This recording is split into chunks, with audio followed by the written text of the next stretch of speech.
Chapter 1000 Bookmark. A choppy noise resounded through the place as a few private helicopters hovered in the sky.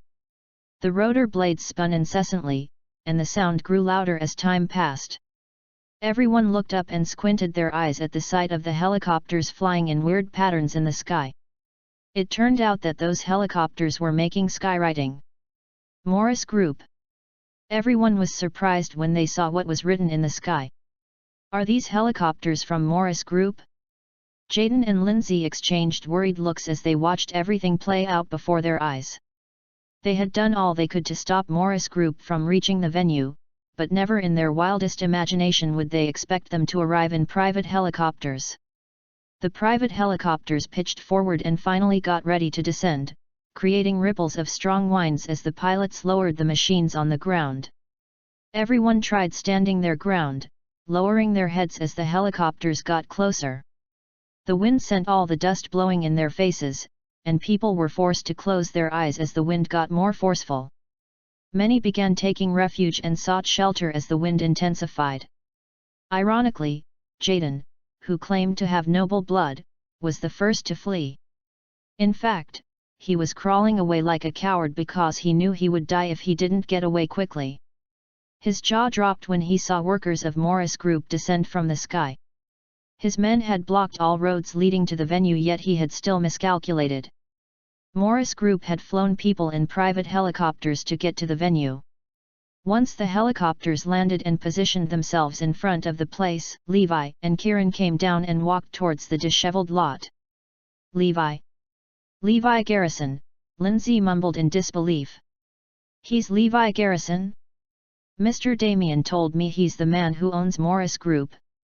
But regardless, Mr. Damien has told us that he's a nobody. Morris Group will be ours soon, Jaden scoffed. Lindsay did not answer him. Hatred and spite sparked in her eyes as her glare traced him. Levi Garrison. Things are gonna get interesting. Just in time. Levi exclaimed as he stood before the crowd. However, Yale did not seem happy to see him. The man personally preferred entrusting the project to Pinnacle Group. He knew he could not afford to get on the wrong side with that company. Now that Morris Group had arrived, Yale was caught in a difficult position. But the bidding process still had to go as planned. All right, since everyone's here, let's get started. Yale led everyone in. Behind Levi, Jaden and Lindsay came close enough so he could hear them. You'd better stop before things turn ugly. You have no idea who you're going up against.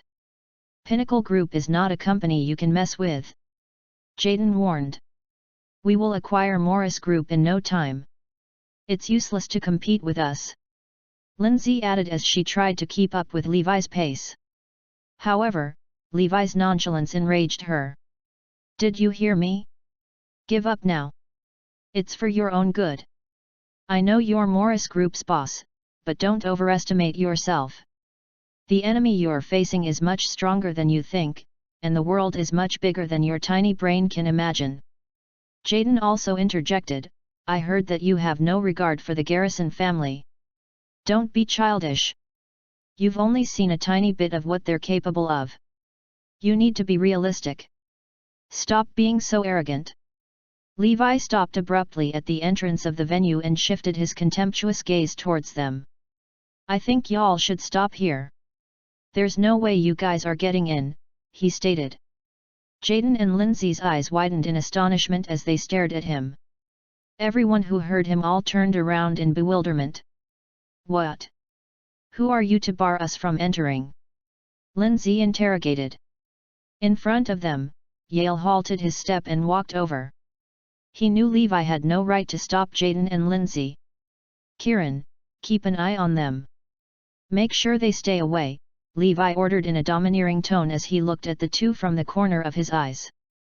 Chapter 1001 Bookmark. Levi wouldn't allow anyone to question anything he said. Nevertheless, Yale, Jaden, and everyone else present was startled. Lindsay immediately asked, Levi, who are you to bar us from entering? How dare he bar us from entering even when we're not stopping him from going in? Jaden then said, Mr. Freeman, you're the person in charge of the project. Can he actually bar us from entering? I mean, shouldn't you be in charge of everything here? Yale glanced at Levi before he replied, you're right. Mr. Garrison, I think there's been some misunderstanding. Since you're only a tender, I'm afraid you can't bar anyone from entering. What I say goes. Your word means nothing against mine. Levi entered the hall as soon as he finished speaking. Unperturbed by his outburst, Jaden, Lindsay, and the rest began to head into the hall but were all stopped by Kieran. All of you are not allowed to enter. What if we want to go in anyway? Jaden retorted. Restrain them. Once Kieran gave the command, a few personnel came up and restrained them. As such, the whole lot did not have the chance to participate in the tender event. It wasn't difficult to guess the outcome. Morris Group had obtained the project. After all that had happened, the people in the hall dared not to offer a price. Jaden and Lindsay were exasperated as they couldn't do anything until the tender event ended. Levi Garrison is even more overbearing than us. We only obstruct other tenders to buy ourselves time, at the very most. However, that man dared to bar us from participating in the tender event directly. Levi Garrison, just you wait. We will never let you off for this. Jaden yelled and glared at Levi resentfully. Well, here I am, waiting. Levi smiled coldly. Meanwhile, Zoe had finished settling all of her matters, and Iris had been released. We're not ruthless enough compared to them. Zoe sighed. She was no match for those from Pinnacle Group, who would resort to every possible means to achieve their missions, no matter any lives were at stake. She had lost the project. Her plan had failed. Without achieving success, the Lopez and Black families will continue to belittle me. In that case, will they still stop me from marrying Levi? It's not enough to only depend on having a baby. Zoe heaved a long sigh. At that moment, Iris came to her office and handed a document to her. After flipping through the document, Zoe was puzzled. Oh? We obtained the project. Iris, didn't someone stop you from entering the tender event? How could you have obtained the project? Zoe couldn't figure out what had happened. They stopped me, including the men whom I secretly sent to the event. However, the boss successfully obtained the project by himself this time. Iris explained. What? We got this project because of the boss again. That's right. Who even is the boss? Why did he go to great lengths to help me? Zoe was flummoxed. Why are you bothered by it? After all, we got our hands on the project in the end. Iris rolled her eyes at her best friend. It's because you're the boss's wife. After recollecting herself, Zoe immediately went looking for Levi. Once the woman owned the project, her wealth would instantly skyrocket. As such, she had amassed enough bargaining chips to negotiate with the Lopez and Black families. Grandma can't control me anymore when I'm seen as successful. No one can stop the two of us once I get pregnant. Levi's time hasn't come yet, but it doesn't matter because I am successful now. Zoe, why do you look so emotional? Levi asked. Can we decide on our wedding date? I've checked the calendar, and there will be an auspicious day 1.5 months later. Do you think we should get married then? She asked, wanting to get his opinion on things. All right. Let's set a date. I will give you a wedding of which the world has never seen before.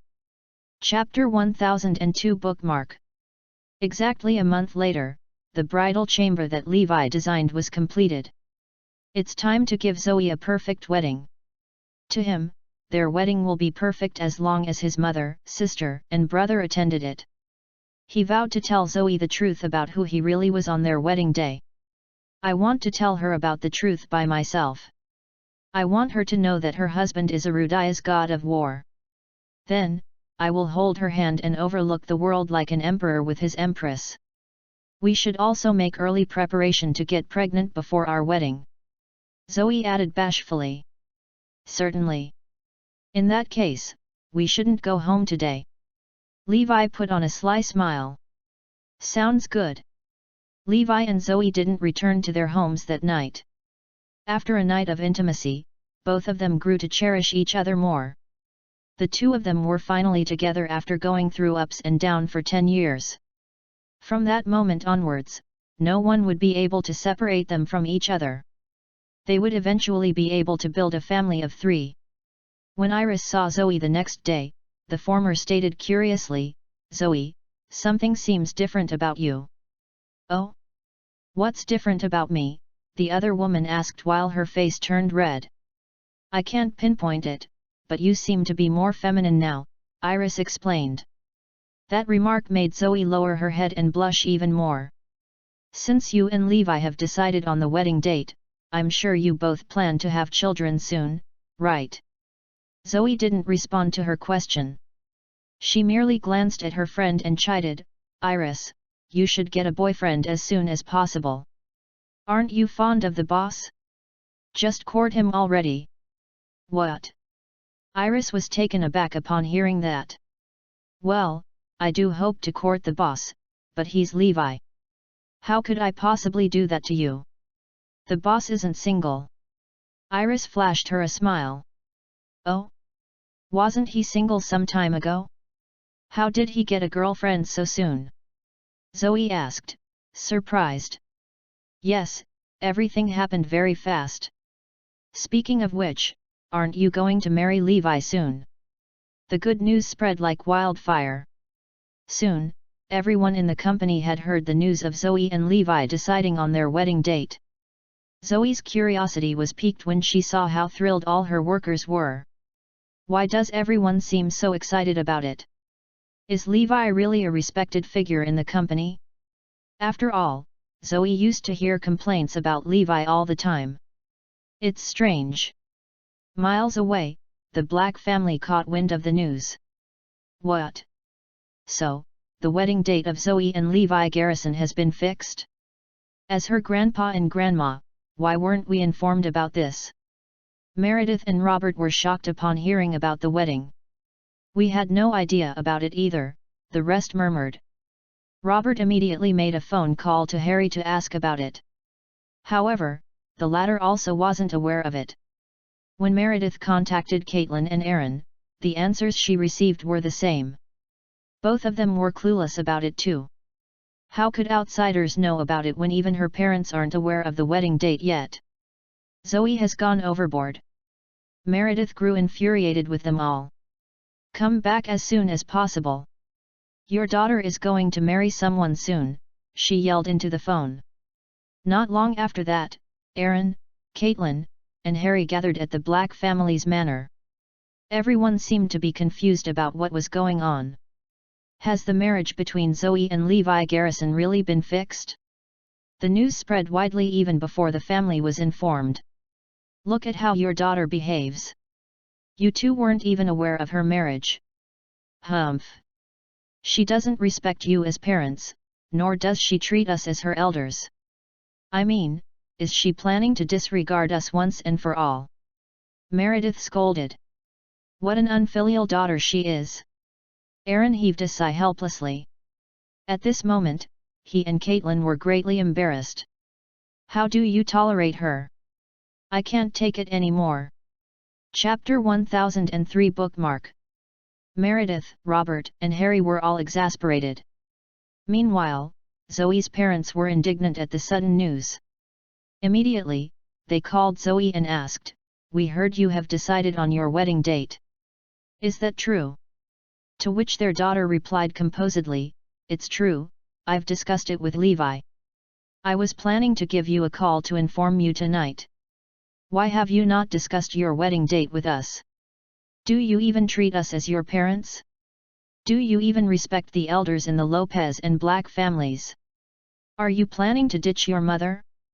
Oh right, I guess Levi's mother is your new mother now. In that case, who am I to you?" Caitlin scowled, almost smashing the phone out of anger. Zoe hurriedly explained, "Mom, I'm already an adult. I can make my own decisions now. I'll discuss certain things with you all when it's necessary. However, I can make most decisions on my own. Since marriage is a life-changing event, how can you decide on it all by yourself? Besides, all of us don't agree to your marriage to Levi Garrison again. Caitlin continued on without listening to her daughter. Also, why don't you listen to your grandpa and grandma? They will gladly arrange your marriage for you. Mom, why should all of you decide everything for me? I understand that you're afraid of grandpa and grandma, but they hold no authority over me. Besides, I won't be manipulated by anyone else because I have enough bargaining chips now, Zoe said. Come home as soon as possible to discuss with us. If you don't come home, grandpa and grandma will look for you by themselves. As such, Zoe and Levi had no choice but to go to the Black family's manor. The atmosphere was rather tense in the meeting room, everyone had grim expressions. Kneel. Meredith commanded coldly. Grandma, what do you mean by that? Zoe asked. I'm asking you to kneel before me. Do you not understand? Both of you have to kneel as well. Meredith fixated her gaze on Levi when she yelled. Why should we kneel? You must at least give us a reason, Levi said. Aren't you aware of your wrongdoing? How could you decide on your marriage all on your own? You even decided on the wedding date without consulting all of us. Zoe's grandmother trembled violently with anger. The next moment, Zoe explained smilingly, I can make my own decisions. I don't have to trouble all of you about this trivial matter. On that day, all of you only have to attend the wedding and enjoy the ceremony. Bullshit. Did we agree on such an arrangement? Meredith couldn't help but blurt a curse. Grandma, I have to get it straight, any decisions about my wedding have to be decided by me. Zoe immediately retorted. That will happen only when you're competent enough. Meredith sneered. I am competent enough, and the Lopez and Black families can't tell me what to do anymore. Here, take a look by yourselves. As soon as she finished, Zoe threw a document on the table in front of Meredith. All her family members were taken aback after they took the document and read through it. What? Zoe, are you really that wealthy now? Meredith asked, the shock she felt was evident in her voice. Yes. Under such circumstances, can I make my own decisions? Zoe questioned. Meanwhile, everyone in the room was startled and lost in thought. I have something else to tell you all. I'm bearing Levi a child now. Therefore, all of you can never separate us. What? The woman nearly threw everyone into a fit as the news had come like a bolt from the blue.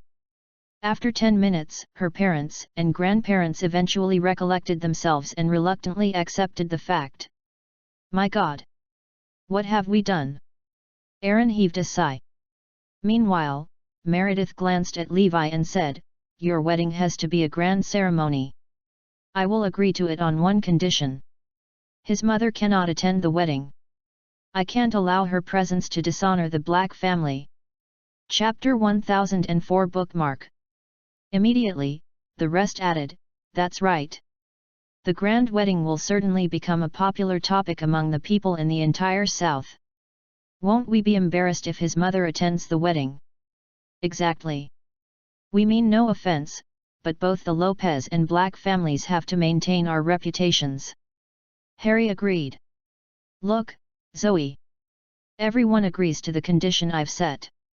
A triumphant smile appeared on Meredith's face. Aaron suddenly interjected, As your father, I have to list down some conditions too. What? Everyone looked at Aaron in bewilderment. Your marriage is unavoidable because you two have already become husband and wife. So, I will agree to it.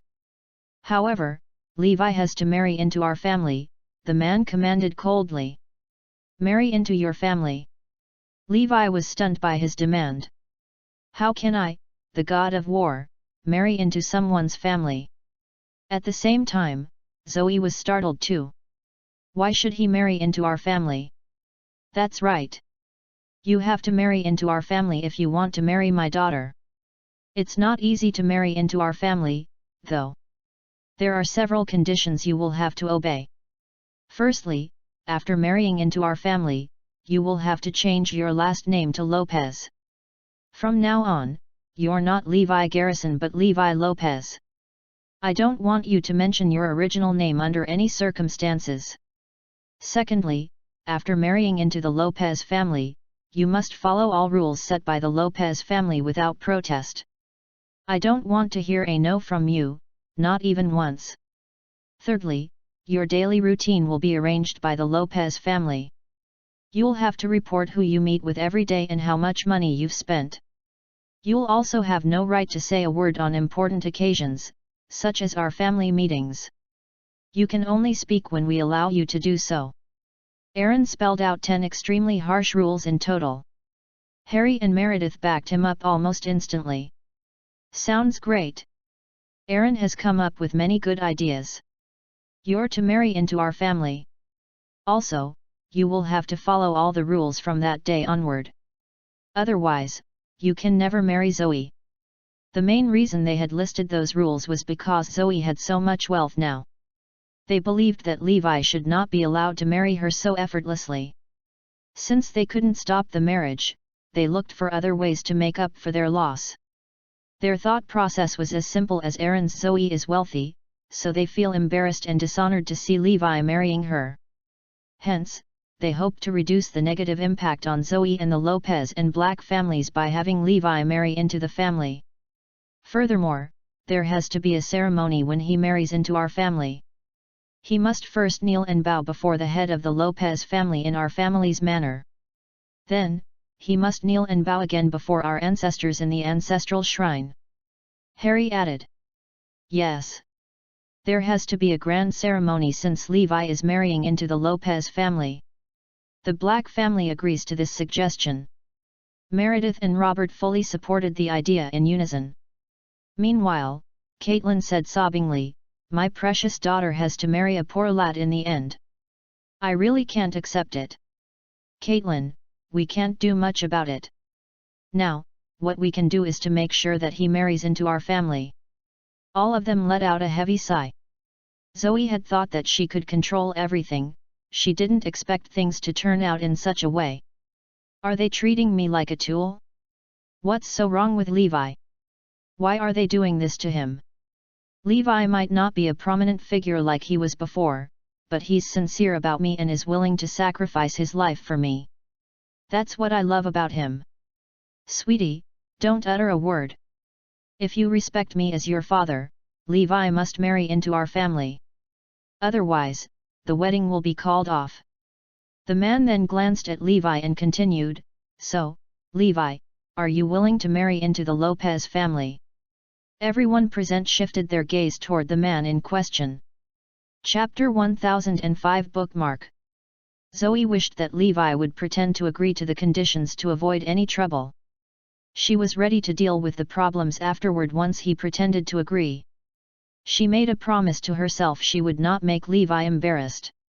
As such, the man definitely wouldn't have to obey the rules. "Of course I don't agree. It's still acceptable if you only want me to marry into your family. But to make me change my last name? No way. I'm Levi Garrison for the rest of my life, and no one can ever change my last name." Levi retorted coldly. "My mother gave me this name. No one can ever change it." Everyone was startled at how Levi sounded so resolute. "In that case, are you also saying you don't want to marry Zoe?" Meredith asked immediately. "I certainly want to marry her." Levi replied smilingly. "Marry into our family if you want to marry her then. Otherwise, the marriage is out of the question," Aaron firmly stated. "Let me get this straight. Firstly, I'm going to marry Zoe. Secondly, I won't change my last name nor marry into your family. Thirdly, my mother must attend our wedding." Levi spelled out his thoughts resolutely. He didn't allow anyone to question him. All the members of the Lopez and Black families froze for a moment. How dare he talk to us in such a manner? Levi Garrison, do you think you have the right to speak here? Are you aware of who you are? Zoe is worth about 100 billion. Do you think you really deserve her? Zoe's father yelled furiously. They felt that the marriage was totally unfair. After all, Zoe was way out of Levi's league in terms of social status and wealth. In other words, the two were from two different worlds and not meant to be together. The Lopez and Black family had felt that it was a huge loss to let Zoe marry Levi from the very beginning. To them, their relationship was practically identical to the one in the movie Beauty and the Beast. Unexpectedly, Levi put on a smile and asserted, "To tell you the truth, I do deserve her." At this moment, his imposing look was engraved on Zoe's heart. It was as if the high-spirited Levi Garrison whom she met 6 years ago had finally returned. Zoe knew that everything the man was about to say was right. Nonetheless, she foresaw Levi explaining that they were a good match in terms of social status. After all, as Tyrone Garrison's son and the Jones family's grandson, he certainly deserved her hand in marriage. However, deep in her heart, she also hoped that Levi could be as successful as her, making them a perfect match. She wished Levi to regain his success and be as powerful as he was 6 years ago. "You deserve her? Ha ha ha." The next moment, everyone in the room burst out in laughter. "How could you possibly deserve her? Zoe is way more successful than you. You don't even deserve to be a maid who takes care of her shoes. In which aspect do you deserve to be with her? Are you kidding us? Levi, do you have the slightest idea about your own status?" Amused, Logan Zach stared at Levi like an idiot. Much to everyone's surprise, Levi only chortled in response. Levi was the one and only god of war, who commanded the army of Erudai like a monarch. Putting that identity aside, as the boss of Morris Group, he still deserved to be with her. Moreover, apart from Zoe's own effort, she was only successful because Levi had helped her on many occasions. It could be said that Zoe had only come this far because of the help Levi gave to her. In that case, why don't I deserve to be with her? Rest assured that I will reveal my true identity to Zoe during the wedding. On that day, all of you will keep your mouths shut once you are aware of my identity," Levi retorted. He began imagining their change of attitude once they knew who he really was as he spoke. "Ha ha ha! Your true identity? Are you kidding me? Do you think we don't know who you are?" Everyone burst into mocking laughter. "This brat wants to shock us to our core? Impossible!" Meredith shot Levi a look full of disdain. After glancing at everyone in the room, Levi announced, "In that case, I will tell you a secret." Chapter 1006 Bookmark. A secret.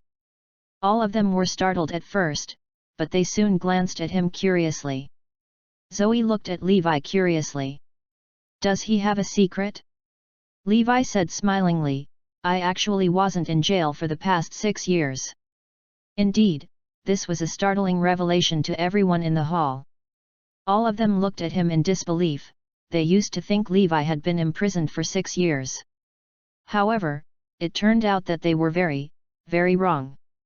Stunned and surprised, everyone wondered what had actually transpired. Meanwhile, Zoe was more flabbergasted than the rest. "No wonder they didn't allow me to visit him 3 months after he supposedly went into jail." She hadn't visited Levi in prison for several consecutive years because she had not been allowed to enter. All her doubts were cleared. "I couldn't see Levi because he wasn't even in prison." You weren't in prison?" Aaron's teeth ground as he spoke. "I was acquitted not long after I was jailed. They soon found out that I had been framed by the Garrison family and their dirty tricks." Levi smirked. Meanwhile, Zoe, who was equally shocked by his revelation, asked sobbingly, "Where were you the past 6 years? Why didn't you come back?" Apart from Zoe, everyone in the room had the same doubt. If Levi wasn't in prison for the past 6 years, where was he? The man shifted his gaze toward Zoe and replied lovingly, "I can't tell you right now. I'm only planning to reveal it to you on our wedding day." He paused for a moment and added, "But I can promise you that I deserve to be with you. I can give you everything you desire." I will make you the happiest woman who is admired by everyone else in the world." A rush of excitement washed over Zoe when she heard that. Perhaps Levi will surprise me. She began to look forward to their wedding more than ever. Upon hearing Levi speak so firmly, everyone stopped ridiculing him and began to take what he said seriously.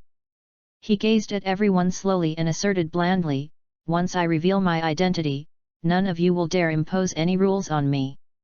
Wait and see during our wedding if you don't believe me." After pondering over the situation for quite some time, Aaron glanced at him and replied, "All right. I'll wait until the wedding to find out who you really are. I'll withdraw the rules I've set if you really do deserve Zoe. However, heavy punishment awaits you if you have lied to us." "I agree.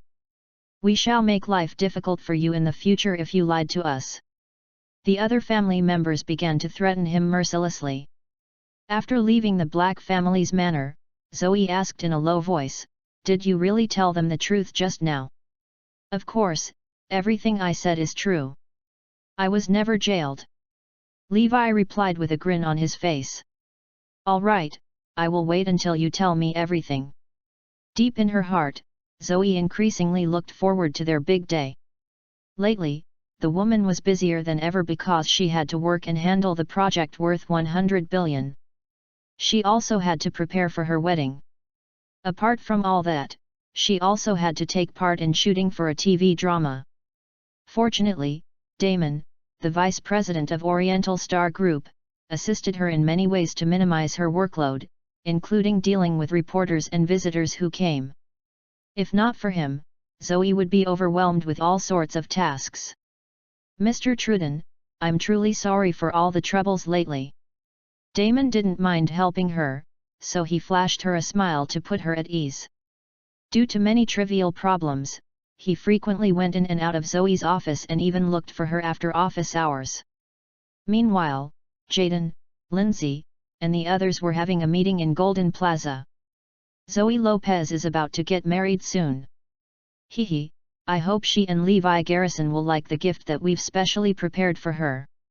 Lindsay added smilingly, "It will be how things end for anyone who goes against Pinnacle Group." A chilly glare flashed across Jaden's eyes. Ever since Levi took away the project, they had held a grudge against him. They refused to let him off the hook for what he'd done to them. Chapter 1007 Bookmark. Time flew by, and Zoe and Levi had stayed in the hotel for many days. After more than 10 days, Zoe suddenly said to him, "My period hasn't." "Oh? Really?" Levi asked excitedly. "I'll go to the hospital to do a pregnancy test later. Silas will join me, so you don't have to come with me," she said. Actually, Zoe had already secretly taken a pregnancy test at home. She knew she was pregnant. Nevertheless, she would be relieved only after she went through the proper pregnancy test in the hospital. "Okay, I'll wait for your good news then." Levi actually wished to go along with her.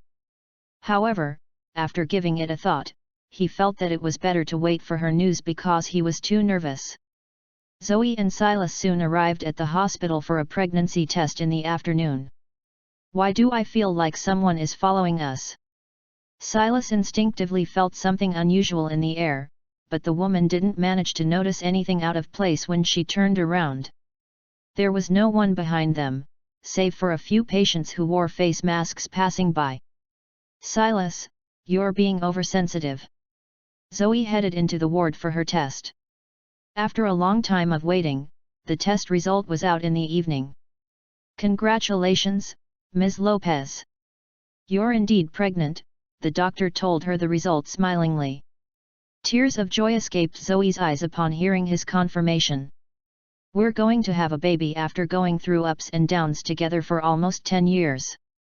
After obtaining the test result, she rushed back to the company with Silas excitedly. Just as she was about to share the good news with Levi and Iris, her secretary came up to her and said nervously, "Ms. Lopez, this doesn't look good. We're in big trouble." "What's going on?" Zoe asked, totally perplexed. The secretary pushed a notebook in front of her. Zoe read the content and was flabbergasted. A headline on the screen read, "Bombshell, President of Oriental Star Group Zoe Lopez is pregnant. Who is the baby's father? What's going on? How on earth did the media get the news and reveal it right after we obtained the pregnancy result?" Silas was at a loss for words. Zoe's heart sank. She instantly knew that someone wanted to target her. It's a setup. Someone must have orchestrated it. Zoe had recently become a popular figure, attracting a lot of public attention. Thus, it was no surprise when the news of her pregnancy immediately became a hot topic as soon as it was released.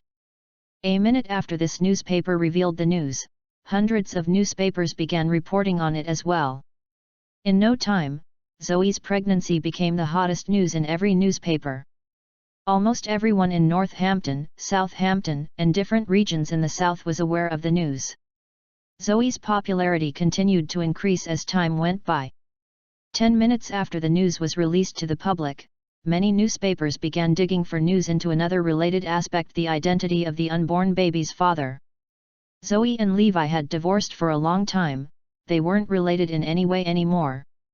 There had been no single scandal about Zoe throughout the 6 years when Levi was in jail. Levi has never touched Zoe.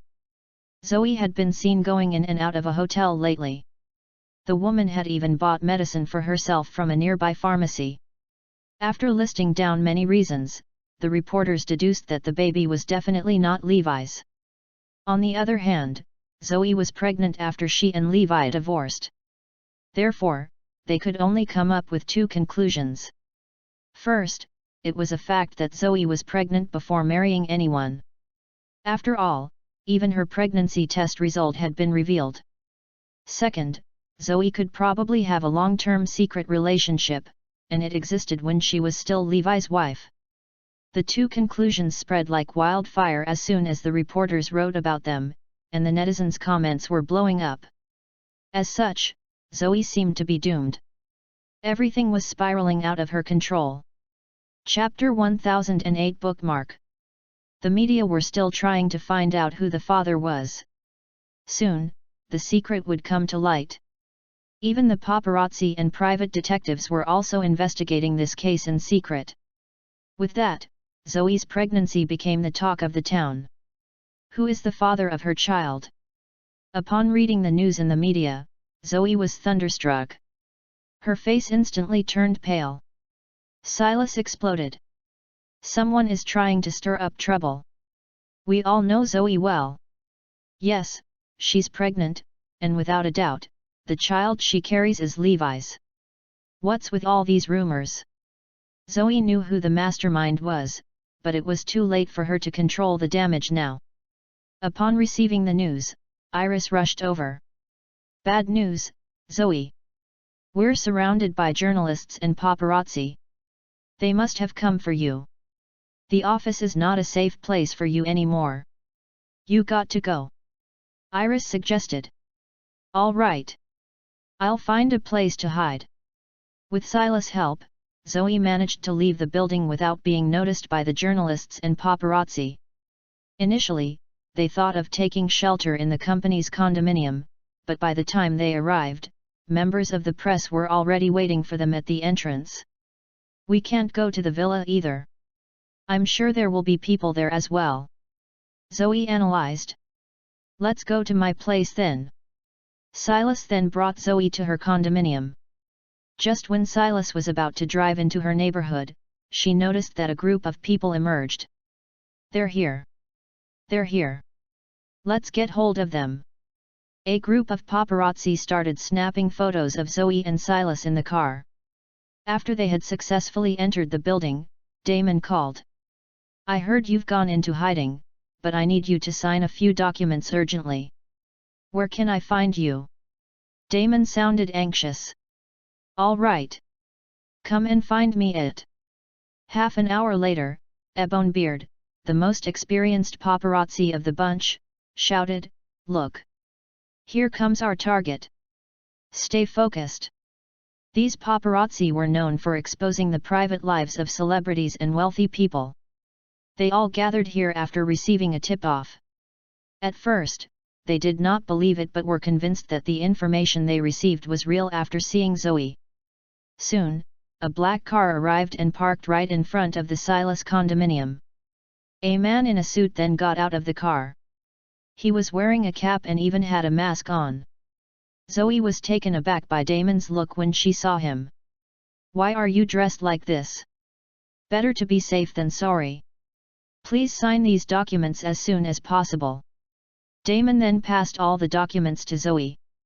Without hesitation, Zoe dropped her signatures on all the documents. Little did she know, it was all a scheme, and she had unknowingly fallen into the trap.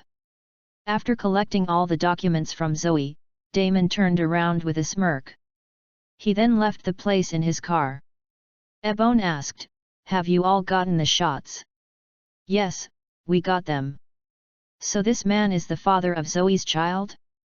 Unbelievable. Looking at the way he dressed, he must be her lover."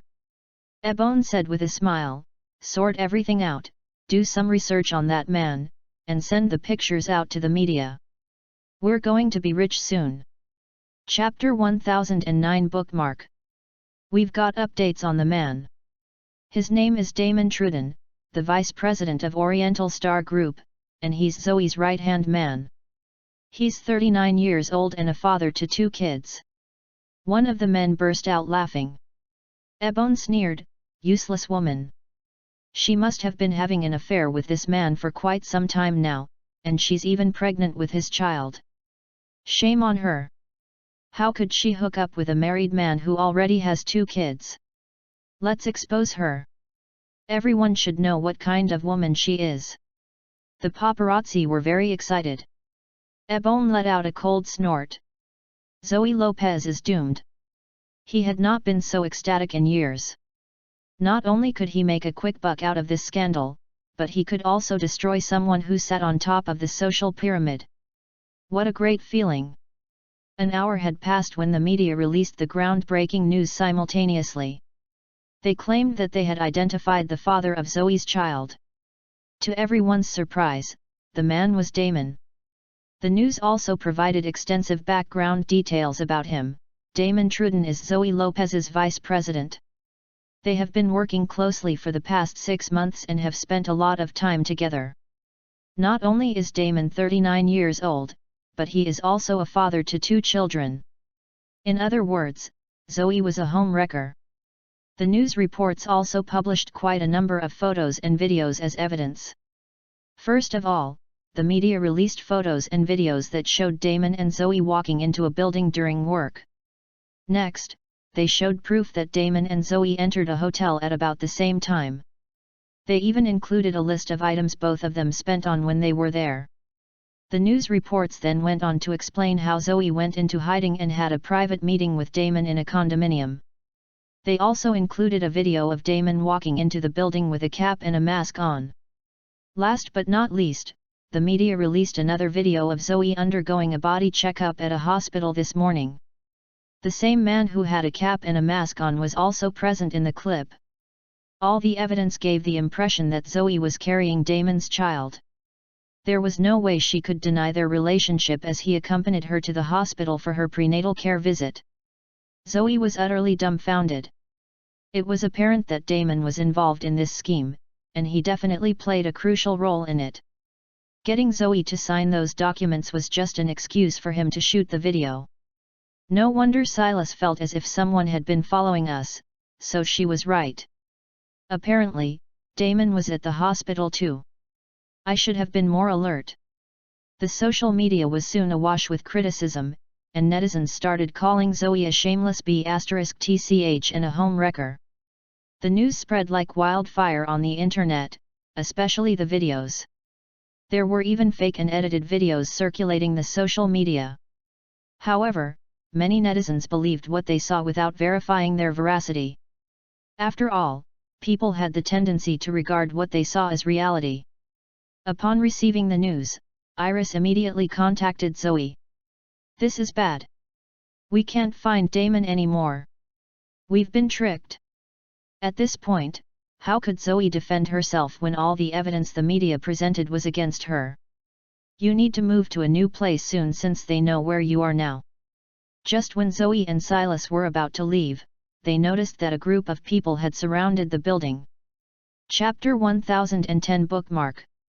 There was no way they could escape from the building anymore. What do we do now? Silas asked. I'll give Levi a call. She got through to Levi on the phone. Darling, something terrible happened.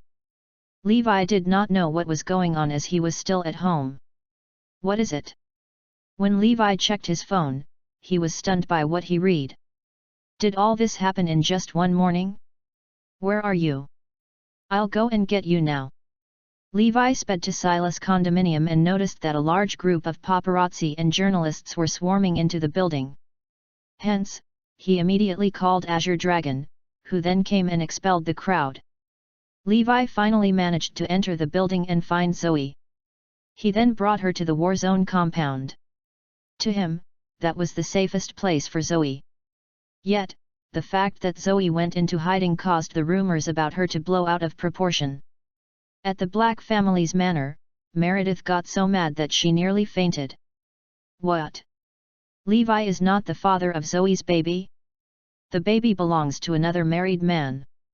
It had not been easy for Meredith to accept that Zoe was carrying Levi's child. Needless to say, this rumor further fueled her anger toward Zoe. How do you expect me to sit quietly and watch this happen?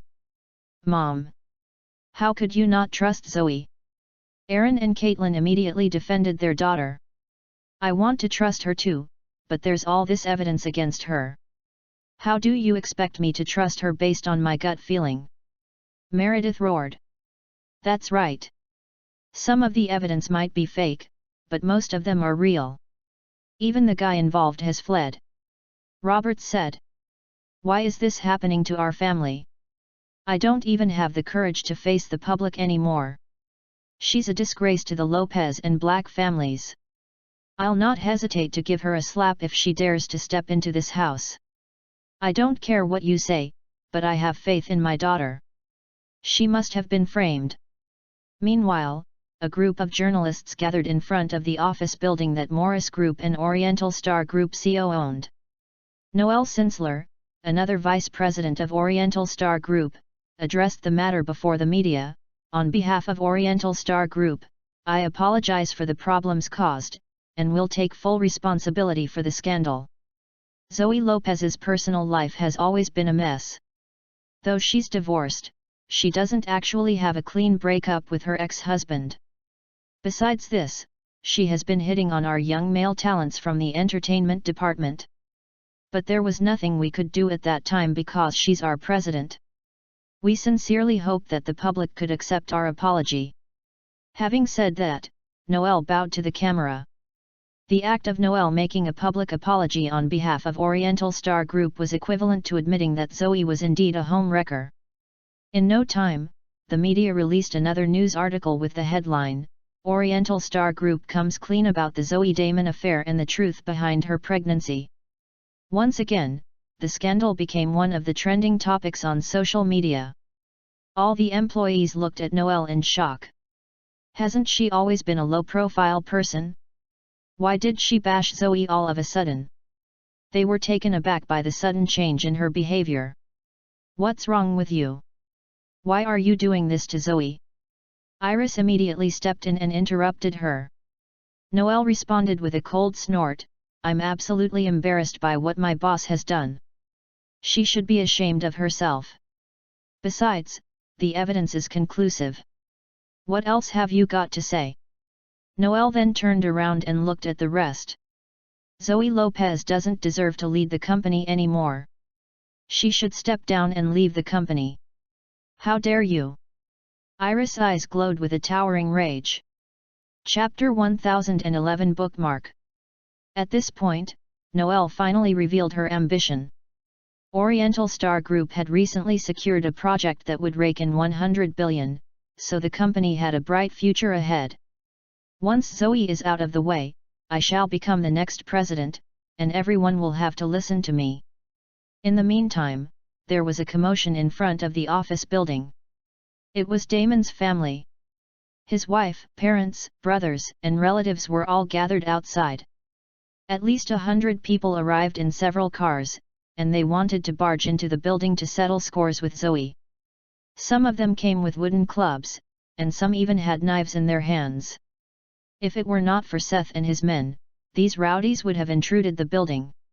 "Where is that B*TCH? Ask her to come out now. Come out, you slut. You're doomed. Just you wait. I'll kill you." Damon's family went on threatening and cursing Zoe at the entrance of the building. Of course, the media went into a frenzy and started taking photos and videos of the chaos as much as they could. Some even started live streaming on the spot. Once again, the pictures and videos of the hullabaloo made it to the trending topics on social media. With that, the scandal continued to take the internet by storm. Even Damon's wife came out and accused Zoe of destroying her family. "That homewrecker seduced my husband. It's all her fault. Let us in. We need to teach that B*TCH a lesson. We want to kill that shameless woman. She's the most promiscuous woman of the century." Damon's parents and in-laws were among the first to force their way through. At this point, Seth and his men could no longer stop them from entering the building. Out of nowhere, Noel went up and said, "Please accept our apology. I totally understand how you feel, but Zoe has gone into hiding. We don't even know where she is now." "Gone into hiding? I'll hunt her down if it's the last thing I do." It was as if Damon's family members were possessed by demons. Iris exclaimed, "Who are you to apologize to them? You don't even know a single thing." Noel took the opportunity and pointed at Iris. "This woman is Zoe's best friend. She should know where that B*TCH is." The crowd instantly charged toward Iris. "Tell us where she is right now." Morris Group's office building descended into another round of havoc. It was so chaotic that the entire company could not operate as usual anymore. "We'll not leave unless you tell us where Zoe is. Don't you dare to run away from us too." Damon's family stopped everyone from leaving. Meanwhile, at Golden Plaza, Lindsay let out a satisfied laugh after reading the news on the internet. "This is the price you need to pay for securing the 100 billion project." Jaden nodded in agreement. "This is the end for Zoe Lopez." He then asked, "So how's Damon?" "I've hidden him at a place they would never find out." Lindsay laughed. "Great. Not only did we destroy Zoe, but we also managed to deliver a blow to Morris Group's business. This will bring us a step closer to the acquisition of their company." Meanwhile, the turn of events had caused the color to drain from Levi's face. Levi, who was going through the online news with Azure Dragon and his men, said in a cold voice, "What else can we do now? Let's go and find Damon." "I heard he's in hiding now," Kieran said. All of a sudden, Azure Dragon exclaimed, "Look! It's Damon!" A video of Damon popped up on social media, and in the video, he admitted to having an extramarital affair with Zoe. Chapter 1012 Bookmark. The video clip emerged as a surprise on all the online news portals. The person who spoke in the video was none other than Damon. The video was divided into two parts. Damon first admitted that he was in a relationship with Zoe and that he was the father of her baby. According to him, she even forced him to leave his wife and threatened him with their unborn baby. He even went into great detail about what happened in the office when they were working together. In the second half of the video, Damon apologized to his family and owned up to all his wrongdoings in between sobs. Toward the end, he swore that he would leave Zoe. All in all, he presented himself as the victim of this scandal, as if Zoe were the one who forced him into submission. The video cut through Zoe's heart like a sharp blade, pushing her deeper into the abyss. Netizens started lambasting Zoe even more intensely after the release of the video. They were all convinced that Damon had been the victim of Zoe's abuse all along. After watching the video, Levi smashed the tablet. "Azure Dragon." "Yes." Azure Dragon and his men stepped forward. "Find Damon Truden first, then seize all the paparazzi and bring them to me. I want all the keyboard warriors and the people in charge of the newspaper publishers and online news portals here as well. And find the mastermind behind this scheme. I will personally deal with the culprit. You have 1 day to bring these people to me. They must all appear in front of me before sunrise. Levi was truly infuriated. How dare they bully Zoe? These people are testing my patience. He knew who was behind all this, and he would not let them off easily anymore. The masterminds must have kept their identities a secret and tried to target me. After all, Pinnacle Group knows about my identity.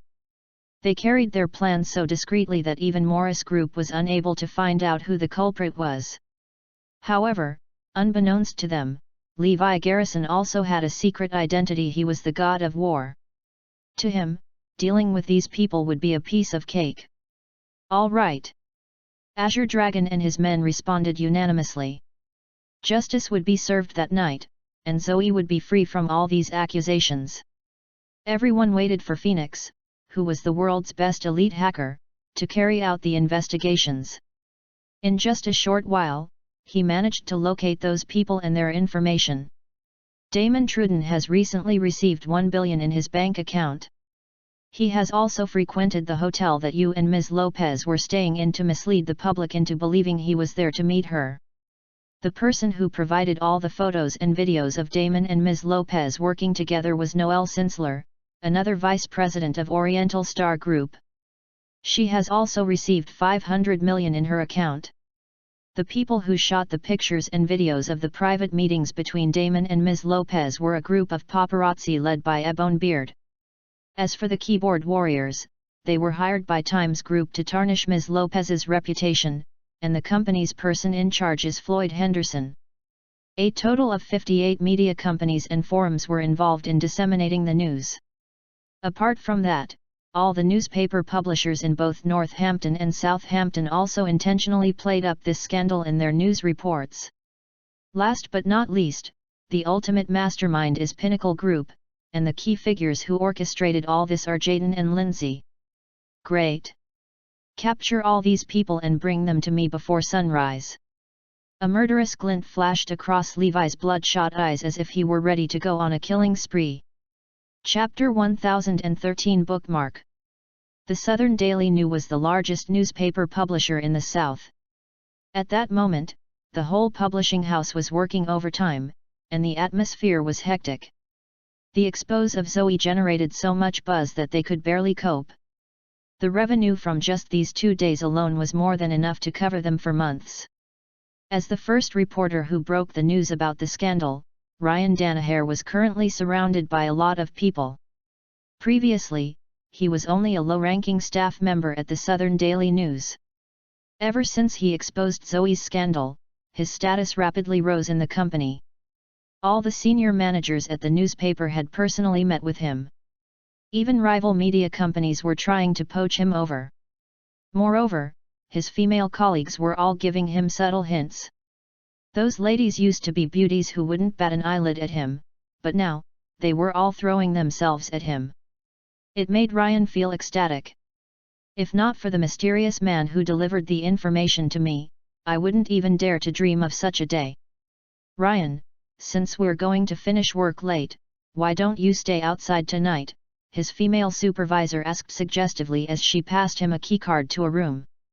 When he saw her seductive expression, the lust within him was set ablaze.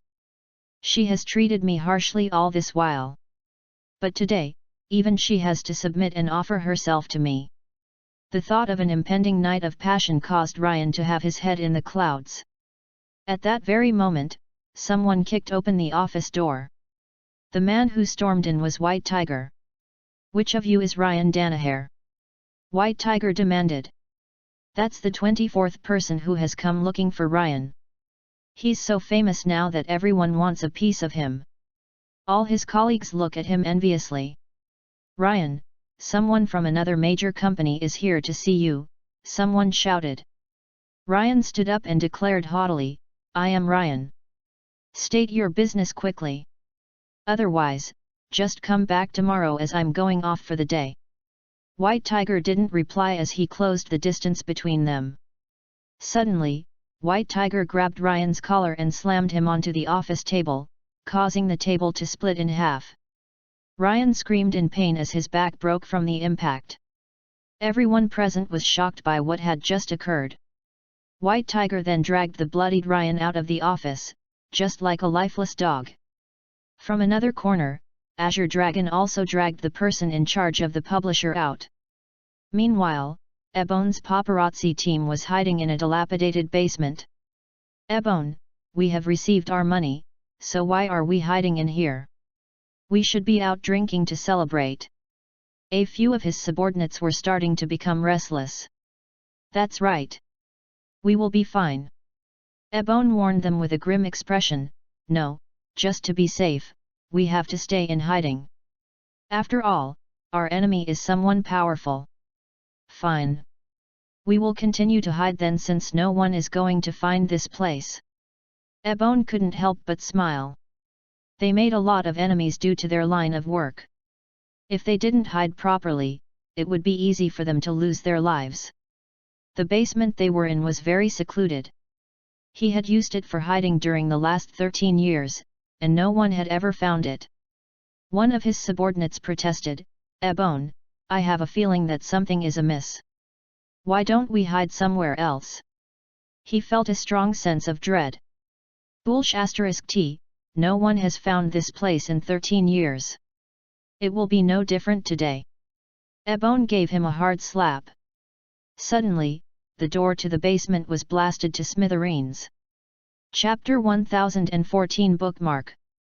The next instant, a huge man with bulging muscles came in. He was so tall that he had to lower his head to enter. Who are you? Ebone panicked as he was overwhelmed by an impending sense of danger. Without uttering a word, Black Tortoise sent Ebone flying with a forceful kick. Ebone spewed blood upon impact as he felt his spine break. In the end, Black Tortoise dragged Ebone and his men out and left. All over the south, similar scenes were playing out where reporters and paparazzi were being taken away. At Times Group in Southampton, Floyd put both his legs on his office desk, humming a song. The scandal involving Zoe, which the Times Group orchestrated, netted them a profit of $700 million. Furthermore, it continued to increase as time went by. Ha ha ha, in just half a day, we have made half a year's worth of profit. Floyd laughed heartily. As a public relations company that thrived on scandals, all Floyd's profits were made from exploiting the suffering of others.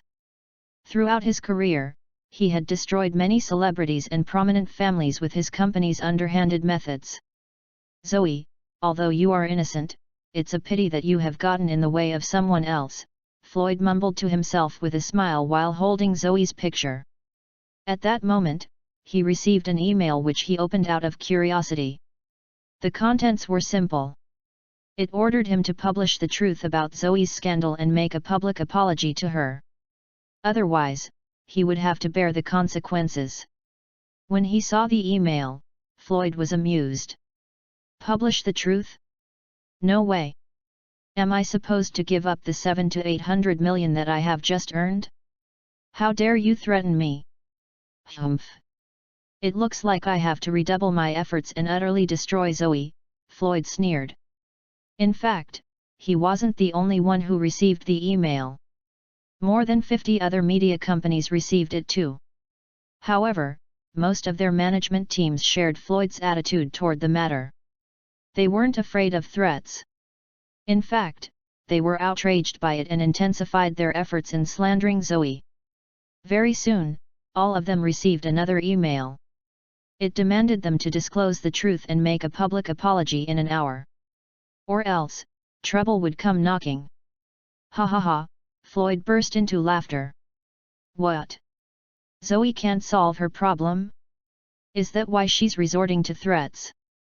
Floyd immediately published the 2 emails, claiming that Zoe was threatening him.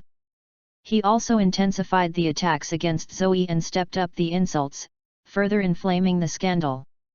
And just like that, he earned another $100 million. After all, his company relied a lot on the publicity generated by scandals. The more controversial it was, the higher the profits. Therefore, the two emails became a tool in hyping the controversy. The other media companies followed suit by disclosing the emails. They were all as delighted as Floyd was. "Come and threaten me again. The more threats you make, the more I profit from them." Floyd laughed heartily. Everyone else in the office was laughing. In fact, they were hoping to receive another email, eagerly waiting to work overtime. Very quickly, the 1-hour deadline passed. Floyd stood up with a smirk. "Didn't you give me a deadline of 1 hour? Now that it has passed, what are the consequences? Didn't you promise I would have to bear them?" "Mr. Henderson, they're all bark without any bite. What sort of consequences could there be?" Everyone laughed haughtily again. Floyd walked to the French window of his office and looked out at the cityscape from the 50th floor. "Where are the consequences?" he screamed aloud. Suddenly, the window broke into pieces. Chapter 1015 Bookmark. As Floyd stared at the broken window, he was too shocked to even react when the flying glass shards from the impact cut his face. More than 10 men swung into his office located on the 50th floor. It was Kieran leading a squad of beasts. Floyd could barely imagine how they even entered. "We are located 50 stories high. You? Who are you?" Floyd's lips trembled while his face turned ashen. "Do you think we sent you the emails for nothing? Why do you insist on not publishing the truth and apologizing?" Kieran sneered. I. When Floyd saw what had just unfolded before him, he knew his enemy was not someone to mess with. "Didn't we say that you have to bear the consequences?" Kieran sneered. "What are you trying to do? You want our company to publish the truth and apologize when Zoe did all those despicable things? Why should we?" The others were visibly upset. "What's going on? Are you playing dumb? You expect me to believe that you are not aware of the truth regarding Ms. Lopez?" Kieran asked with a grim expression. The few of them were visibly panicking as they clearly knew what the truth was. "Of course, it's Zoe seducing a married man and becoming his mistress," the few of them sneered. Kieran didn't reply as he sent Floyd flying with a thunderous kick. Floyd landed a few meters away and crashed into an office desk, breaking it. Covered in blood, he howled in pain just like a pig being slaughtered. "What about now? Are you going to confess?" Kieran asked again. Everyone else dropped to their knees in front of Kieran and pleaded, "We admit our mistake. Someone wanted to malign Ms. Lopez, and we were just following orders. Take them away." Kieran's eyes flashed with a cold glint. Following that, the same thing happened to the other media companies. They were all filled with arrogance before the beasts and amethyst guards stormed their office. Anyone who was involved was taken away. That night, Lindsay and Jaden didn't sleep as they were busy fanning the flames of Zoe's scandal. They wanted to destroy Zoe's reputation completely by morning. What's going on? Why is everyone stopping?" Lindsay was surprised when she noticed that all the media companies were no longer publicizing the scandal. With her suspicions raised, she quickly called her contacts but couldn't reach any of them. Did something happen to them? Lindsay's heart began to race. Does Levi have the capability to capture them? That should be impossible as there's no way he can find out who did it, she remarked. It was 4 o'clock. There was a large group of men kneeling in front of Levi. All of them were involved in publicizing the scandal. Their faces were all bruised and swollen. Levi sneered, "Who can tell me the truth?" All of them remained silent. "Very well, we have a bunch of stubborn fools here." Levi laughed before a cruel smile appeared on his face. He raised his leg and sent Ebone flying with a devastating kick. Ebone fell onto the ground with blood gushing out of his mouth while his body twitched violently. "I'll confess." "Me too." Everyone was shocked by what they saw and volunteered to spill the beans. "Good. Now that everyone is gathered, where is Damon?" Levi asked.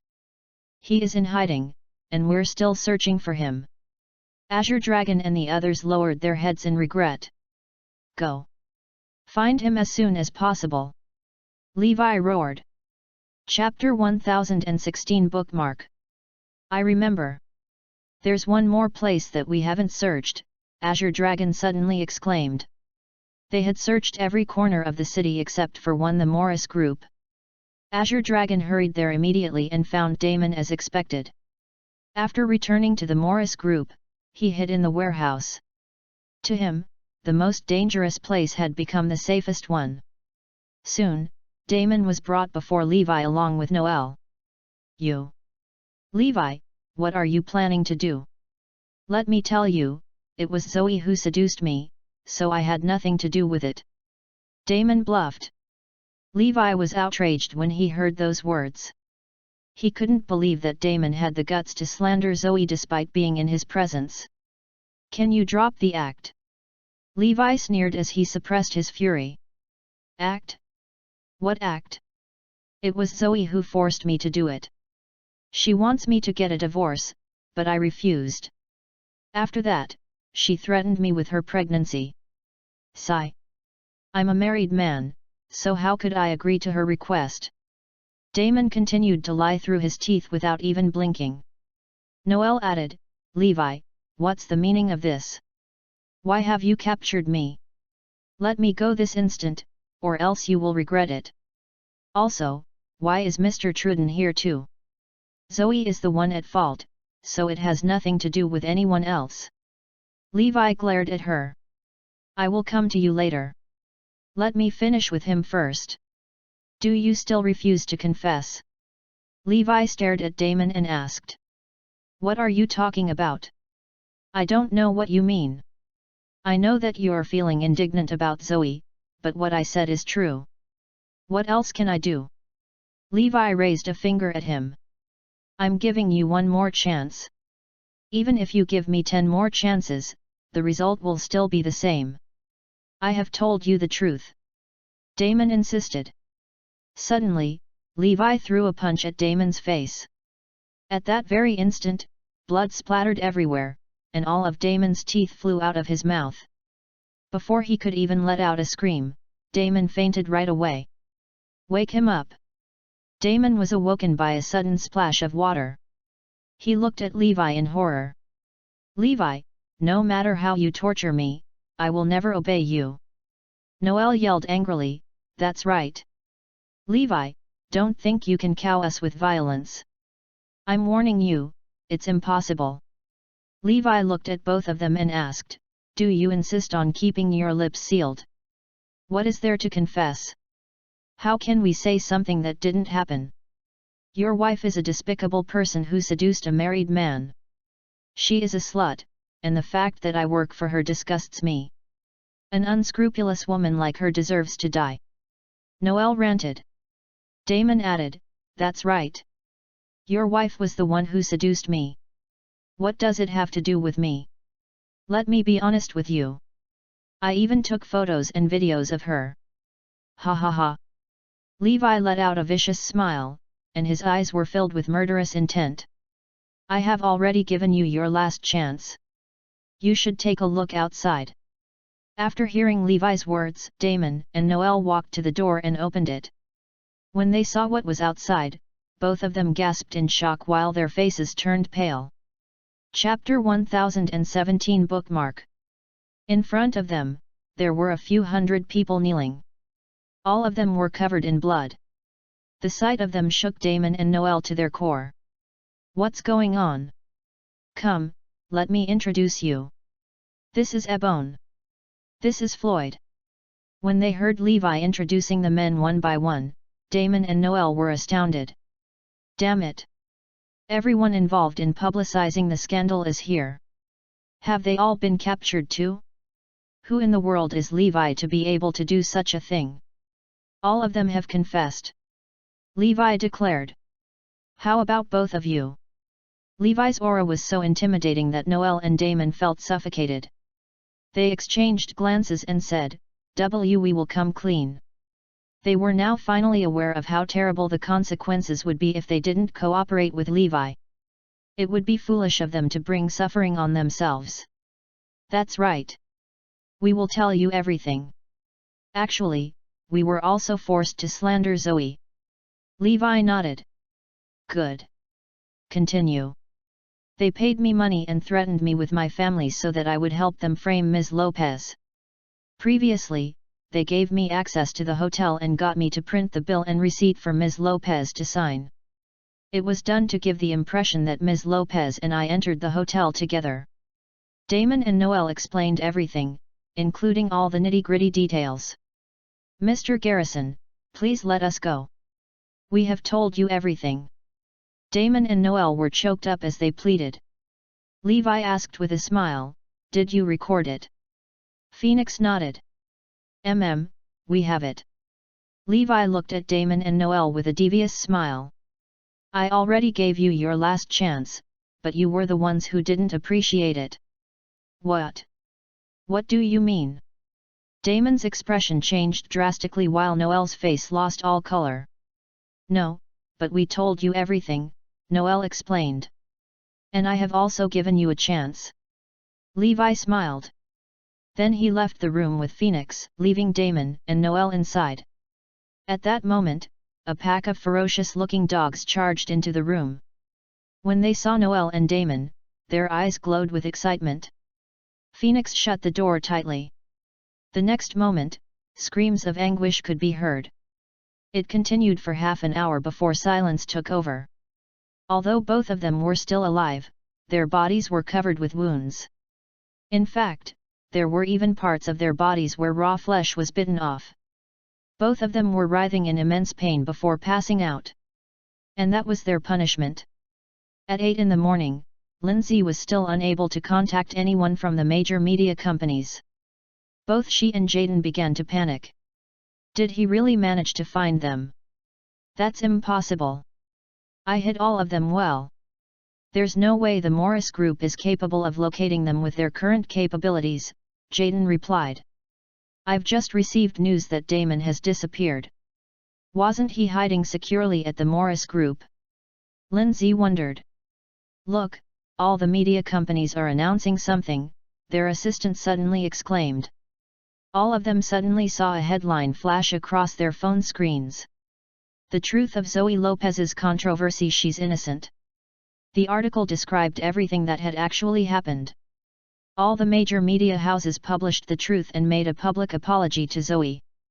The culprits, Damon and Noel, also admitted to their attempt at slandering Zoe. Chapter 1018 Bookmark. Finally, the truth was revealed, and Zoe's name was cleared. As justice had been served, Zoe heaved a sigh of relief. Both the Lopez and Black families were relieved as well. The major media companies' apologies managed to restore Zoe's reputation. She was indeed pregnant, but the father of the child was Levi, not Damon. Furthermore, she would be remarrying Levi soon. Hence, the media companies also announced the date of their wedding. Just like that, the news of them getting married spread far and wide. From Zoe's perspective, it was a good thing. Firstly, it helped in increasing the company's influence. Moreover, no one else could interfere with their wedding now. Needless to say, there were winners and losers from the outcome. While the winners rejoiced, the losers were devastated, especially Zoe's enemies. They didn't expect that she was capable of making such a spectacular comeback when she had already fallen into a bottomless abyss. How did it even happen? The ones who were most dispirited were Jaden and Lindsay. Is Levi that powerful?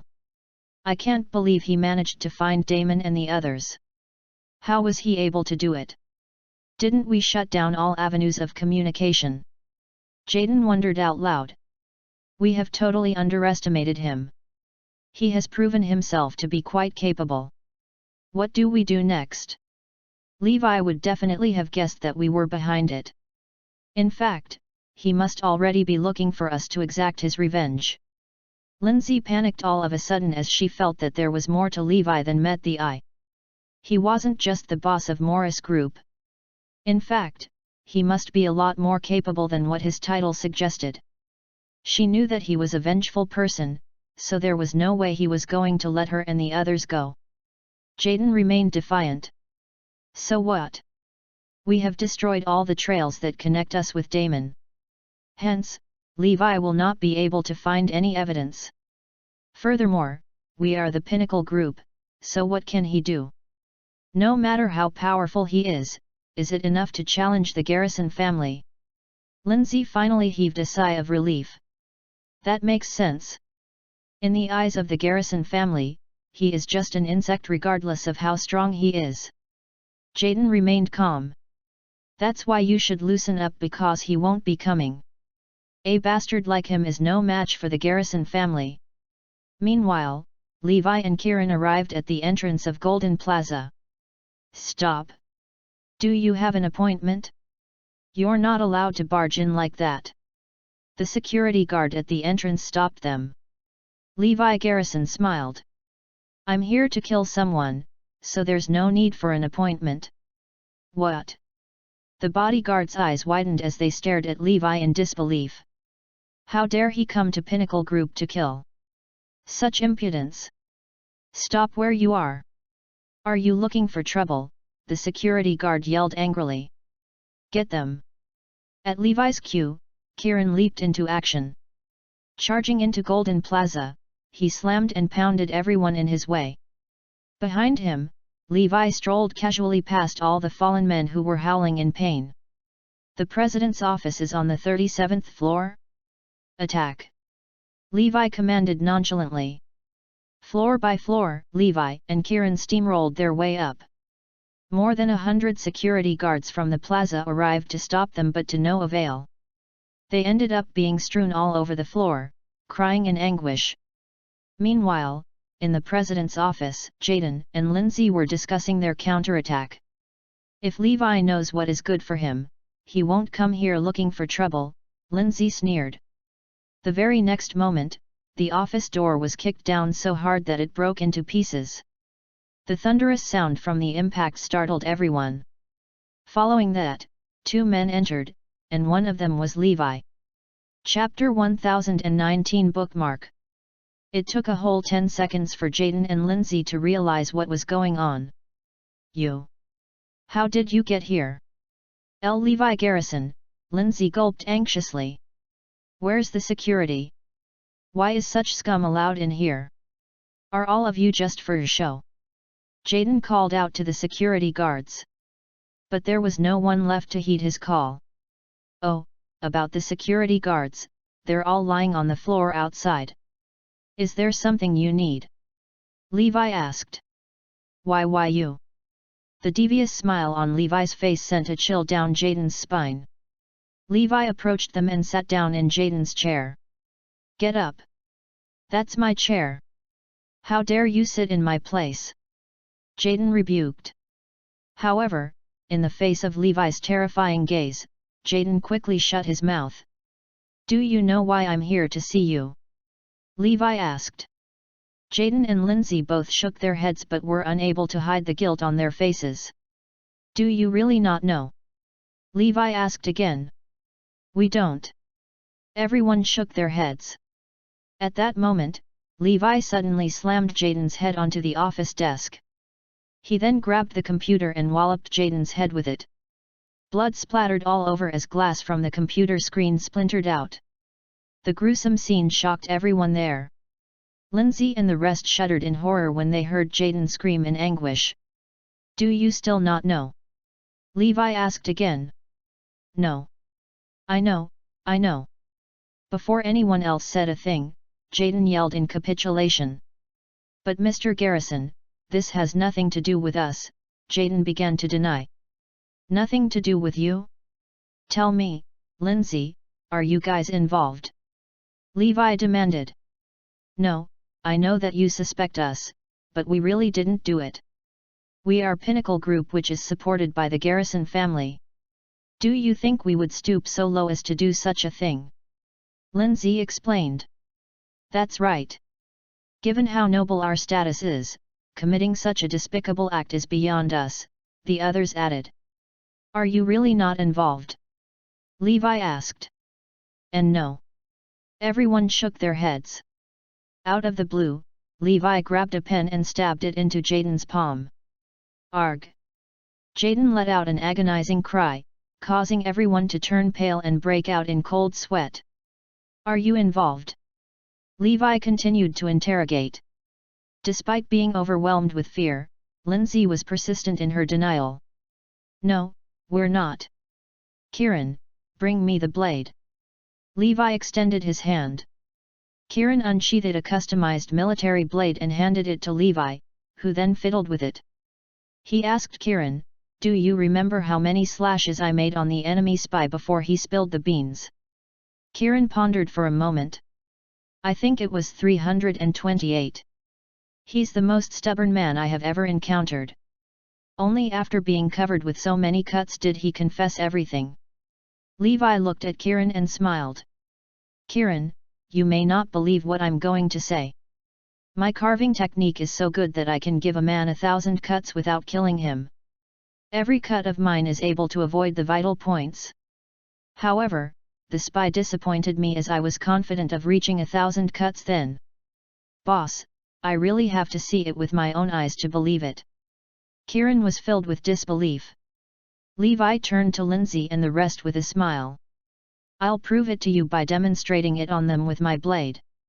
I guarantee that I can make 1,000 cuts, and they will still survive." Hearing that, Kieran replied in glee, "That's a great idea. I just can't wait." Chapter 1020 Bookmark. When they heard the terrifying conversation between Levi and Kieran, Lindsay and the others trembled in fear as their faces lost all color. "Who's going to be the first one?" "You? Let's start with you then." Levi scanned the room, and his gaze finally fell upon Jaden. Right at that moment, Jaden peed his pants in fear. "Please, I beg you. Let me go, and I'll tell you everything. We were the ones responsible for everything. I was the one who maligned Ms. Lopez." Kneeling on the floor, Jaden owned up to everything he did. Realizing the game was over, Lindsay and the others followed suit by dropping to their knees and admitting their mistakes. "We were the ones who did it. We wronged Ms. Lopez." Levi scoffed, "Oh? That's not right. How can someone as noble as you commit such a despicable act?" All of them hung their heads in shame. "Can't all of you have a little more backbone? Just the mention of 1,000 cuts made all of you waver. Moreover, I haven't even done anything yet," Levi remarked in disappointment. In his mind, he expected them to endure probably 10 to 100 slashes. In the end, they were all just cowards without any guts. "In that case, what do you suggest we do about this? Your defamation has caused my wife immense mental distress, so I can't let it go just like that," Levi asked. Lindsay and the others exchanged glances before offering, "We will make a public apology and then compensate Ms. Lopez." "What will you compensate her with?" Levi inquired. "Money, of course. Give us a number." "A billion or even a couple of billion will not be a problem," Lindsay declared. Money wasn't a problem for the wealthy Pinnacle Group. "No, I don't want money as I'm not short of it," Levi replied. "In that case, what do you want?" Lindsay realized something was amiss. "I want you to pay with your lives." Levi's eyes flashed with murderous intent. When they heard his words, everyone's legs gave out in shock. Lindsay had a strong sense of foreboding that Levi was really going to kill them. She stared directly at Levi. "You dare kill us? Why not? We are the senior management of the Pinnacle Group, and I'm sure you're aware of who owns the group. He is the heir of the Garrison clan, Tyrone Garrison. We are under his direct supervision. Furthermore, Mr. Damian Garrison is also backing us up. So how dare you lay a finger on us?" Lindsay sneered. Just as she spoke, everyone else suddenly realized that they were unnecessarily cowed by Levi. In truth, there was no need for them to feel afraid at all. After all, they were members of the Pinnacle Group, which was supported by the Garrison clan of Oakland City. Hence, they couldn't imagine who in the world would dare to harm them. Upon realizing the fact, they gradually stood up and stopped kneeling before Levi. Even Jaden heaved a sigh of relief. He glared at Levi and offered, "We will apologize to Zoe and compensate her financially. You can take it or leave it. Levi, you better think twice before you do anything to us. You will be challenging Mr. Damien and the whole Garrison clan." Lindsay sneered, "I admit that you have exceeded my expectations. But, compared to the Garrison clan, you are nothing but an insect. Is that why you have decided to resolve this in such an insincere manner?" Levi asked. "Otherwise, do you really want to go against the Garrison clan? Listen to me. You should let the matter rest. Despite how unfair you think it is, you have to bear with it." Jaden patted Levi on the shoulder. At that moment, Levi twisted Jaden's hand around and snapped his wrist. Chapter 1021 Bookmark. From Jaden's perspective, there was no way Levi would dare challenge the Garrison clan. He thought Levi had no choice but to turn a blind eye to what they did. For any injustice that he suffered, Levi could only accept it in silence. However, Jaden didn't expect Levi to attack him. Levi sent him flying with a devastating kick. Jaden's body slammed against the concrete wall before dropping to the ground. Blood splattered all over the wall from the impact. After twitching for a brief moment, he lost consciousness. "Levi, how dare you beat up Mr. Garrison's subordinate?" Lindsay bellowed. "Are you crazy? By doing this to Mr. Yolanda, you have insulted the Garrison clan. Do you have a death wish?" the others yelled at Levi. They attempted to bring the powerful Garrison clan into the matter so that they could intimidate Levi. "Humiliating the Garrison clan is precisely what I'm looking to do." Without saying another word, Levi slapped Lindsay back and forth, causing everyone to fall silent. "Levi, aren't you afraid that the Garrison clan would exact revenge? Know your place. In the eyes of the Garrison family, you're just a bastard," Lindsay yelled. All she got for a reply was another slap. The slap was so forceful that a wound opened up, exposing her flesh. Consequently, her face began to look mutilated. At that moment, Zoe called and asked Levi where he was. After he ended the call, he sneered, "Count yourselves lucky that I let you live. However, all of you must give something up in exchange." "What?" Lindsay and the others panicked. "At least leave behind a hand or some fingers, or else death is what awaits you. Do it yourselves." Levi threw his knife to them. After a momentary hesitation, Lindsay picked up the blade and swung it hard at her own hand. She let out an agonizing scream, just like a pig who was being slaughtered. Everyone else had no choice but to follow suit by mutilating themselves with the knife. Excruciating screams reverberated through the room while the air was filled with the stench of blood. "Levi, you will regret this. From today onwards, the Garrison clan will not rest until they have destroyed you. You are a dead man walking." Lindsay yelled. But you won't live long enough to see it. Make a public apology now," Levi bellowed. Finally, under Levi's coercion, Lindsay and the others apologized and revealed the truth on the internet. After that, Jaden and Lindsay were ostracized by the whole media industry to the extent that their reputations were utterly destroyed. Going forward, they had to be careful wherever they went. In the event they were recognized, they would definitely be beaten up. After Levi left, all of them were still crying in anguish. However, more than pain, they were all filled with hatred. It was as if Levi had banished them from heaven and sent them straight to hell. Their whole lives were ruined. Not long after Levi left, Damien called them. "What's going on? Why did you apologize on the internet?" Damien demanded coldly. "Mr. Garrison, you have to listen to us. It's all Levi's fault. He was the one who did this," Jaden ranted in a choked voice. Lindsay related the matter to Damien and added fuel to the fire by exaggerating it. "D***mn it, just you wait, Levi. I will personally deal with you. I will show the Garrison family and the whole world that I'm more powerful than a bastard like you. Beyond that, I'll let father know that his decision to abandon you was correct." Damien's voice was frosty and carried with it a murderous intent. "Excellent." Lindsay and the others were filled with tears of joy. "As for you bunch of scum, it's the end of you, so don't force me to do it myself." Chapter 1022 Bookmark. Meanwhile, Levi received news that Lindsay and her companions disappeared after the apology. Some time later, their bodies were found in a river. Levi didn't even need to guess who did it. The Garrison clan was so ruthless that they would not allow anyone to escape. "Very well, I will take them down one day." Levi's eyes were filled with resolve. After having her name cleared, Zoe returned to the company. She reshuffled the top management, and everything else went back to normal. The only difference now was that everyone knew about the date of her wedding with Levi. Both she and Levi were busy preparing for it. In fact, many of her old classmates called to congratulate her, including those she met when she was studying overseas. Coincidentally, Zoe needed bridesmaids. However, given her age, most of her friends were already married with kids.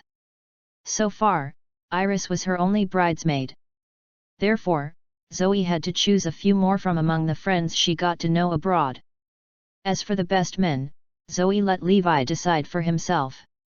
It was a difficult choice for Levi to make as he was spoiled for choice.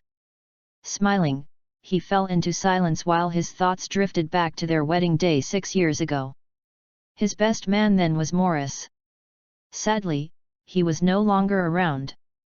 Levi let out a long sigh. The other two best men were Matteo and Jason. Matteo, Morris, and he were best buddies since they were in school. However, Matteo was the least capable among them as he had a reckless demeanor. Jason was both a mentor and a friend to Levi. Since he was a few years older than Levi, he helped him out a lot.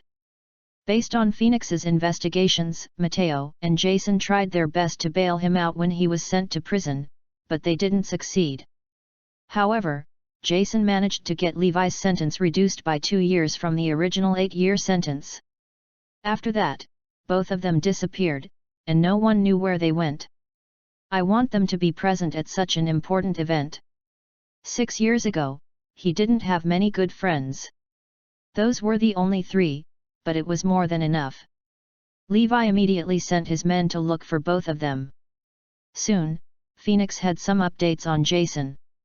She found out that he was a member of the illustrious Lowe family of Oakland City. He had spent a few years training in the southern region. When Levi was imprisoned, Jason returned home. "Good, give me his contact."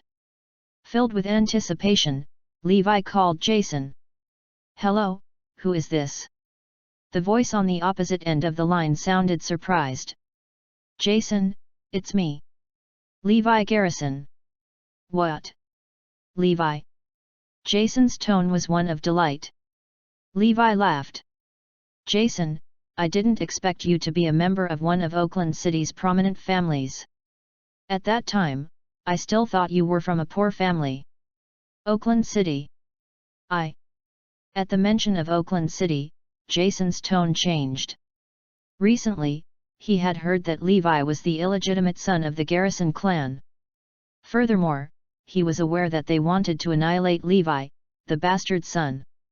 Hence, he was worried that the Garrison clan would take action against the Lowe family if they found out about his relationship with Levi. Especially since he heard that Damien himself wanted to deal with the matter personally. Damien was known to be extremely ruthless. Therefore, if he found out that Jason used to be Levi's best friend, the Lowe family would be wiped out. "Levi, what's up?" "Jason, I'm going to hold my wedding again and would like to invite you. You must attend." Jason hesitated for a moment.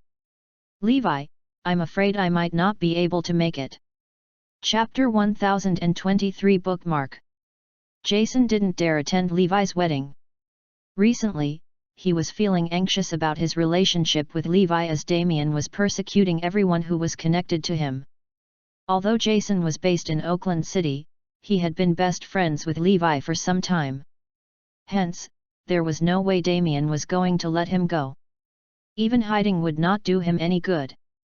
Therefore, attending Levi's wedding was the last thing he dared to do, as that would reveal his connection with Levi.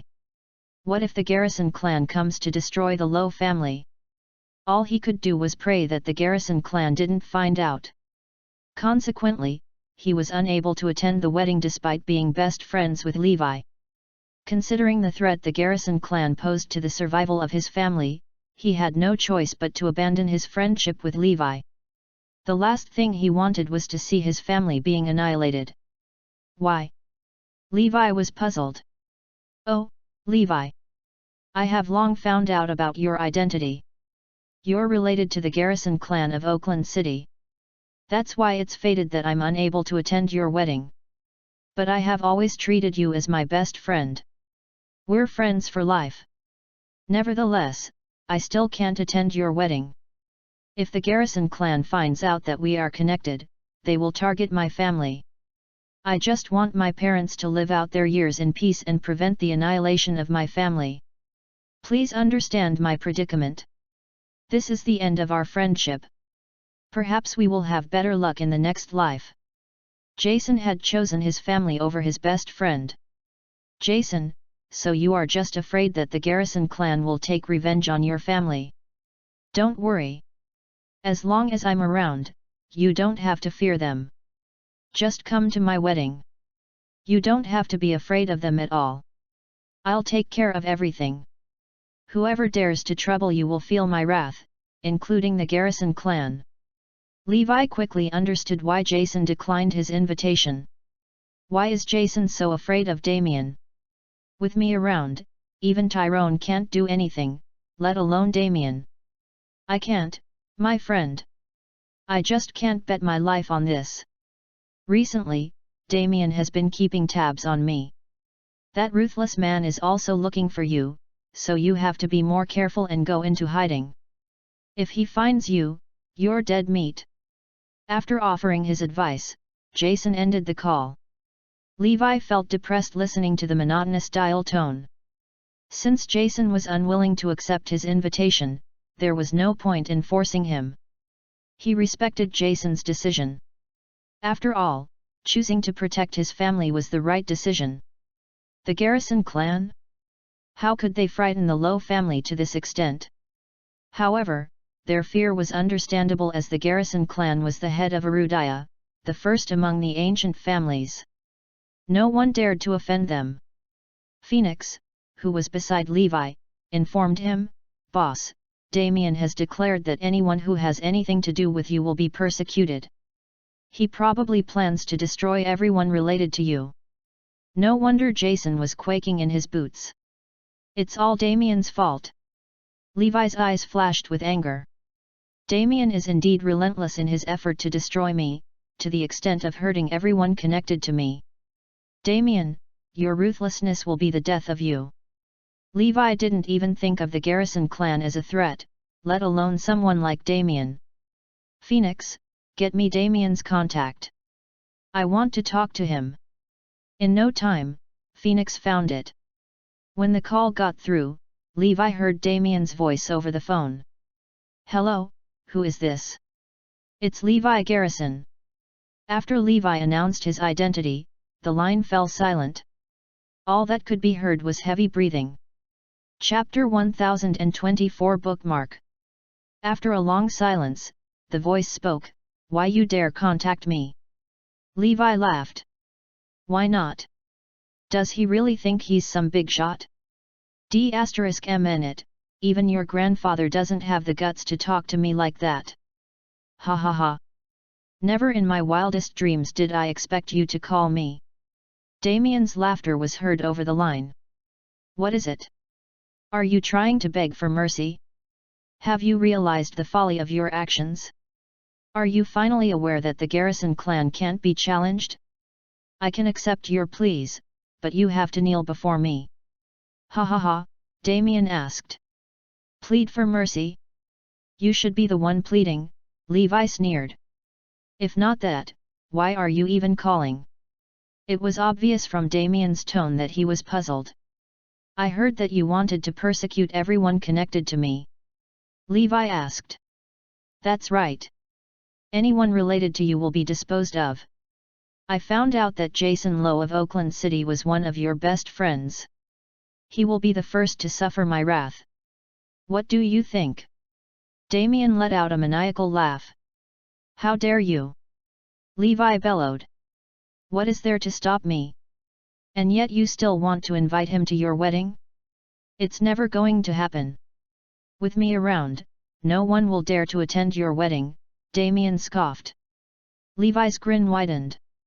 Fine, you should sit tight and wait. He will definitely be at my wedding. Furthermore, if you dare to touch anyone related to me, I will definitely kill you. Mark my words. Ha ha ha.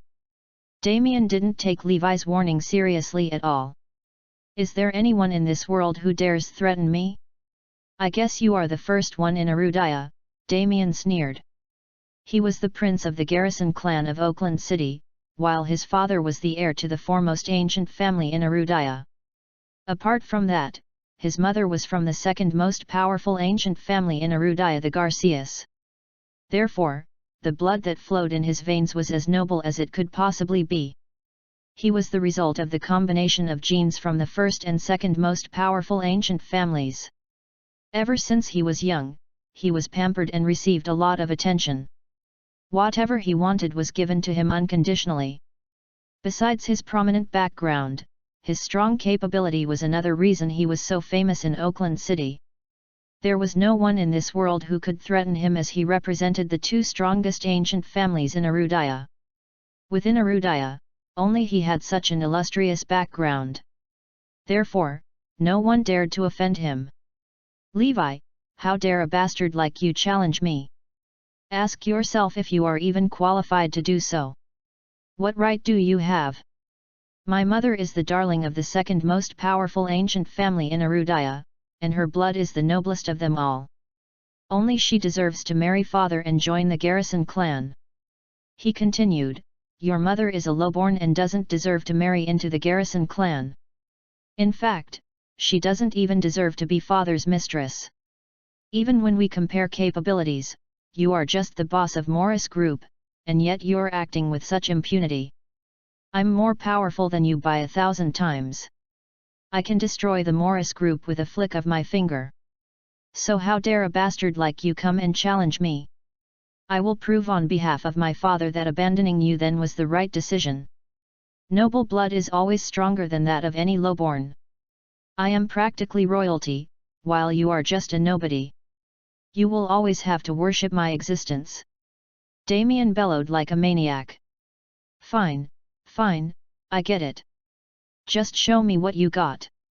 I want to see for myself how much the Garrison clan's noble blood is worth, Levi replied with a laugh.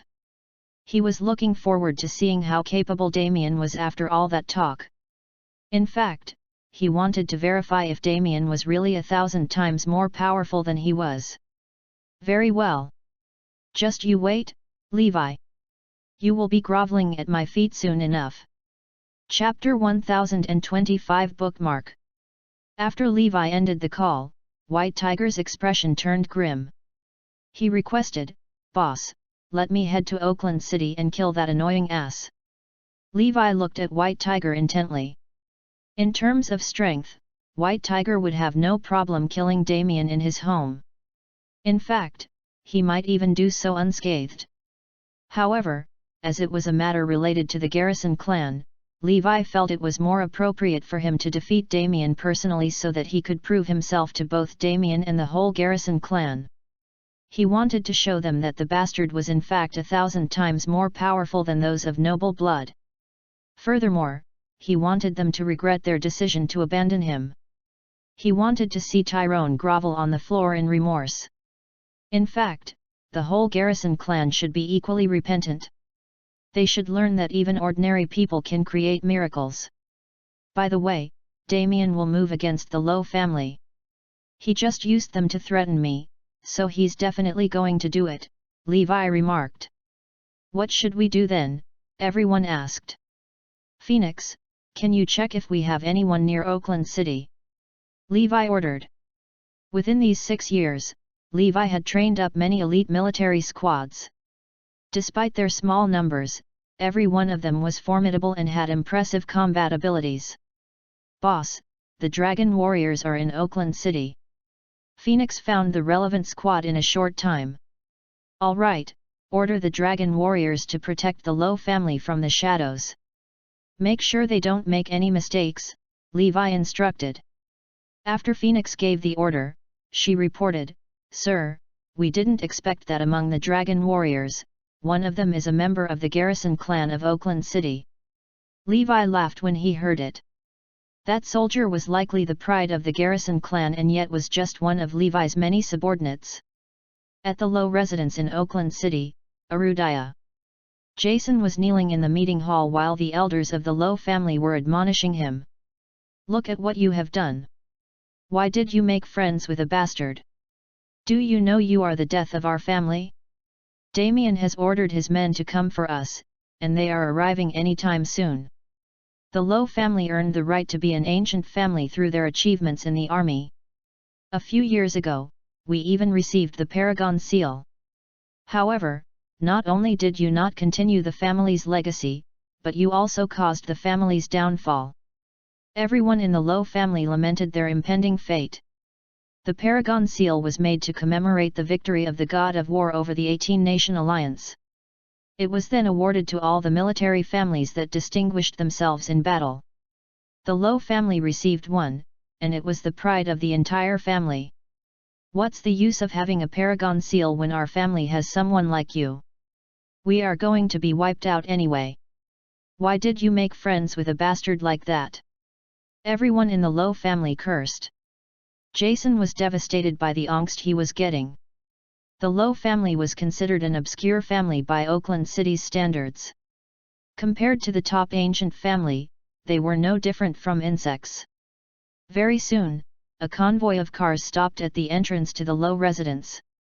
An undeniably handsome man alighted, but he had a vicious expression on.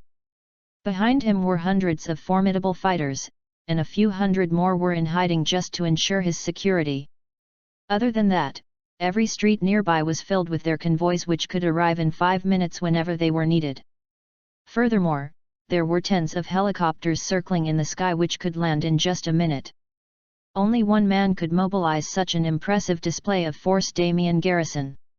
However, he was there to annihilate the Lowe family. He was the favorite son of the two most powerful ancient families in Arudaya. As no one wanted any harm to come to him, the security around him was impregnable, to the extent that there were men beside him whose sole purpose was to sacrifice their lives to save him at the crucial moment. Chapter 1026 Bookmark. Levi Garrison adjusted his gold-rimmed glasses. The air was oozing with his natural-born aura of nobility. In his world, there were only two types of people: the ones who were close to him and the lowly peasants. Other than the Garrison family and the Garcia family, everyone else was equivalent to peasants in his eyes. Levi Garrison. Didn't you say that you wanted to protect the Lowe family? So why would you ask Jason Lowe to attend your wedding? I'll burn every single member of the Lowe family into ashes today. I'll break the limbs of Jason Lowe. Let's see if he will still be able to attend your wedding. Damien was a man of his word. He had said that he would start his massacre with Jason, and here he was. As Damien waved his hand leisurely, his men immediately pushed down the gate to the Lowe residence. Troops consisting of hundreds of soldiers promptly marched their way into the house in an orderly manner. Upon seeing Damien's army, the members of the Lowe family immediately fell to their knees. They didn't dare oppose his wishes. Jason's father, Joseph Lowe, pleaded with Damien, "Mr. Garrison. Please give us a chance. My son was ignorant. Please forgive us. Have mercy on us, Mr. Garrison. We're willing to give you everything. As long as you spare our lives, all the assets of the Lowe family can be yours. Take all the money as well." The entire Lowe family pleaded in unison. They were going all out in order to salvage their family. Haha! What makes you think that I care about a puny family like yours? Do you think I lack that bit of money that your family is worth? Are you looking down on me? Damien scoffed. The Lows were terrified. It was a fact that Damien had everything that he wanted. There was literally nothing he was in need of. The only reason I am here today is to annihilate the entire Low family. It's your fault for having relations with that bastard Levi. I've said before that I would wipe out every single person who had anything to do with Levi Garrison. Damien flashed a twisted smile. Mr. Garrison. I was wrong. I shouldn't have interacted with him. Please let my family go. Jason begged in despair. Go to Levi Garrison and call him a bastard 100 times to his face. If you do that, I'll let you off. Damien smiled in amusement. I can't. Jason gave up. Well, if you can't, then you might as well just die. A wall of men unsheathed their blades and charged toward the Low family with the wave of Damien's hand. The Low family was about to be annihilated. Stop right there. Don't you dare touch the Low family. A shout of demand sounded from behind them at the very last moment. A sea of warriors in black charged their way down from the roof and the walls surrounding the Low residence. There was a magnificent dragon stitched onto the black battlesuit of those warriors. They all had a bulletproof mask shielding their faces. Hey? Aren't they the dragon warriors who are under the direct command of the god of war? What are they doing here? Damien was very familiar with the god of war's troops. It was his ultimate goal to be the god of war, after all. He remembered what Kenny and Tyrone told him after the god of war came into existence. You have to become the god of war. This is a goal you have to work toward. Damien, you may be superior to your peers, but compared to the god of war, your achievements are far from enough. It's like your accomplishments are a joke. From then on, Damien set his goal to be the god of war. The only thing he thought about every day was how to minimize the difference between him and the god of war. To surpass someone, one must first understand everything about him. That was why Damien was so familiar with everything remotely related to the god of war. I am Damien, a direct descendant of the Garrison family. With all due respect, dragon warriors, why have you come here today? Damien queried. Damien Garrison, leave immediately. The Low family is not to be at your disposal. A demanding voice sounded. Chapter 1027 Bookmark. Is that you, Lincoln? Damien recognized that voice. It belonged to his cousin, Lincoln Garrison. He was the son of Damien's uncle, who was Tyrone's eldest brother. As a member of the Dragon Warriors, he was not only the pride of Damien's uncle but also the whole Garrison family. Having a member who attained the prestige of being a trusted subordinate of the god of war was a great honor for any family, no matter how formidable that family may be. I understand, Lincoln.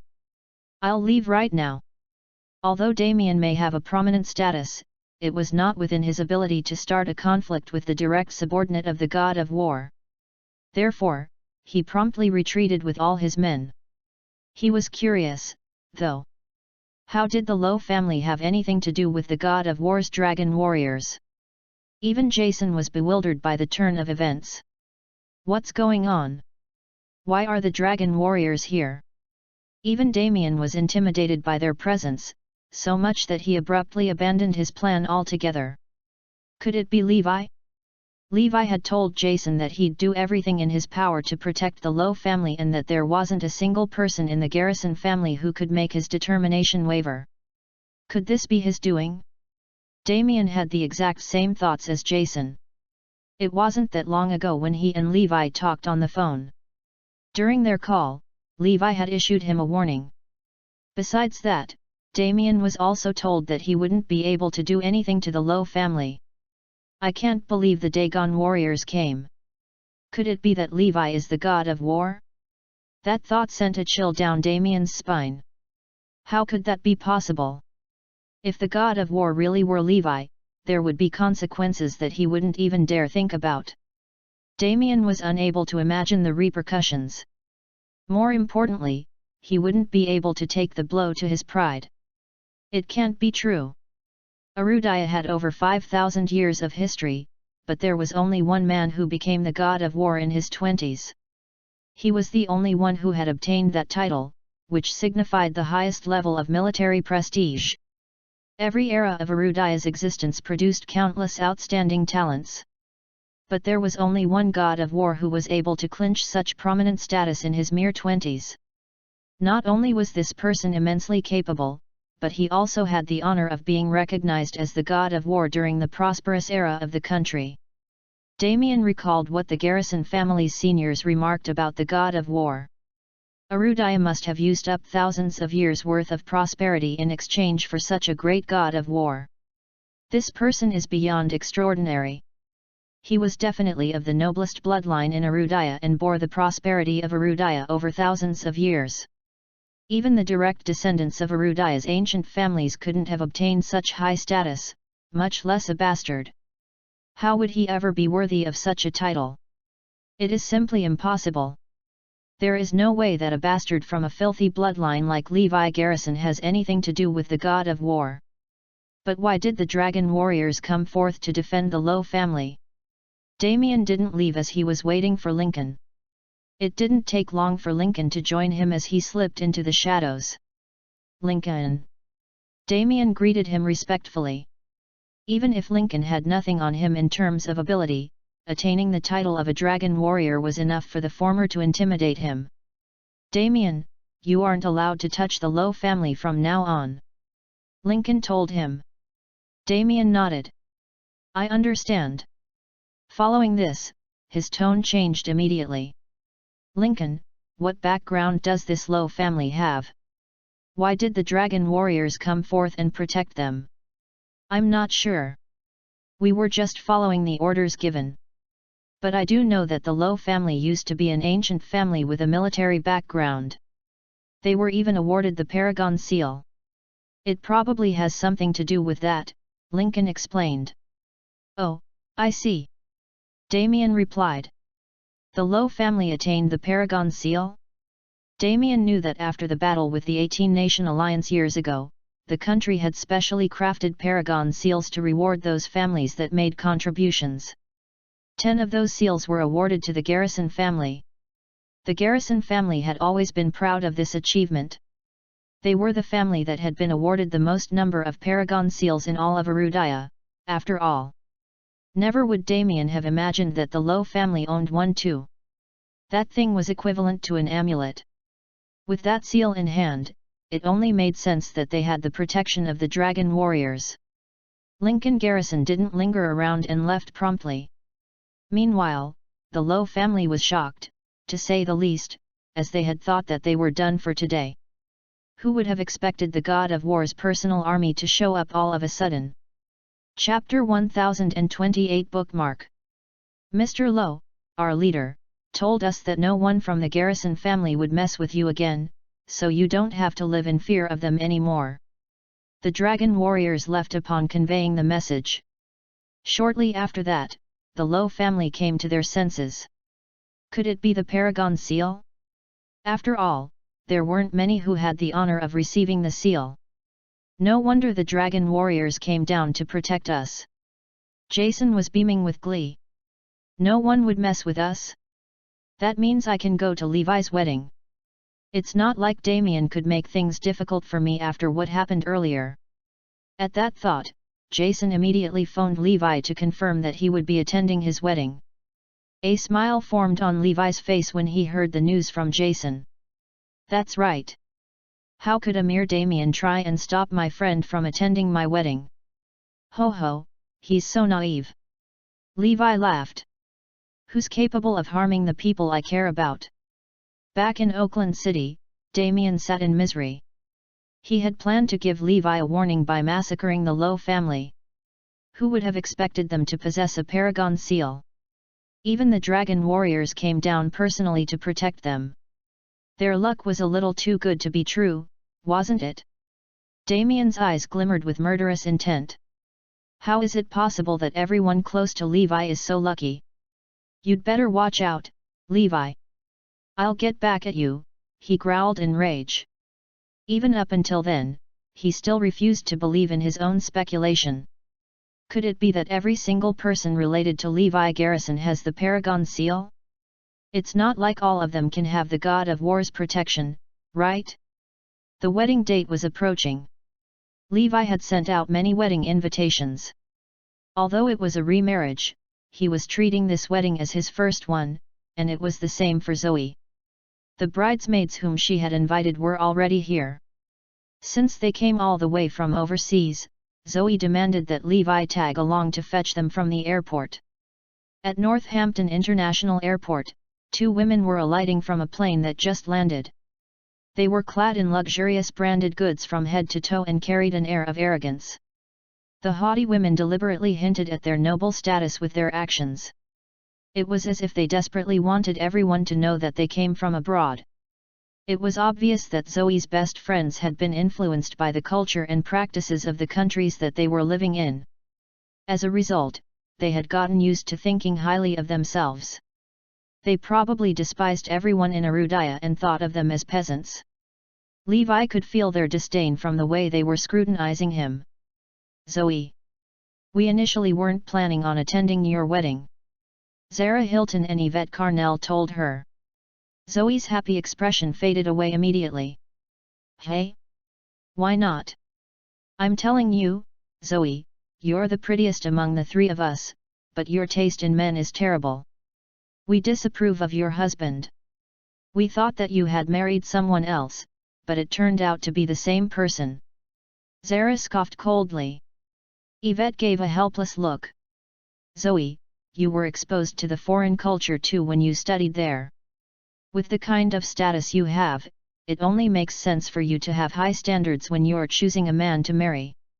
Why would you pick him? It seems like this country sucks. If Zoe had stayed overseas, her standards definitely wouldn't be as low as this. Zara commented. Yvette immediately chimed in, yeah. That's right. This country's conditions are toxic. It's so much better to be overseas. There's no way Zoe would have chosen this guy if she had stayed abroad. Instead, she would have picked someone much more competent. Definitely not this joke of a guy. Yvette ended her speech with a glare at Levi. These words made Levi upset to say the least. His voice was cold as he spoke. Excuse me, are you two still Arudayan? All you talk about is how good the other countries are. However, I highly doubt it. Chapter 1029 Bookmark. Levi couldn't stand xenophiles. They were living in Arudaya, the most secure and prosperous place in the world. Yet, all they did was complain about it. In their eyes, as long as something was from a foreign country, it was better than that of Arudaya. Even the air overseas smelled sweeter and the moon over there was brighter. Those people who had lived abroad always felt a sense of superiority over Arudayans, as if the latter were peasants. Wasn't this exactly the case for Zoe's two friends? It was then Zara and Yvette's turn to get upset after hearing Levi's chastise. It is much better to live overseas. That's the harsh truth. Do you foolish people seriously think that Arudaya is the best place in the world? Let me tell you, Arudaya is worthless compared to other countries. You're asking if I'm Arudayan? Well, I don't want to be one anymore. I've been working on getting an immigration permit. The moment the permit is approved, I'll immigrate immediately. Why would anyone want to be Arudayan? Staying abroad is amazing. Zara and Yvette retorted disdainfully. It was their instinct to reject everything that was Arudayan. From the moment they got off the plane, even the air seemed contaminated to them. If not for Zoe's current status, there was no way she could have convinced them to come back and be her bridesmaids. They looked at her and said, Zoe, why don't you immigrate too?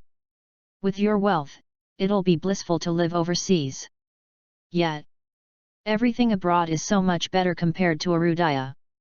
Hurry up and immigrate. The moment you obtain overseas citizenship, you'll get great opportunities everywhere you go. However, Zoe rebuked, I was born and raised in Arudaya. There is no way that I'll immigrate anywhere else. I've only gone overseas for the sake of broadening my horizons. Zoe strongly disagreed with the views of her friends. But since she was the one who had requested them to be her bridesmaids, she couldn't be too blunt. Sigh. Zoe, that's such a pity. It'll be a waste for a genius like you to remain in Arudaya, both of them lamented. Zara and Yvette were only two out of countless people who shared the same opinion. Unfortunately, it wasn't uncommon to find xenophiles among the younger generation nowadays, and they fought tooth and nail for an immigration permit. In their opinion, everything foreign was better. Levi sneered, "You two had better give up on that thought. There's no way my wife would want to immigrate. Not only is Arudaya a prosperous country, but it also has a rich history dating back thousands of years. It's perfect. Why would anyone be envious of those staying abroad? Haha. Haha. What's so good about Arudaya? Look at Zoe. She must have gotten used to the old-fashioned way of living here. That's why she chose you to be her husband. This would never have happened if Zoe went overseas. She definitely would have chosen a husband 100 times better than you. How good can life even get here?" Zara mocked. Zoe made an effort to stop their bantering. "All right.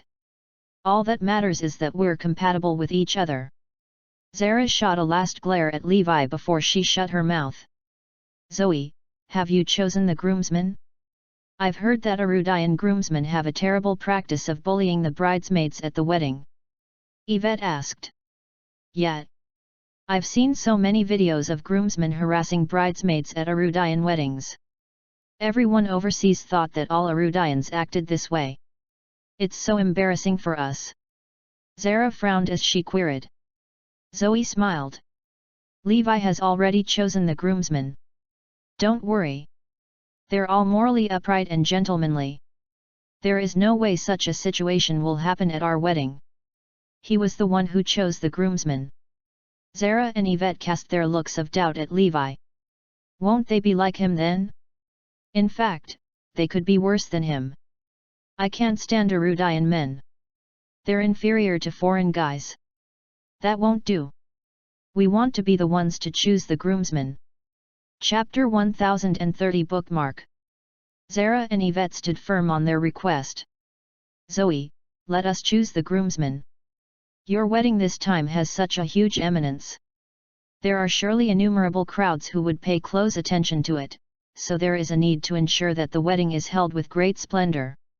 Let's hire a few foreign models to be the groomsmen." "That's right. Only models from overseas will be worthy of standing next to bridesmaids like us." The two of them launched into a heated discussion. If this went on, they might even end up finding a new husband for Zoe. "Let you two choose my groomsmen? Impossible. I'd much rather give up you two as the bridesmaids than allow you to choose my groomsmen. And there is no way I'll accept foreigners." Levi was firm in his decision.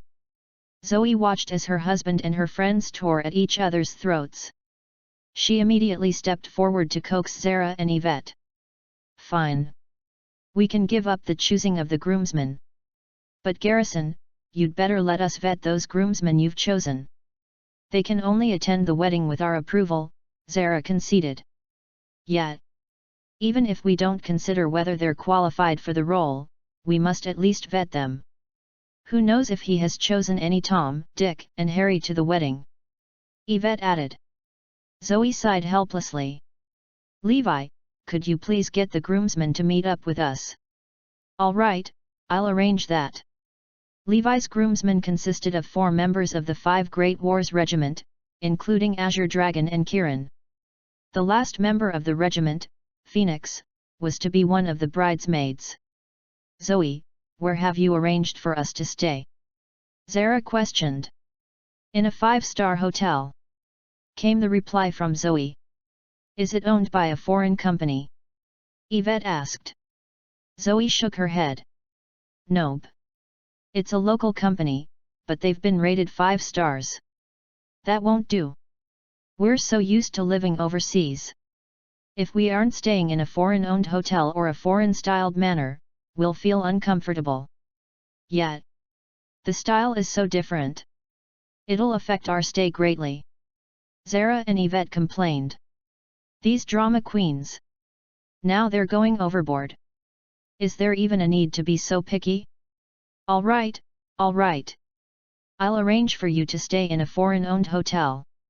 I'll make sure the manager and staff are all foreigners.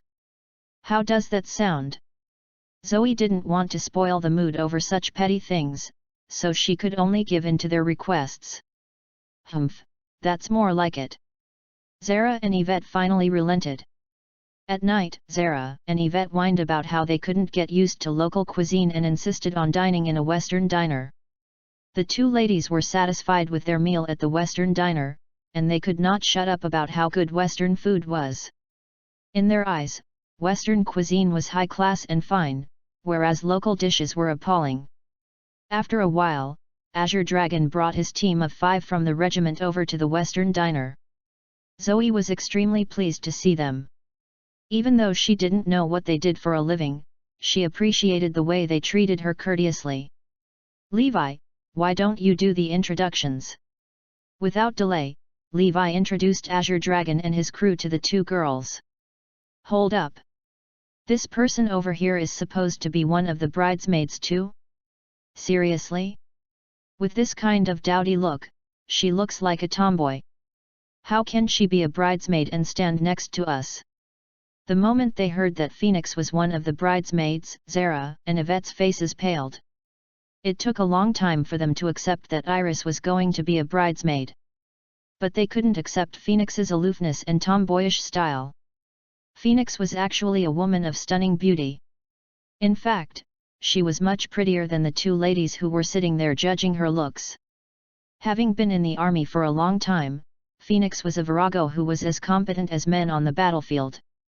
However, she was different from most women in terms of demeanor and appearance, looking slightly manly.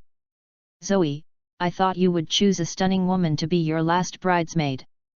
I mean, I don't expect her to be outstanding like us, but at least she's got to be better than this. How is she even qualified to be a bridesmaid? The two of them couldn't even be bothered to cover up the mockery in their voices. Phoenix slammed a fist onto the table. Chapter 1031 Bookmark. Following that, she grabbed a dinner knife and stabbed it right into the center of the table. Why do the two of you have so much bullsh *t coming out of your mouths? And who the hell are you calling a tomboy? Phoenix questioned them coldly. Even her enemies couldn't make her shed a single tear on the battlefield. What made these ladies think that they could bully her? Phoenix fiddled with the dinner knife. The threat was clear. She could send the knife flying straight through the necks of Zara and Yvette at any second. Zara and Yvette were frightened stiff. They exchanged a helpless look and laughed weakly. I mean, we think you're really great too. We're so happy to have you join us. They were powerless against Phoenix, so they chose to keep their mouths shut. The two of them only had the guts to bully those weaker than them, after all. The nicer Zoe was to them, the more they took advantage of her. But when faced with violence like the kind Phoenix had just demonstrated, they would chicken out immediately. Zoe valued her friendships greatly. Since she was the one who asked them to be her bridesmaids, she had no choice but to put up with their bullying. In fact, Zoe had a domineering side to her too. If it were not for her tolerance, she would have sent them packing for home already. Well, anyway, we will need to find a new group of groomsmen. This batch won't do. Seeing that they couldn't boss Phoenix around, Zara immediately turned to target the remaining 4 men. Yvette nodded in concurrence. That's right. These groomsmen are horrendous. Look at the 4 of them. Their fashion sense is outdated.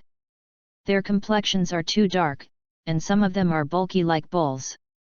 Oh, this is terrible. They'll seem so out of place next to bridesmaids like us. It was probably because Azure Dragon and the other 3 guys were all in plain clothing, not to mention the standard and boring military buzz cut they all had. The whole look made them seem trigger-ready and unapproachable. Zara and Yvette definitely wouldn't make do with them. Zoe, you've got to listen to us. Get a few international models. They don't even have to do anything else besides standing there, but they'll make your wedding look much more prestigious, Yvette suggested. Exactly. Your wedding's got to be the best. Zoe, take a good look at these groomsmen. How are you supposed to work with them? Zara scoffed in disgust. Zoe laughed awkwardly. I think they're great. All of them are Levi's best friends. He treats them like his brothers. It's just within expectations for him to invite them to be his groomsmen. Zara and Yvette scowled. No way. They can't be the groomsmen. We refuse to accept them.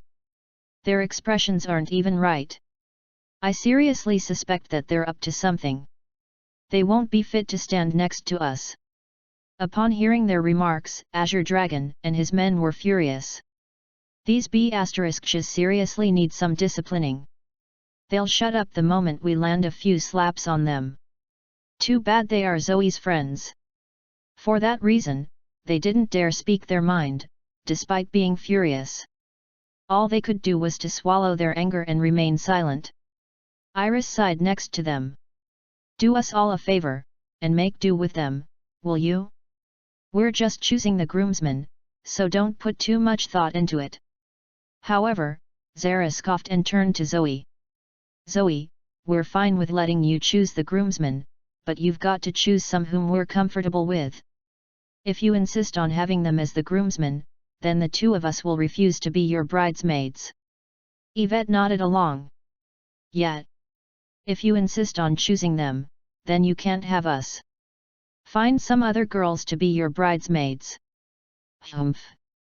Zoe quickly jumped into the conversation to mediate the situation. Come on. Don't be like this. Let's all calm down and talk this through, all right? Zoe didn't want anyone to feel uneasy and hoped that they could all come to a peaceful consensus. Little did she know that such kindness would only encourage those two girls to try and take advantage of her. That won't do. Zoe, you've got to make a decision. Either you choose to have them as the groomsmen, or we stay as the bridesmaids. It's one or the other. Zara and Yvette insisted on having Zoe make a decision. Zoe was at a loss for what to do. How am I supposed to decide? Great. Just ***ck off if you don't want to be a bridesmaid. Who the hell cares about the two of you? At that moment, Levi, who was at his wit's end, yelled at Zara and Yvette in rage. Chapter 1032 Bookmark. Levi's sudden burst of anger shocked everyone into silence. I've been tolerating the two of you for a very long time now. I've shown you respect, but what about you? You've been nothing but overbearing and annoying. You've vividly portrayed to me how incessant B****s would behave. Scram if you don't want to be a bridesmaid. We couldn't care less. Do you seriously think that we won't be able to hold our wedding without you? Levi yelled. Zara and Yvette were stunned. Zoe hadn't said a word about their attitude, but Levi had gotten enraged before her. It took a solid minute for the two of them to regain their bearings. What? Are you telling us to leave? The two of them stared at Levi unbelievably. Yes. Get lost if you don't want to be a bridesmaid. Zoe has been treating the two of you as her friends, but what about you? How have you been treating her? You've been rudely ordering her around, asking her to make new arrangements for your accommodation and your meals.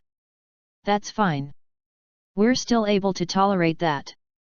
But asking to choose the groomsmen? Excuse me. Is it you or Zoe who is getting married? Have you ever given Zoe a shred of respect? Do you seriously take her as your friend? We've invited you over to be our bridesmaids, not VIPs whom we're supposed to please. What makes you think that you are the ones to decide how our wedding should be held? What more do you want? Do you want to change me, the freaking groom of the wedding, out as well? Levi attacked them with questions. The two women were rendered speechless. Zara and Yvette stood up from their seats and stared at Zoe. You don't want us to be your bridesmaids either, do you? You'll choose them over us at the end of the day, won't you? Zoe, say something if you still treat us as your friends. You'll know who to choose if you've ever considered us your real friends. Zara and Yvette stubbornly insisted that Zoe make a decision. To their surprise, Zoe wore a cold expression as she spoke. If the two of you were my real friends, you wouldn't have asked me to choose. Since you're not treating me sincerely as your friend, then there's no point in me being courteous to you. Please leave. Zoe was fed up and finally gave them an answer. The two girls looked at Zoe in disbelief as they never expected Zoe to make such a decision. The only reason why they dared to act so presumptuously was that they thought Zoe was meek. It never crossed their minds that Zoe changed so much in such a short period of time, especially in terms of her personality. Great! This is just great! How dare you reject us as your bridesmaids? You'll regret this! Zara raged. Yeah. That's right. Without us, who will you ask to be your bridesmaids? Levi scoffed, any woman with 2 legs? That'll be like shopping for groceries in the market. Levi already had candidates in mind, and one of them was Helena Engler. Anyone would be better than these 2 clowns. Besides, they wouldn't even be here if it were not for Zoe, who still cared about their friendship. Humph! Who do you think you are, Zoe Lopez? Are you even aware that your wedding is for a remarriage? Why are you making it so grand? You seriously have no shame, do you? Yeah. Do you think you're some celebrity? I would be so embarrassed to remarry. Much less hold a wedding for it. Do you not want your reputation anymore? They scoffed, tearing their facade altogether. This is freaking Arudaya. People will laugh at you for making such a grandeur over a remarriage. This kind of culture would be a joke overseas. Get lost! Zoe yelled in the midst of her fury. Do we have to leave just because you told us to? What if I refuse to leave? Hey? What can you do? We'll leave whenever we want to. Not just because you told us to. Zara and Yvette sneered at her. Throw them out if they refuse to cooperate. Levi's icy voice sounded. Great! Because I've been waiting all day to beat up these B******. Black Tortoise murmured in annoyance. Chapter 1033 Bookmark. Even Iris had the impulse to throw out those 2 women, let alone Azure Dragon and his men, who all had a bad temper. You wouldn't dare! Don't you dare touch us! Zara and Yvette threatened. Arudayan men are really boorish. You're all acting like barbarians. How rude! You don't even have basic courtesy. All of you should really take lessons from foreigners. Every one of them is so gentlemanly, unlike you. Barbaric. Repulsive. The 2 of them screeched at Black Tortoise and the other men. Having spent many years abroad, they felt edified by the culture over there and were now putting on airs. Not only did they scorn everything that had to do with Arudaya, but they also made it their mission to compare Arudaya with foreign countries in every possible way. This was especially so with the case of people. Needless to say, they felt that foreigners were better than Arudayans. And having gone through that whole ordeal a while ago, they only felt a stronger prejudice against Arudayans. Look at these people. If I didn't know this was Arudaya, I would have thought that I had been transported back to the Stone Age. All of you are so barbaric. Levi shot them a chilling glare. Throw them out. Upon receiving that order, Black Tortoise took the opportunity to vent his frustration. He grabbed the 2 screeching ladies, one in each hand, and dragged them toward the entrance. Let go of me! However, their frenzied struggling were to no avail. Black Tortoise mercilessly threw them out of the door as if he were disposing of garbage. Zara and Yvette felt pain shoot through their bodies while they stared at him with their mouths agape in shock. They had been thrown out like beggars onto the street. Just you wait! You lowly Arudayan peasants! Barbarians! I'll expose all of your vulgar acts to the world! They continued screaming. This monstrous country makes me sick. We shouldn't even be here. We want to leave this barbaric place right now. Their clamorous shrieks of resentment echoed through the street as they left with the promise that they would be back to take revenge. Levi shot a look at Azure Dragon. After Azure Dragon pulled a few strings, those two mad women were immediately deported out of the country. They had literally been chased out of Arudaya. As they left, they still made sure to voice out their scolding. "Don't you worry. We won't even want to step into the borders of this country ever again. Barbarians! You're all destined to live as peasants." It was not until they hopped off the plane onto foreign land did they truly let out a breath of relief. "Oh, we're finally here. I can smell the sweet scent of foreign air again. Look at how glamorous it is over here in a foreign land." Zara was nearly moaning in glee. "My mood is 100 times better now that we've left that barbaric place called Arudaya. The air is so fresh over here." "Exactly. Look at all these familiar faces. Oh, I'm so happy right now. Arudayans seriously make me sick." A whole string of nasty words could be heard while the two of them exchanged their complaints exasperatedly. When they left the airport, they decided not to flag down a taxi. Instead, they wanted to take a stroll back. They felt that they needed to filter out the dirty Arudayan air in their bodies with the fresh and clean air in their beloved foreign land. In their opinion, Arudaya was a petty country. "I'll never admit that I'm Arudayan. It's such a shame." Yvette decided resolutely. Yes. We're foreigners. Noble citizens. Arudaya doesn't deserve to have us." Zara concurred with her statement. At that moment, a group of foreign men walked past them. They looked fierce, with murderous intent clear in their eyes. Upon seeing the two coquettish ladies, their eyes lit up with a malicious glint. They whipped out their daggers and quickly surrounded the two girls. Zara and Yvette panicked. Their hearts flipped as they surveyed the situation. They had been too caught up in their complaint session and hadn't bothered to pay close attention to their surroundings. Although all they talked about was how good foreign countries were, they had encountered robbers when they first arrived in a foreign land. In the years following their stay in the foreign country, they met with several cases of robbery. They weren't spared, even when they were in the middle of a bustling city. Hence, they didn't dare to step out of their house at night. Tonight, however, they seemed to have forgotten that. Hee. It didn't take long for the foreigners to encircle the women. Chapter 1034 Bookmark. The foreigners snickered as they sized Zara and Yvette up. If they were lucky, they would get to rob and rape tonight.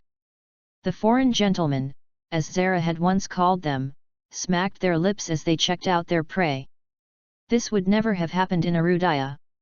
No matter how lowly they thought Arudaya was, they definitely wouldn't be robbed near the airport. Neither would they need to worry about wandering in a major city at night. This was the so-called greatness of foreign countries. Foreigners were noble, and the men were gentlemanly. However, it clearly wasn't the case at that moment. "We'll give you all our money." Zara fished out a wad of cash and stuffed it into the hands of the robbers. Hee. The foreigners grabbed the money and threw Zara and Yvette onto their shoulders. The two girls barely stood a chance against the group of burly men. Soon, they were brought to a dark and secluded place. The sound of clothing being ripped echoed amidst the silence of the night. "Let go of us! You imbeciles! Go to hell! You disgusting foreigners! You're beasts! Barbarians! You're heinous! You're nothing compared to Arudayan men! Arudaya is so much better! I want to go back to Arudaya! Foreigners are nothing but trash!" Zara and Yvette screeched desperately at the top of their lungs. Their cries, however, were soon drowned out by the nasty laughter of the foreign gentlemen. It was ironic how those two women had nothing but praise for foreign countries and their citizens a while ago.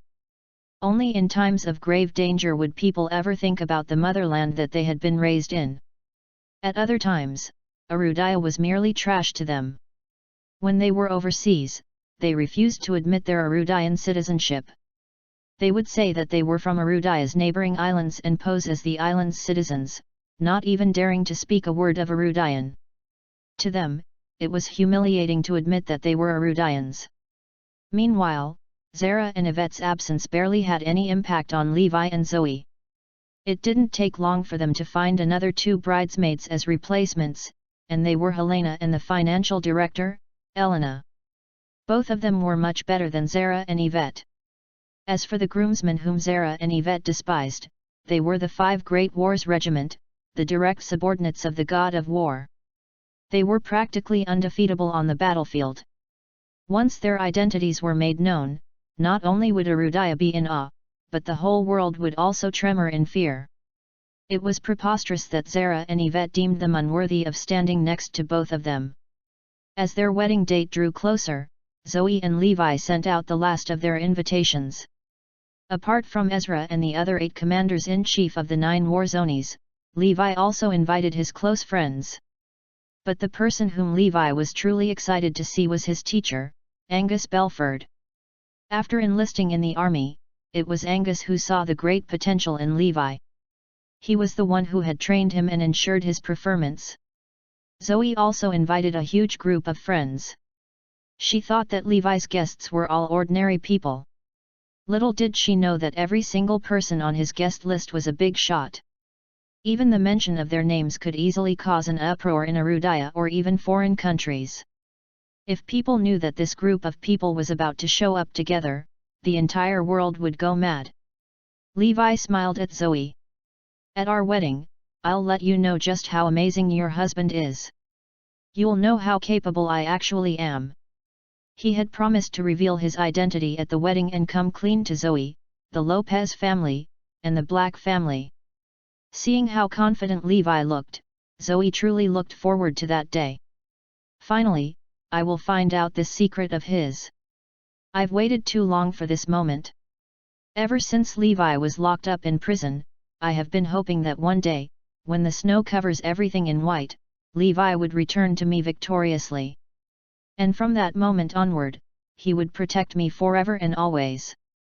It looks like my wish is about to be granted very soon." Chapter 1035 Bookmark. There's so much that I don't know about Levi, but he promised to tell me about it on the day of our wedding. I knew I was right to be patient. When the Garrisons eventually found out that Levi was still alive and was getting married, the family was shaken to the core. After all, Levi was the illegitimate son of Tyrone Garrison, the next patriarch of the Garrison family. Tyrone's appointment ceremony was coming up, but it was greatly affected by the news about Levi. The Garrisons were anxious because of their failed attempts to assassinate Levi. Hence, it was harder for them to make another attempt at that point in time. "If you were made aware of the bastard before, why was I not informed?" roared Kenny, who blamed Edward and the others for not telling him about Levi. Edward's failure was the cause of their predicament. "Go to hell! All of you!" Kenny continued to roar. "These people have brought nothing but shame to the Garrison family. The situation may be better than it seems. I mean, the bastard isn't completely useless. He's the boss of Morris Group. Even the prominent families in Southampton listen to him," explained Edward. "What?" After hearing that, Kenny seemed a little calmer. "That's nothing compared to what our family has achieved. So what if he's the boss of a group? What's so special about Southampton? Our servant was enough to take that city head-on." "A bastard will always be a bastard," stated Kenny angrily. "You're right. He's only achieved his minor success because of the noble blood that runs within him. Otherwise, he'd simply be another street rat." The Garrisons were upset over Levi and the fact that the man was doing well. In the study of a luxurious villa somewhere in Oakland City, calligraphy paintings worth billions hung on the walls. There were also various porcelain vases and exotic collections in the room, and one of them was even worth $2 billion. Rather than being locked away, these luxury items were displayed in the study as if the room was a private calligraphy painting and antique museum. A tall, handsome middle-aged man moved his pen gracefully over the canvas, practicing his calligraphy. When he was done, the name Garrison appeared, signifying the man's resolve to become the next patriarch of the Garrison clan. He could hardly wait any longer to be appointed as the head of the clan. This man was Tyrone Garrison, the biological father of Levi. A smirk appeared on Tyrone's face when he was done with his work. Before long, the man would be at the helm of the most powerful ancient family in Erudaya. When I get appointed as the patriarch of the clan, millions will bow before me. By then, I'll be the most powerful man in Erudaya. Someone once asked me to choose between my career and a fair maiden. I chose my career, and I have never once regretted my decision because I'll soon have everything that I could ever want, muttered Tyrone to himself before simpering. Something terrible has happened, Mr. Garrison, shouted a voice from outside. Chapter 1036 Bookmark. What's all the fuss about? Calm yourself, ordered Tyrone coldly. The servant was about to speak when a woman rushed in from behind. We're in deep trouble. How are you still in the mood for your calligraphy?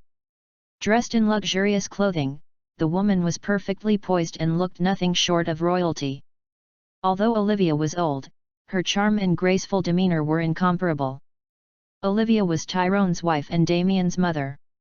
As a member of the Garcia family, the second most powerful family in Erudaya, she was the only one who was worthy of marrying Tyrone. What is it, Olivia? Asked Tyrone. Do you remember what happened 20 years ago? Asked Olivia with widened eyes. Tyrone would never forget how he had fallen in love with Emma when he was just a young man. 20 years ago, he had almost ruined his future. I do, and I remember taking care of it. So what is this about? Inquired Tyrone with a puzzled look. Didn't you say that Emma *TCH would be kept in Margot City for the rest of her life and that she would never leave? I did because I know her. She'd never leave that city. I'd even erected a tombstone there as a reminder. Like a madwoman, Olivia roared, *T. The tombstone has been destroyed, and Emma is nowhere to be found. It turns out that you don't know her as well as you'd thought. What? She left Margot City and even destroyed the tombstone? How is that possible? Dumbfounded, Tyrone almost lost his balance. Didn't you say that you'd taken care of the bastard too? Didn't you promise that he was dead and would never be a threat to our family? Are you saying that the boy is still alive? Tyrone could not believe what he had just heard. He's more than alive. That bastard's the one who's brought Emma out of Margot City. Not only that, but he has also killed Caleb and defeated the Garrison clan in Haven. Even Edward was crippled when he tried to assassinate the bastard. You said that he couldn't be alive, but look at the threat that he's become to us. That bastard has humiliated our family. Mad with rage, Olivia lifted the porcelain vase that was worth billions and smashed it onto the floor. Nevertheless, Tyrone was too distraught to worry about the vase. That is not possible. He can't be alive. I lied to Emma when I promised her that I'd let the boy go. I had to kill him, so I left him in the mountains to freeze or starve to death. Even a wild dog could have killed the boy. It's merely impossible for him to have been alive. Well, the bastard is still alive. Not only that but rather, he's also doing well, stated Olivia as she glared daggers at her husband. How could it be? I'd done it myself. I left the boy to die in the wild. Tyrone was deeply troubled. Wait a second. I remember it now. It has to be him. He must be the one who's responsible, exclaimed Tyrone. Chapter 1037 Bookmark. Get the butler over here now, shouted Tyrone furiously. Before long, an old man with grey hair arrived at the scene. The butler fell to his knees before Tyrone and Olivia, for he could already guess why he had been summoned. As a butler, Dexter was in charge of the housekeeping for Tyrone's residence, unlike Edward, whose duty was to protect Tyrone. Dexter was there when Tyrone fell in love with Emma, and he helped his master with keeping secrets and other things. Otherwise, the two lovebirds would have been discovered even earlier. Dexter liked Emma, so he had persuaded Tyrone not to abandon the woman on multiple occasions. "I'm guessing that you're aware of why you've been summoned?" asked Tyrone angrily. Dexter knew that the day would come when the Garrisons would catch news of Levi. "I do, Master." "Then, tell me what happened back then. I need to know why the boy is still alive." Tyrone had his eyes fixed on the butler. Dexter sighed. "After you'd abandoned the child, I went back for him because I couldn't simply allow him to die like that. He was a person, and more importantly, he was your flesh and blood." Olivia immediately corrected him. "Tyrone has only one son, and that is Damien. That bastard is not even worthy of the Garrison name. Nobody will see him as Tyrone's son." Dexter then took a deep breath before continuing, "I couldn't allow Ms. Jones' child to die, so I took him to Northampton and left him in the streets. I gave him a chance at life. If he was lucky, he would have gotten adopted. Otherwise, he would have frozen to death. Fortunately, fate was kind to him. The child ended up getting adopted by the Garrison clan in Northampton. Not even Levi knew that he owed his life to the man. If it were not for Dexter, Levi would have died in the wild. There was no way he could have survived otherwise." When Dexter was done explaining, Tyrone gasped as if he had trouble breathing. "So it really was you. It's your fault that the boy is still alive." "I never wanted him to live," shouted Tyrone. Tyrone was so furious that he flipped his desk over, as all of the valuables were soon smashed into pieces. Rage was pulsing through the man's veins. "Have you lost your mind? Do you know how much trouble he's caused us? The fact that he's alive brings nothing but shame to our family," roared Tyrone. Olivia approached Dexter and gave the man a good hard slap on the face. "You have no idea what you've done, you slave. Now that everyone in Arudia knows Tyrone had an illegitimate son, how will he lead our family? Who is going to listen to him now? Do you think that our family can bear this shame? I ought to kill you where you're standing. I'm aware of what I've done, but I could not bear to merely allow the child to die. I couldn't bring myself to look the other way. Even after all that has happened, I wouldn't have had it any other way," insisted Dexter. Tyrone and Olivia were stunned by the man's response. "You seriously still believe that you'd done the right thing? You must have a death wish," shouted Olivia with widened eyes. She was ready to murder the man for saving Levi. Chapter 1038 Bookmark. "I do. Human lives are more important than reputation, and we're talking about my master's own flesh and blood. No matter how you put it, master's blood runs in that boy's veins." Dexter remained headstrong. "I'll kill you," roared Olivia before she grabbed a sword in the study and swung it toward Dexter. The butler shut his eyes and was ready to die when Tyrone shouted, "No." Dexter smiled when Tyrone stopped Olivia because he knew his master well. Tyrone was by no means a good man. He was cruel and ruthless, or else he would not have left his own flesh and blood to die in the wild. "Master did not stop Olivia merely to save my life. Why would he? He has never once treated us like human beings. We're merely slaves, and our lives do not matter to him. Why did you stop me? He's useless to us," shouted Olivia fiercely. "What are we going to tell father if you've killed him? How will we explain ourselves?" Dexter smiled because he knew that there was a reason that his master had kept him alive. The butler was to be their scapegoat. "You're right. What's happened has happened. Now, we'll have to explain ourselves, so we can hand him over to the clan. He'll suffer our harshest punishment. He'll pay for breaking the rules." "There's no way that he'll live," stated Tyrone as he stared coldly at the butler. "No, I can't wait that long." Olivia could not contain herself. "Then, cut off his arms," suggested Tyrone cruelly, so Olivia lifted the sword once again before swinging it down decisively. Dexter cried aloud, left in excruciating pain. "Better, Olivia? If not, you still have the legs."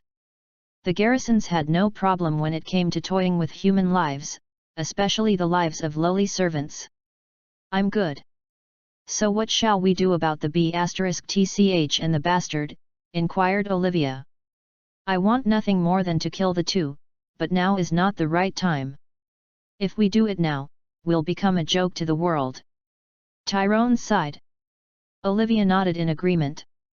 You're right. The world is watching us now. If we make a move now, we'll risk tarnishing our reputation in Arudaya and the entire east side of the world. Seeing as such, what else can we do? Tyrone was in distress. If all else fails, maybe we'll ask him to join us. It's safer that way, suggested a servant. Unfortunately, as soon as he was done speaking, he got slapped by Olivia. Are you seriously suggesting that we should allow the bastard to become one of us? What right does the bastard have to step inside of this house? I'll never agree to it, and I don't think the clan will either, shouted Olivia, utterly infuriated. That's right. He'll never be worthy of joining us. At least, not with his current identity. If he wants to become a part of us, he's got to earn it. I'll only allow him to join us once the clan recognizes his strength, agreed Tyrone. Chapter 1039 Bookmark. Olivia nodded vigorously. I've heard that he's good. Let's see if he has what it takes to become one of us. I don't believe that he can beat Damien. If he remains humble and works hard enough, he'll possibly be able to join my family, mused Tyrone. I believe that he is a capable man. He is my own flesh and blood, after all. I don't think so. Levi bows to no one, not even to the Garrison family. He's far too arrogant. At that moment, Damien returned. Not even the Garrison family, you say? Tyrone and Olivia were taken aback because the Garrisons were the most powerful family in Arudaya. Anyone who refuses to submit to the Garrisons are either mad or suicidal. Damien, the bastard really said that? Questioned Olivia. I've heard about him for a while now. I've just never mentioned it. He's challenged the Garrisons many times. He has even called me on the phone. What? He called you? Asked Damien's parents immediately. Yes. I never expected him to contact me. I'd thought that he wanted to apologize, but he merely called to threaten me.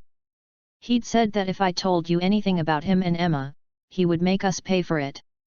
Damien then repeated all of Levi's threats to his parents. When Damien was done, Tyrone punched the wall in anger. Suddenly, a web-like crack appeared on the wall. Never have I heard of anyone so arrogant. And here I was, thinking about allowing him to join the family even though he was not qualified. How dare he threaten us like that? Tyrone roared, his voice like thunder. Olivia was equally as enraged. Not only did he threaten Damien, rather, but he had also threatened our entire family. He's got nothing on Damien, let alone our entire family. He can only dream of becoming as good as Damien. No matter how hard he tries, he'll never be as good as Damien, agreed Tyrone. Damien was Tyrone's greatest pride because the family elders had said that he was the first genius to have been born in the family in a millennium. How can Levi ever hope to compare to Damien? There's no way that's possible. Don't worry. Levi's all bark with no bite, assured Damien with a smirk. Hence, his parents nodded with satisfaction. You can count on me.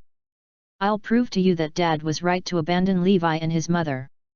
That bastard is no match for me because I'm much more powerful than he is, continued Damien. That's my boy. Show that bastard what you can do. Tyrone was very pleased with his son. Don't worry, father. When he meets me, he'll know what it means to be powerful. I'll make sure that he'll curse the day that he was born, promised Damien. Chapter 1040 Bookmark.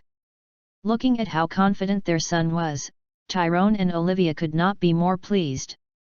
Now that's our son, our pride. Born a genius with the strongest bloodline, our son has always been a prodigy, and his training only made him stronger. Go, my son. Head south. After all these years in Oakland City, it's time for you to unleash your potential, instructed Tyrone, whose life was too precious to be put at risk. Worried for Tyrone's safety, the Garrisons surrounded the man with thousands of guards no matter where he went. Olivia nodded in agreement. It's time for you to see the world and let everyone witness what a true genius is capable of. The mother's tone then took a turn.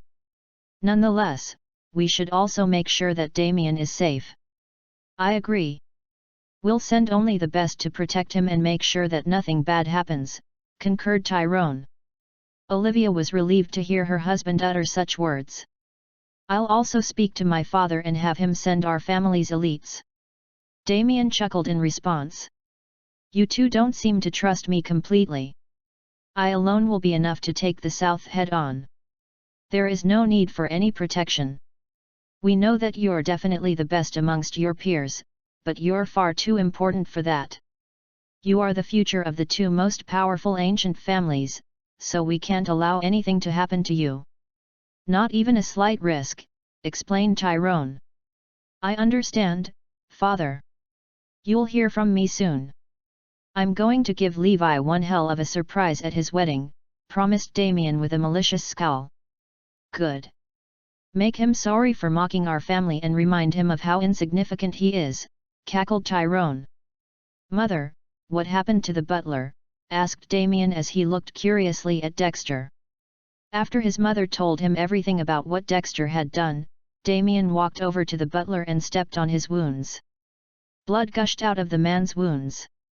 Dexter cried out again in agony before looking at Damien with a pale face. This boy is crueler than his father.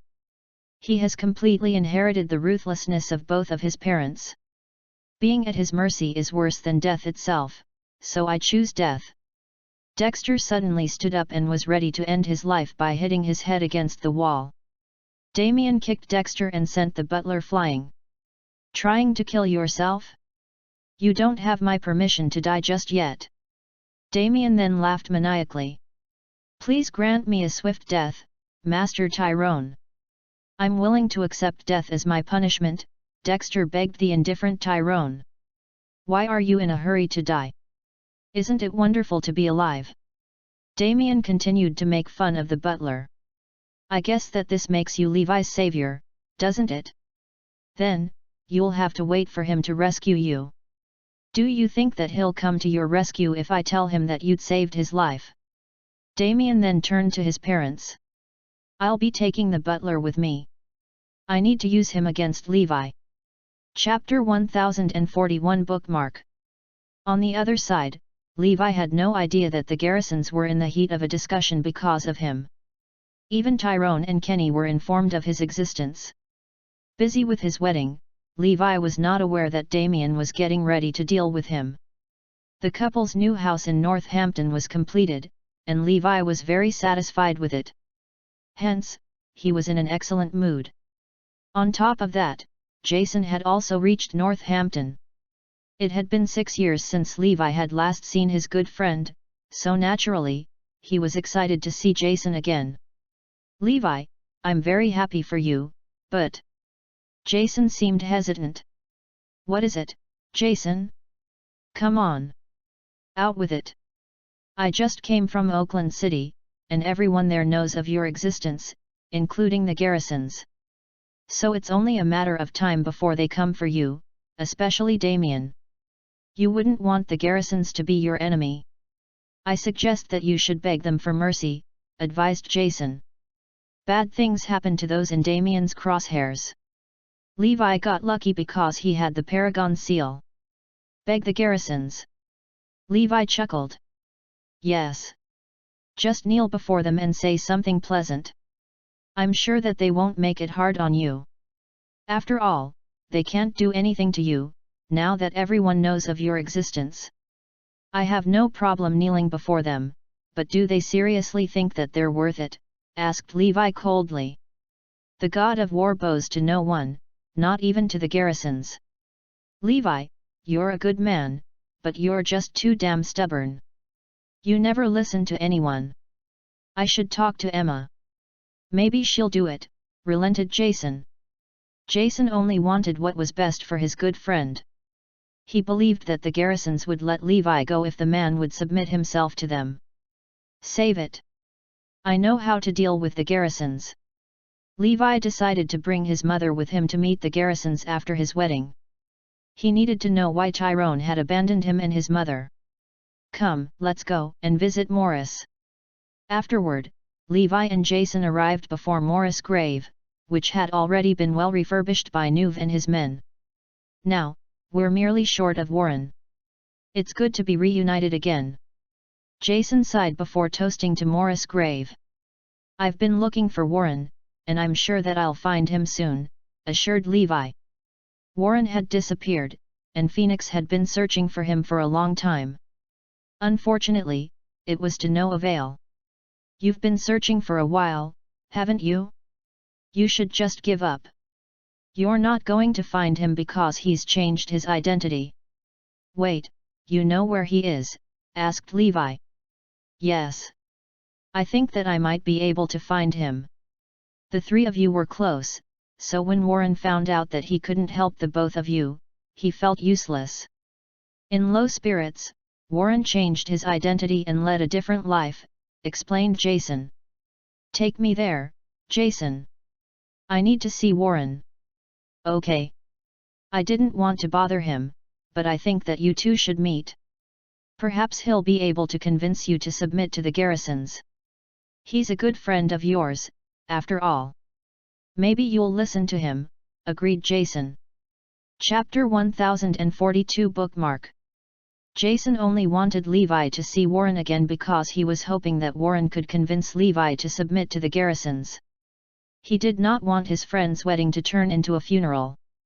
I know that the Garrisons will spare Levi if he kneels before them. Levi knew what Jason's intention was, but he saw no need to bow to the Garrisons. I'll destroy anyone who dares to stir up trouble at my wedding. With Jason's help, Levi was finally reunited with Warren. His friend had settled down and even had himself a daughter. He was living a good life. When Warren heard that Levi was getting married again, he was more than happy to be part of the celebration as he wanted to make up for his past regret. 3 days before his wedding, Levi finally got everyone important to him to accept his invitation. Meanwhile, at the Oakland City Airport, a private plane took off with dozens of other planes escorting it. On the ground was a convoy made up of hundreds of vehicles on their way to Northampton. As heir to the most powerful ancient family in Arudaya, such an occurrence was normal to Damien. He was always surrounded by tens of thousands of men to make sure that he was safe. Even though the movement was extremely large-scale, no one knew about it because the Garrisons were powerful enough to control the flow of information. On top of that, the Garrison's allies arrived in Northampton early to pave the way for Damien, for they had to ensure that nothing would go wrong. Levi, you'll realize just how insignificant you are when you meet me, whispered Damien to himself on the plane. Glancing out of the window, Damien wondered if there was anyone in Arudaya who could outmatch him. There's only one person, the god of war. All Damien could ever do was keep up with the god of war because the man's achievements were far too great. One of his achievements was beating the elites of the 18-nation alliance with only his iron fists and quelling the alliance. He was certainly the only person who had ever achieved such a feat, and it was enough to make Damien feel hopeless in his pursuit to match the god of war. I guess that being number 2 isn't that bad. Perhaps the god of war views me in the manner that I view Levi, muttered Damien to himself. No, that's not right. The bastard's not even worthy of being compared to me, shouted Damien suddenly. I wouldn't be so sure if I were you, chuckled Dexter, who was tied to his seat. Hey! Damien was stunned. What did you say? Given the same resources and advantages, Levi might just be better than you. Look at what he's achieved growing up on the streets. If he had the same upbringing as you, it's not hard to imagine that he could do a whole lot better. Dexter's words were like knives to Damien's heart. Furious, the man stared at the butler in utter disbelief. Did you just say that Levi is better than me? That's right. If he had grown up in the same environment that you had, I believe that he would have been a lot more powerful than you are. Dexter cackled. You think that he's more powerful than me? Raw anger shot through Damien. Say that Levi can't compare to me. Say it. Say it now. Damien grabbed Dexter by the throat and forced the butler to say the words. Master Levi is stronger than you. Dexter cackled again as he stared at his perpetrator. Chapter 1043 Bookmark. Huffing and puffing, Damien grabbed a fork and stabbed Dexter with it, causing blood to squirt out from the butler. Dexter's mouth was gurgling with blood, and his body twitched. Now, let's try this again. Who's stronger? Damien was acting like a madman. Master Levi is stronger, and I'll always support him, insisted Dexter. The people around them quickly stopped Damien when he was about to murder the butler. You can't kill him yet, Mr. Damien. You still need him, remember. Only then did Damien calm down, and before long, he arrived in Northampton. Is this what the outside world is like? How pathetic. These people must not know what a paradise looks like. To me, Oakland City is the only true paradise, mocked Damien. Of course, Mr. Damien. This place is a far cry from Oakland City, agreed a lackey beside Damien. I can now see why Levi is so arrogant. He thinks that he's seen it all when he'd merely achieved a minor success in this pathetic environment.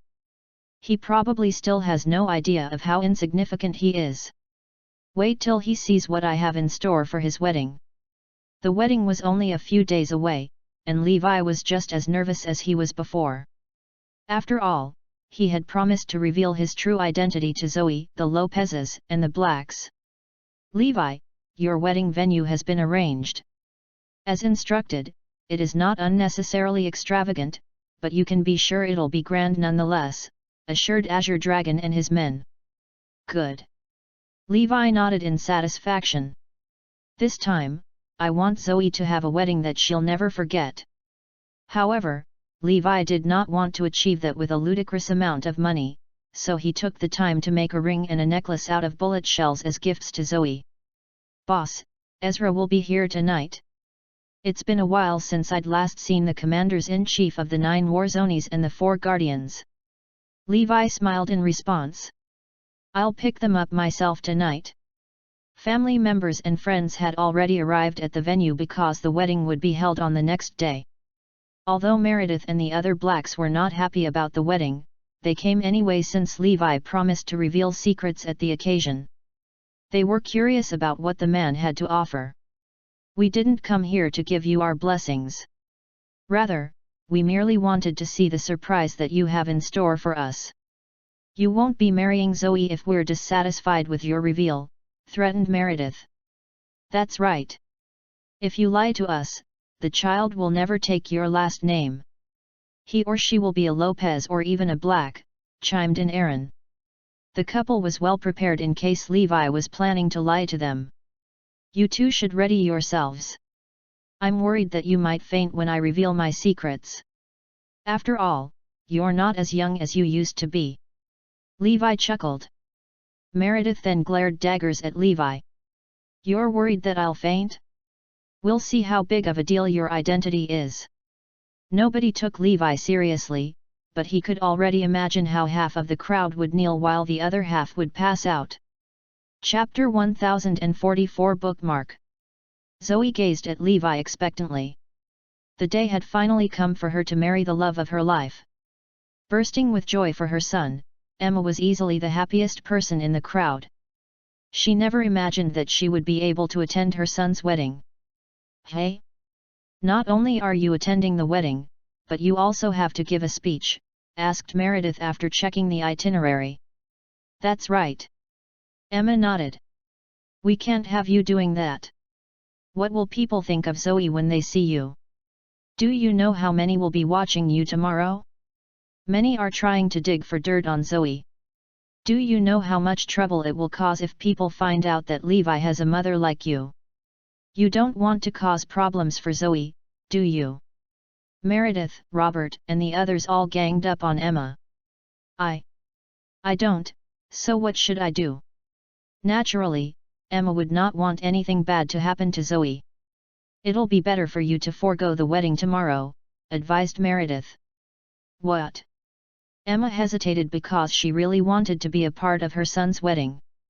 If you insist on going, then your son will never marry Zoe, threatened Meredith. I won't go then. Emma had no choice but to listen to Meredith. Good. We have an agreement then. You can't appear at the wedding, and you can't tell Levi or Zoe about this. I understand. Emma was aggrieved, but she did not want to ruin her son's wedding. Phew. Can you imagine how humiliating it would have been if Levi's filthy mother were to show up at the wedding? The blacks cackled. That night, Levi went to the airport with Azure Dragon and the others to pick his friends up personally. Logan and Jenny were also there to pick up their big-shot relatives, who only decided to attend Zoe's wedding when they heard of Zoe's net worth. Before long, the blacks appeared out of the arrival gate, and every one of them was well dressed. Logan then glanced at Levi. Take a good look, Levi. Notice how all the Lopezes and blacks are all big shots? What about your family and friends? Anyone worth mentioning? Compared to the Lopezes and blacks, Azure Dragon and others were dressed quite casually. I'm guessing that the friends whom you're waiting for will fare no better than the ones beside you now, mocked Jenny. Boss, cried Ezra and others excitedly when they appeared out of the arrival gate. Weren't these people on the same flight as us? They were in the economy class, ridiculed one of Logan's relatives. Ha ha ha. Logan and Jenny joined in on the laughter. It's evident that we're on a different level from Levi's friends. We were in first class while they were stuck in economy class. Without their uniforms, Ezra and the others were no different from ordinary people. They had even bought economy class tickets, so it was only natural that people would misunderstand. Little did Logan, Jenny, and the others know that they were standing before the renowned commanders-in-chief of the 9 Warzones and the 4 guardians of Erudaya. These men were the ones who shaped Erudaya's destiny, and they were revered both locally and abroad. Chapter 1045 Bookmark.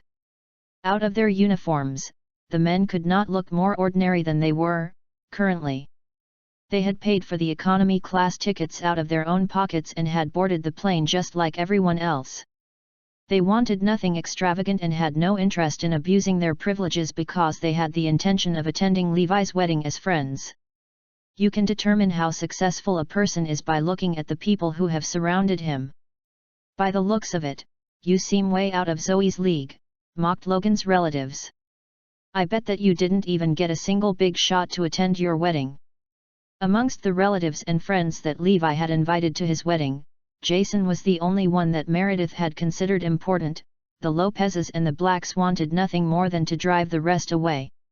Ezra was displeased when he realized how Levi's relatives treated the man. Neither Ezra nor the others thought that the god of war should receive such treatment. Don't worry, I'll tell them everything tomorrow, assured Levi with a smile, for he was looking forward to it himself. When they reached home, Levi excitedly introduced Ezra and others to Zoe. Hello, everyone. I'm Ezra Williamson from the west. Todd Greenwood from the north. Wilfred Herrett from the east. Darton Rogier from the south. Siegfried Adkins from the central. After the commanders-in-chief of the 9 Warzones introduced themselves, the 4 guardians did the same. Manfred Reyes of the east gate. Howell Dinwiddie of the west gate. Geoffrey Meskel of the south gate. Benjamin Dickinson of the north gate. Other than the 9 Warzones, Erudaya also had the 4 national gates, which had consisted of the north gate, south gate, east gate, and west gate. Those gates had guarded the borders of Erudaya for thousands of years, preventing countless invasions. The 4 guardians were the ones who would watch over the gates as they guarded the nation against attacks. Levi's other friends also introduced themselves one by one. Nevertheless, only those who were in the military knew what they were talking about. What's a North War Zone, and what's a West Gate? I have no idea what you guys are talking about, exclaimed Aaron in confusion. Aaron was not the only one who was confused. Rather, Zoe was confused as well. Your friends are just the same as you, Levi. A bunch of weirdos, remarked Caitlin. If you ask me, they sound like a bunch of hooligans. The Lopezes and the Blacks had nothing but contempt for Levi's friends. What kind of friends does Levi surround himself with? And it's not just a few of them. There are dozens of these hooligans. In the end, only Zoe and Emma welcomed Ezra and the others. That night, Benny merely congratulated Levi through a video call because he was too occupied at the moment. I'll visit Oakland City soon, Mr. Quinton. See you then. After Benny's video call, Abigail also called to congratulate Levi. Abigail was supposed to attend the wedding, but she had suddenly changed her mind when she thought of what happened previously. Where are you? Asked Levi. I'm in Oakland City, answered Abigail honestly, for she was in Southampton when she heard that Levi was in Northampton. To avoid Levi, Abigail left Southampton and went to Oakland City. I see. Maybe I'll head over visit you someday. Afterward, Levi received one congratulation after the other, and that was how he had spent the remainder of the night before his wedding. The next day, the wedding finally commenced. Chapter 1046 Bookmark. Mom, what did just you say? You're not attending the wedding. Levi and Zoe stared at Emma in disbelief. Emma mumbled, I'm not feeling well, so I won't be attending. Mom, are you all right? Both of them started to worry. I'm fine. It's just that my body doesn't feel too good. You both should hurry up and get ready. Emma shook her head. You two should go now. There are many things to be done over there. Since she said she's not attending, just let her be. Meredith said coldly. Hence, Levi and Zoe did not dwell too much on it either. After they left, a smile appeared on Meredith's face. You did well. It's better for everyone if you didn't attend the wedding. I know, right? You'd be embarrassing the hell out of all of us if you attended. Yet, both the Lopez and Black families want to keep our dignities intact at a wedding of this magnitude. Emma could only silently endure the verbal bashings from both the Lopez and Black families. She hid in a corner and watched the wedding in silence. It was her own son's wedding, but she had to witness it from the shadows. Just before the wedding began, all the guests were ushered into the venue. There were even numerous media reporters among them. They weren't arranged by Levi, but were here for Zoe instead. After all, Zoe was a well-known entrepreneur and her wedding would no doubt rule the headlines. Meredith, who was gathered together with her family, observed the guests and exclaimed, "That little brat reaped the benefits of our hard work. It's useless dwelling on that now. We can only hope that Levi has indeed prepared a little surprise for us." Aaron only shook his head in response. Mom, Dad, don't have any high hopes. According to my understanding of Levi, he wouldn't have anything prepared for us. They sighed. Well, let's just wait and see. We don't have any other choice. It was Zoe's big day today, but her relatives did not seem to be happy for her at all as they complained behind her back. Today, Levi was clad in a white wedding suit, his muscular body filling it perfectly. Sir, your other attire is ready as well, Azure Dragon announced beside him. Of course, the other attire he was referring to was none other than Levi's 5-star God of War military uniform. In Arudaya, this was the only military uniform with a 5-star insignia. He planned to appear before Zoe in the most perfect way possible later. He wanted to tell her that this was her husband. Even all 5 members of the 5 Great Wars Regiment would be in their military uniform. This was the definition of a grand entrance. All right. Let me know when we're halfway through the ceremony and I'll change.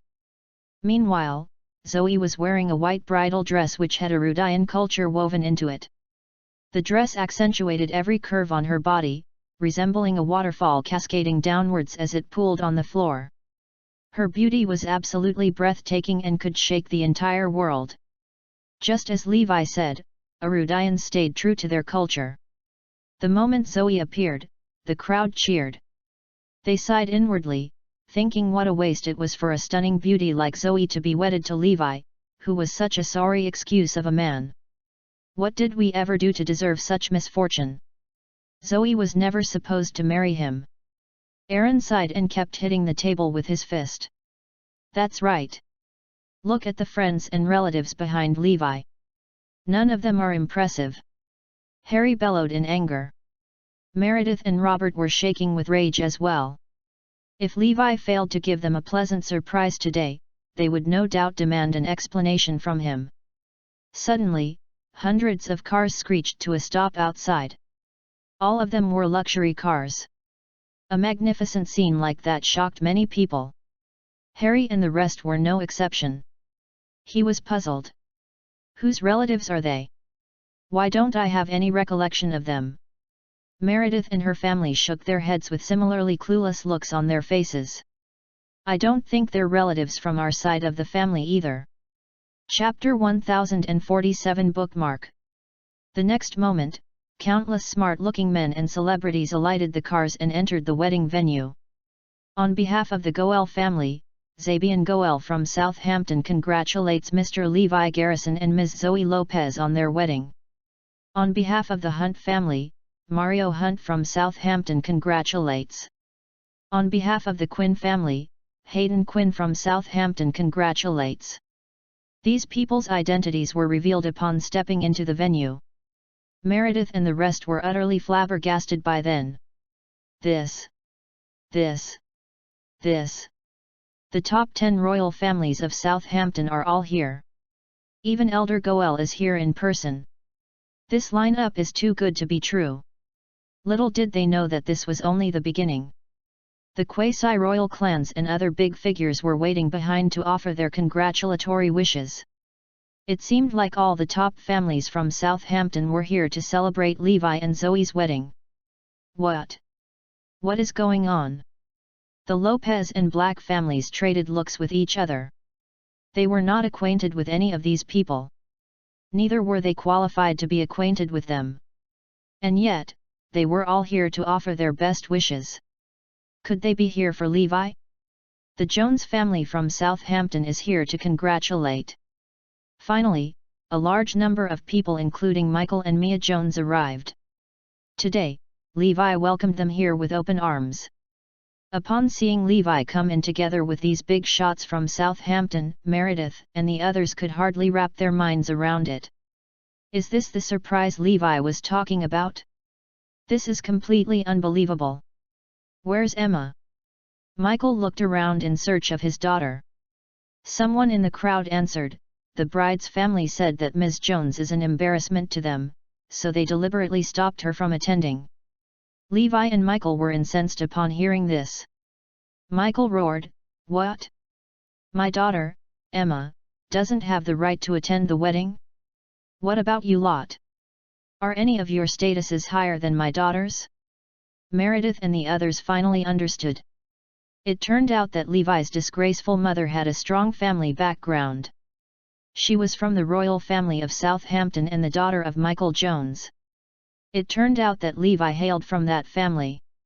No wonder he had announced that he had a surprise for them. For the Lopez and Black families, the Jones family was considered completely out of their league. Hence, this was enough of a surprise for them. However, never in a million years did they expect Levi to have something bigger in store for them. Even the Jones family was nothing compared to his real surprise. "Hurry up and invite Ms. Jones out. We can't very well stop her from attending the wedding, now can we?" Meredith and a few others immediately invited Emma out with warm smiles on their faces. Fortunately, she wasn't one to harbor grudges. "We really never thought that you'd be from Southampton's Jones family. You should have told us earlier." Everyone's attitudes towards Emma took a 180-degree turn, especially Aaron, Caitlin and Meredith. Aaron even patted Levi on the shoulder and complimented, "Levi, you definitely surprised us, I'll give you that. You completely deserve to be with Zoe. We've misjudged you all this while." The Lopez and Black families chattered away as they tried buttering him up. Levi's status as the grandson of the Jones family was more than enough to appease them. It was beyond their imaginations that the top 100 prominent families would personally attend the wedding. They were even more delighted that Levi was from the Jones family. However, the prominent families from Southampton did not spare a glance at the Jones family whatsoever. It wasn't too far-fetched to say that the Joneses meant nothing to them. They were only here for Levi. Levi smiled and said, "Mom, Dad, this isn't the surprise. The real surprise is yet to come." He was amused by everyone's assumption. They consider this a surprise? Their expectations are way too low. Oh? There's another surprise. Aaron's eyes lit up with excitement, along with the rest of his family. Meredith and her family were at the edge of their seats, teeming with anticipation. Could Levi have another identity? Or perhaps some other big figures are going to attend the wedding. Chapter 1048 Bookmark. Didn't I tell you Levi is a great man? But all of you even tried to stop me back then. See? He's worthy after all. I completely approve of Levi. Aaron scoffed and ridiculed the others. Yes. Who wouldn't like a good young man such as Levi? The Lopez and Black families had completely contradicted their previous selves. This huge change in attitude was brought about by the knowledge of Levi's status as the grandson of the Joneses. Zoe felt very uneasy listening to them. She didn't want Levi to rely on his family background, but instead shine because of his own efforts. However, her family only acknowledged him because of his background. Zoe looked at Levi's side profile, hoping that the surprise he had for her would be because of his own hard work and not because of others. Otherwise, she would be extremely disappointed. Thereafter, Master Grover Cook of the Southern Union and his 4 kings arrived at the wedding ceremony. This caused an uproar within the Lopez and Black families because they had always looked up to those big figures. Later on, several other people showed up as well. They were the Garrisons from Haven, Jonah Garrison and his family. His attendance shocked everyone present. Even Zabian Goel and his family could not sit still at the sight of the Garrisons, immediately scurrying over to greet them. The Garrison family was a force to be reckoned with. Meredith and the others trembled in their places, unable to move as if their legs were made of lead. These surprises are getting too overwhelming. They're considered an imperial family, which is superior to the royal families. And they're here for Levi's wedding? Who exactly is he? Indeed, he saved the best for last. Aaron wiped the cold sweat off his brow. Levi, you're really overwhelming us with your surprises. From now on, whatever you say goes in the family. Yes. From now on, you're in charge of the Lopez and Black families. Both Harry and Robert gave Levi their consent. Everyone's snobbish sides were on full display at this moment. Earlier, they had even prevented Emma from attending the wedding. At present, only Zoe and Emma felt uncomfortable. Both women exchanged glances and sighed softly. They thought that the appearance of the Garrisons from Haven was not a good sign. However, they did not know about Levi's relation to the Garrison family and assumed that the latter was sent by the Garrison clan from Oakland City. Zoe did not see this as a surprise at all. Levi smiled. Dad, this isn't the surprise I've prepared for you. In fact, it's far from it. Boy, how can this not be a surprise? This is one of the imperial families. An imperial family is here for your wedding. What else can top this as a surprise? Aaron chuckled. Levi grinned in response. Jonah Garrison's presence is really nothing much to be excited about. Over there are Ezra Williamson and the other commander-in-chiefs of the 9 war zonies, as well as the 4 guardians. Which one of them won't own the room if given the chance? Since Levi says there's another surprise, why are you still doubting him? Just wait and see. Meredith shot a glare at Aaron. Both families were looking forward to Levi's final surprise. Zoe was no exception.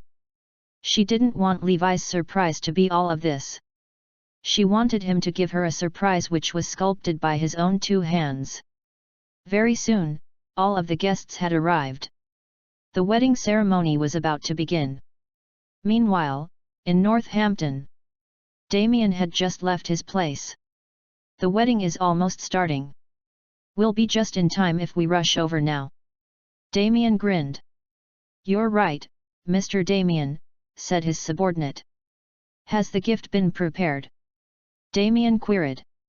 Yes. An eerie smile played on the corner of Damien's lips. I think you'll like my gift, Levi Garrison. Ha ha ha ha. Wishing you a happy marriage. Damien threw his head back with laughter. Chapter 1049 Bookmark. Just then, Damien received a call from Tyrone. Damien, I heard that it's his wedding today. Tyrone asked. Yeah. I'm about to head over there, Damien answered. There was momentary silence before Tyrone spoke. Try to resolve things as peacefully as possible and don't cause any deaths. If he gives in and begs the Garrison family, you can choose to let him off the hook. After all, many people know about his existence. Killing him won't benefit our family. Rest assured, father. I've prepared a huge gift for that ****. I'll make him kneel at my feet and beg for mercy. Of course, it won't be easy getting me to spare him. He has to pay a painful price for his actions. Damien sneered. You go ahead and take care of it then. I'm mainly concerned about the undesirable consequences we might face because of this. Other than that, I don't care much about his well-being, so just do as you see fit. With that, Tyrone ended the call. Zoe's friends and relatives who attended the wedding this time were more or less the same people. On the other hand, Levi's guests took up more than half of the venue and livened up the occasion. His mother, sister, and many other close friends were present. Only his late best friend, Morris, was absent. But his parents had come in person. To Levi, the wedding this time was perfect and enough to compensate for all the regrets from the past 6 years. It was the same for Zoe. Before long, the wedding officially began. Zoe held onto Aaron's arm as they walked towards Levi. Both of them tightly embraced each other. At that exact moment, 2 troops of men in black suits marched into the venue in a neat and orderly manner. Besides that, there were people pushing in cannons behind them. Of course, those were firework cannons. These people were from the Dragon Legion and led by Alfie Steele. Once everything was set in place, Alfie commanded, "Fire!" Ceremonial fireworks shot up into the sky, resulting in booming sounds reverberating through the whole area. The atmosphere was extremely joyous. Compared to 6 years ago, Zoe was much more satisfied now. In fact, she was on the verge of shedding tears of joy. Honey, don't get emotional just yet. This isn't even the real surprise. Levi helped Zoe to dab away her tears. I'm waiting, Zoe replied. The wedding ceremony went on as planned. Meanwhile, the Lopez and Black families were getting more impatient by the second. When is Levi's actual surprise going to be revealed? They could barely wait a second longer. The first half of the wedding was over. Next up, let's listen to the groom's heartfelt confession. The host passed the microphone to Levi. After taking over the microphone, Levi greeted everyone present first. Finally, he directed his gaze towards Zoe. Zoe, thank you for staying with me until this day. Levi held Zoe's hand as he spoke. Over the years, you have been wronged and have suffered too much. I know about it all. Even when I was down and out, you never once belittled me. You only wished for me to get back on my feet. Having you beside me for the rest of my life is more than enough for me. Tears were already streaming down Zoe's cheeks by then.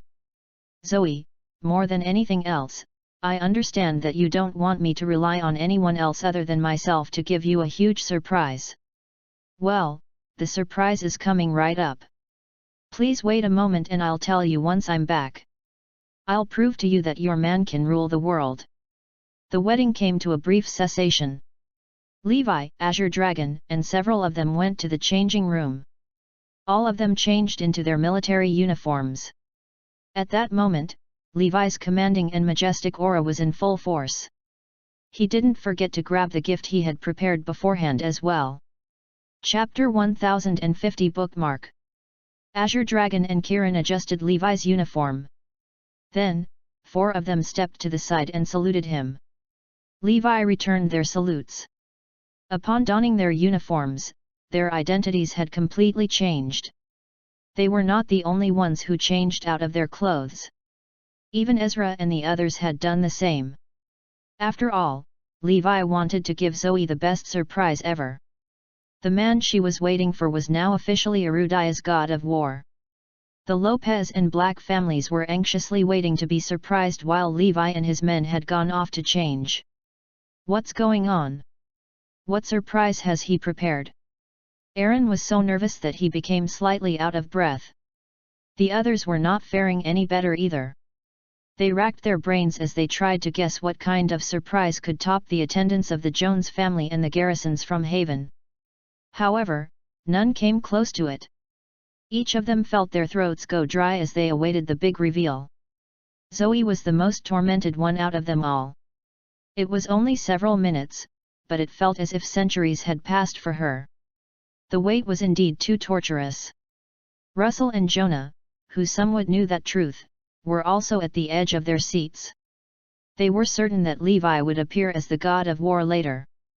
When that happened, everyone would no doubt be thrown off their seats. Although Emma was excited, she had a vague premonition of an imminent disaster. After all, the Garrison family knew about the wedding today. In the villa, Levi and the rest were all dressed in their military uniforms. "Get into formation," Levi commanded. With that, everyone formed 2 rows. Levi stood in the center. "On my command. Move out." They marched towards the wedding venue. Suddenly, a commotion sounded from outside. One by one, vehicles had come to a halt just beyond the gates. Many people stepped out of the vehicles. The one taking the lead was none other than Levi Garrison. By then, the royal villa was surrounded by thousands of people. After all, Damien's safety was of top priority. The ruckus outside grabbed the attention of the guests at the wedding. Everyone stood up to get a peek of the situation. What? There's still someone coming for the wedding at this hour? Everyone was confused. Or is this the surprise Levi prepared for us? Unable to wait anymore, Aaron and several others got to their feet and went to greet the newcomers. However, when Emma and a few others heard the noise, their faces fell. Her worries had come true. This was inevitable. "I'm not late, am I?" A voice abruptly rang out. Everyone looked over and saw a handsome young man languidly walking in with dozens of people in tow. Those fighters were all the best of the best. Who is this? The guests were baffled. Just right then, Jonah Garrison and his family stepped forward. "Greetings, Mr. Damien." "Mr. Damien." Confusion was still sprawled across everyone's faces. After all, someone of his status was far from their reach. Aaron came forward with a flattering smile. "Sir, you must be here for my son-in-law, Levi."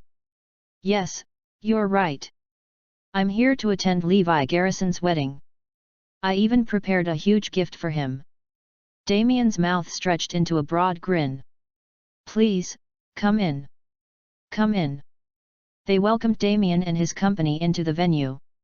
Although they did not know Damien's identity, from his appearance and demeanor, they could tell that he was no ordinary man.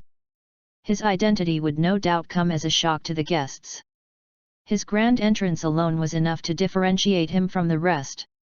Damien did not take a seat, but went to the stage and grabbed the microphone from the host instead. Then, he asked with a smile, "Where is Levi Garrison?" Chapter 1051 Bookmark.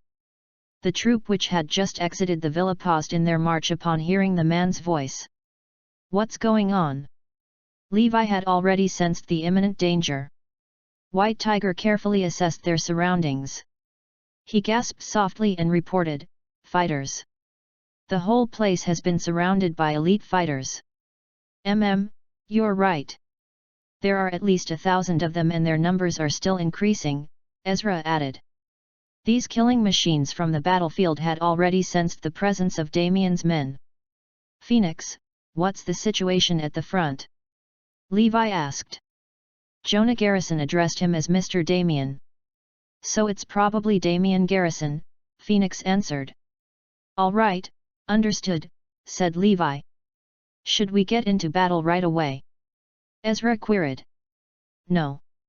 Let's change back into our previous attire. For the time being, I don't want to expose my identity to Damien. I'll only reveal my identity after I've brought down his family. It's not appropriate to do it right now. Ezra's eyes widened in surprise. What? Boss. I know that you don't want the Garrison family to know your identity, but you've already promised to give your wife a surprise. Are you going to keep hiding it from her? The others also stared at Levi with doubt. He sighed in response and said, I don't have a choice. I guess I'll have to tell Zoe some other time. Besides, Damien isn't here to genuinely congratulate me on my wedding. Levi sighed. All right. Let's all change back into our previous attire. Soon, everyone was back in their original clothes. On the stage. While waiting for the groom, allow me to introduce myself. My name is Damien Garrison, and I'm from the Garrison clan of Oakland City. Hearing this, everyone only noted that Levi and Damien had the same surnames, and did not think much about it. After all, no one present was privy to the details of the Garrison clan from Oakland City. Even Zabian Goel did not have a deep understanding of that clan. Only Emma, Zoe, and a handful of people were terrified by this. Damien's lips curled upwards upon seeing the clueless looks of the audience. As expected, they're a bunch of oblivious commoners. They are so ignorant. They don't even know what the Garrison clan is. It's no wonder Levi is completely full of himself to the point of disrespecting the Garrison clan. It's all because he grew up in an environment like this. Pathetic. A bunch of ignorant idiots. Damien sneered. Perhaps all of you don't fully understand the workings of the Garrison clan. Allow me to enlighten you. A servant from my family by the name of Caleb had ruled over the entire Southampton for almost 30 years. Everyone gasped when they heard this and looked towards the families from Southampton for confirmation. Zabian Goel and the other relevant families nodded, confirming that what he said was indeed true. Everyone was dumbfounded. This particular Garrison family must be immensely powerful. The Garrison clan from Oakland City is also known as the most powerful ancient family in the country, the head of Arudia. Damien announced. The crowd gasped once again. After getting the clearer picture of things, everyone was shell-shocked. Aaron and his family gradually regained their senses. Levi shares the same surname as them. Could he be related to the Garrison clan from Oakland City? Could this be the final surprise Levi prepared for us? Could Levi be a member of the Garrison clan from Oakland City? Aaron's face brightened with excitement. Everyone glanced expectantly at Damien. Damien scoffed. No. He isn't qualified to be a member of our clan. These people are indeed hoi polloi. They're thinking of riding on Levi Garrison's coattails? In their dreams. A lowly beggar like him doesn't hold a candle to me. Hey! Disappointment was written across the faces of Aaron and the others. Right at that moment, Levi led his men back to the wedding. You've got some guts coming to my wedding, Damien. Where did you even pluck the courage from? Levi growled. Chapter 1052 Bookmark. Damien looked towards the source of the voice. As his eyes met with Levi's, animosity filled the air. In the small space, their gazes resembled sharp blades ferociously colliding with each other. The tension in the air grew so thick it could be sliced with a blade. This was the first time Levi came face to face with Damien. The two half-brothers stared each other down, resembling old enemies. They were filled with a sense of familiarity and foreignness at the same time. Hey? How dare you disrespect Mr. Damien? You're courting death. Damien's men who were flanking him disapproved of his behavior and wanted to kill him instantly. In Oakland City, which was also the garrison's territory, no one dared to look Damien in the eye, let alone speak to him in such a manner. The way Levi was staring daggers at Damien was utterly disrespectful. And disrespecting Damien meant death. This was the rule set by the Garrison clan and everyone had to abide by it. Hold on. Damien waved a casual hand, gesturing for his men to stop. Damien glanced at Levi and said, "You're worse than I expected. Especially when I saw the environment and people you've surrounded yourself with. It makes me even more disappointed." Levi's smile broadened at that. "You've greatly disappointed me as well, because I've realized that you're nothing but a child." Although Levi was only 2 years older than Damien, his experience in the past 6 years was something most people would never be able to gain even if they were given a lifetime. Even someone with rich experiences such as Damien had to look up to him. Hence, Damien really did seem like a child to him. Absolutely childish. Yet he wants to mess with me? Levi wasn't the least bit interested to play with a child. Perhaps only Kenny and Tyrone Garrison would catch his attention, albeit barely. Is this all there is to the younger generation of the Garrisons? Levi spread out his hands. Ha ha ha ha, out of everyone else's expectations, Damien burst with laughter. "I've long heard rumors saying that you were an insolent fool, and now I've seen it firsthand. You indeed live up to your reputation." Damien's men cackled with laughter as well. However, they were all mocking Levi. A Bass*****ard child dares to look down on Damien? Has he lost his mind? Sure enough. People like him can't differentiate between gold and dirt. He is just a narrow-minded and ignorant pig. His achievements in life would no doubt be limited as well. Therefore, he's not qualified to be associated with the Garrisons. Damien scrutinized Levi and asked, "I wonder if you have the power to back your statement?" "Of course I." Levi was about to answer when he was interrupted by Jason Lowe. "Don't speak too rashly, Levi. This is Mr. Damien you're talking to. You obviously don't know much about the Garrisons. Listen to me and stop provoking him." Even his close buddy, Mateo Jackman, advised him, "Levi, just bear with it. He's not someone we can afford to offend." Emma came over to her son and offered him the same advice. When Damien saw this, he laughed aloud. "It seems like there are some smart people here who know about my family's influence." "They're right, Levi. I'm not someone you can afford to offend. You really know too little about us. But once you get the gist of our power, you won't be speaking so arrogantly anymore."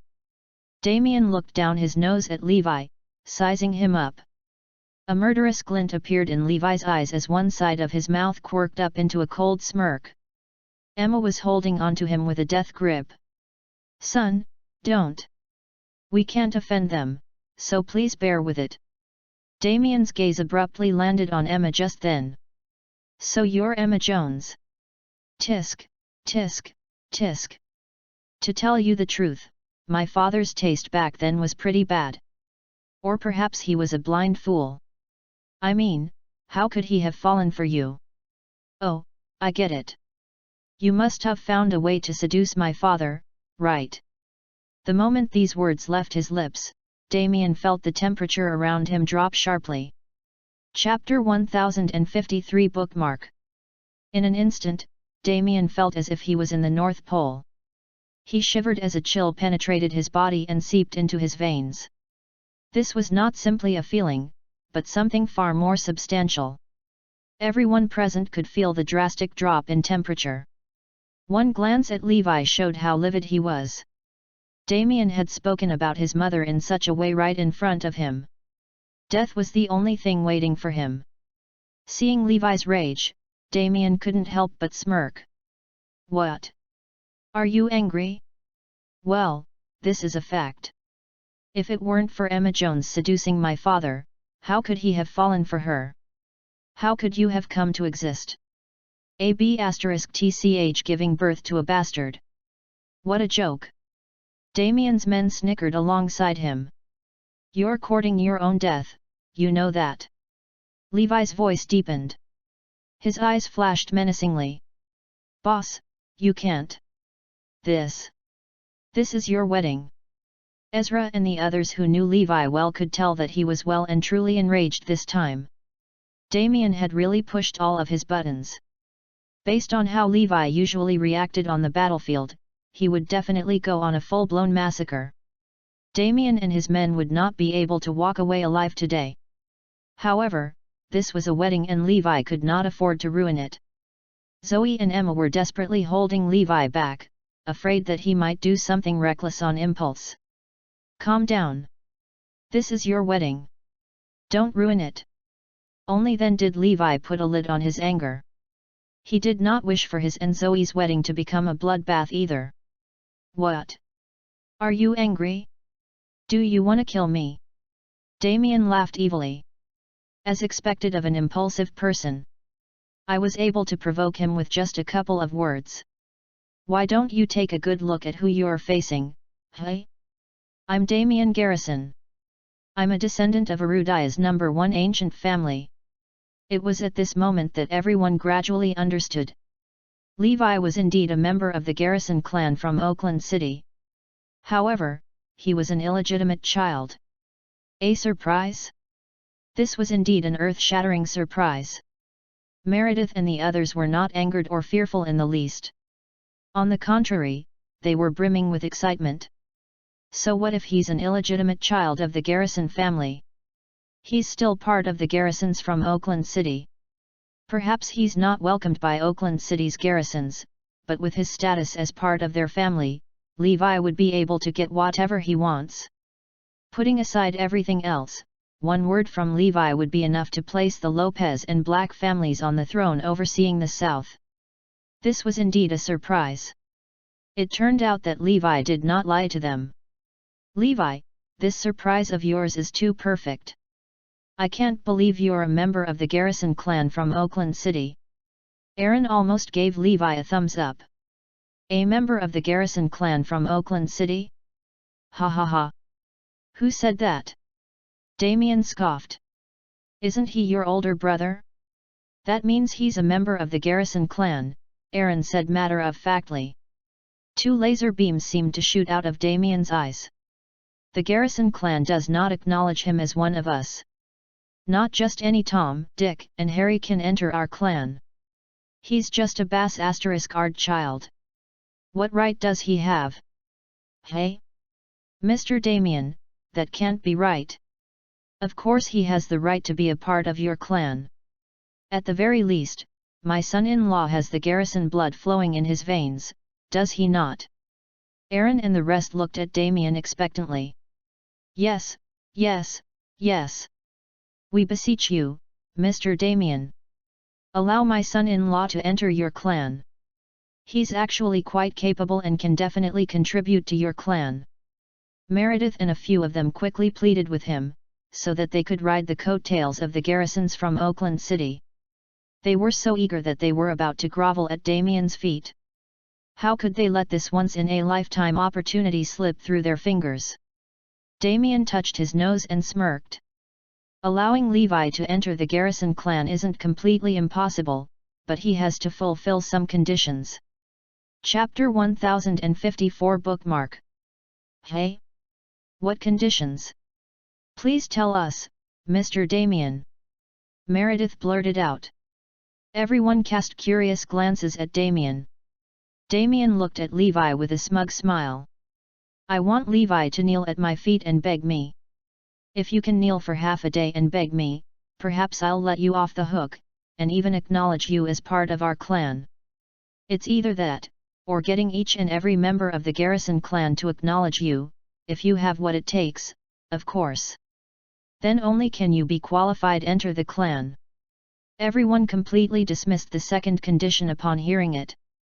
Getting the acknowledgement of every member in the Garrison clan? How capable would one have to be?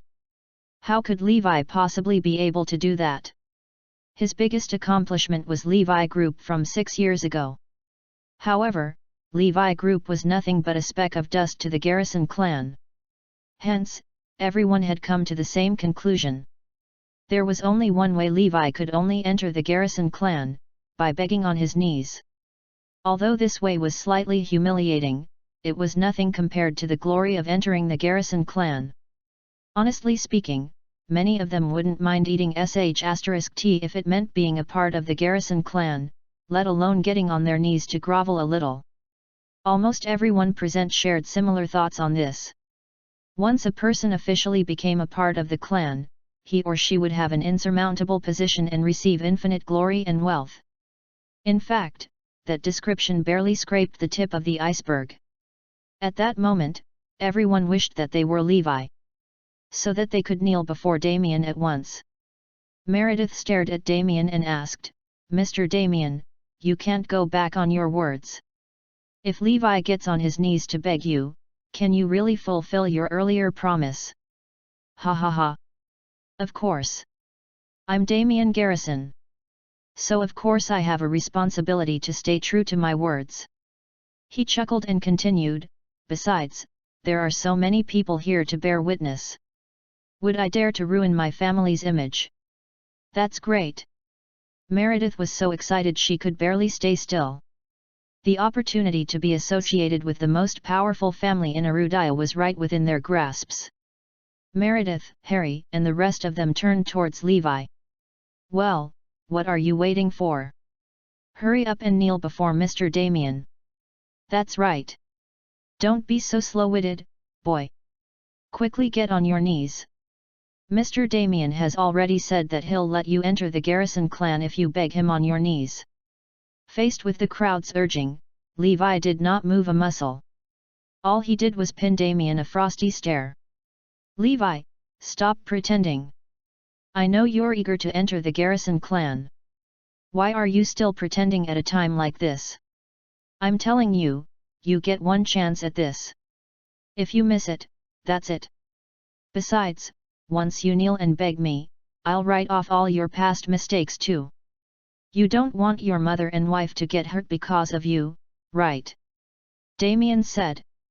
Zoe cast a nervous glance at Levi. She was afraid that Levi would kneel in front of Damien. He was a proud man.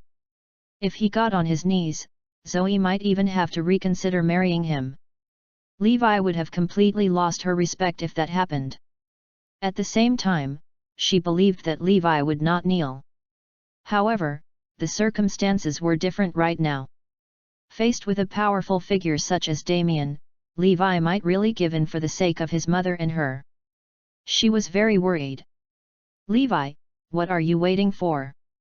Quickly kneel and grovel a little. That's all you have to do." Jason and Mateo advised him as well. To all of them, Levi only needed to bend his knees and grovel, and he would be able to gain access to infinite power. And also to all of them, bending the knee was nothing. Little did they know that this was a matter of dignity to Levi. It was comparable to the dignity of Arudaya, which emphasized to never surrender an inch of ground. As someone who rarely bowed to anything or anyone, how could Levi give in to someone like Damien? Chapter 1055 Bookmark. Levi remained standing and did not have the intention to kneel whatsoever. Aaron and his family were so anxious that they almost pushed Levi down to the ground. Damien eyed Levi and growled, "Are you going to kneel or not? Levi, stop thinking and just kneel." Meredith urged loudly. Before Levi could say a word, Emma walked forward and offered, "Mr. Damien, is it all right if I kneel for you instead? Our family won't ask to be a part of the Garrison clan. It's too extravagant of a wish. I only ask that your clan let us go and stop making things difficult for us. We promise not to cause your clan any trouble in the future." Over a short time of knowing Levi, Emma found that he was a proud man through and through. Not a single bone in his body was submissive. There was no way he would get on his knees. Hence, she was willing to kneel in her son's stead. "Ha ha ha," Damien laughed out loud upon seeing this turn of events. "Really? You're willing to kneel for Levi?" he asked. As long as you promise to let us go, I'm willing to kneel at your feet, Mr. Damien. Emma assured. As a mother, she could not care less about her dignity when it came to her son. Her only wish was for Levi and Zoe to live a happy life together. Thus, she was willing to do anything to make that happen. That was just how a mother was. For the sake of her son and daughter-in-law, she would selflessly sacrifice herself without batting an eyelid. Sure, you can kneel. It doesn't matter whether you or Levi kneels. It's all the same to me. I'll let all of you off the hook as long as you kneel and grovel in front of me. Damien wore a hideous smile on his face. He enjoyed the feeling of toying with others just because he could.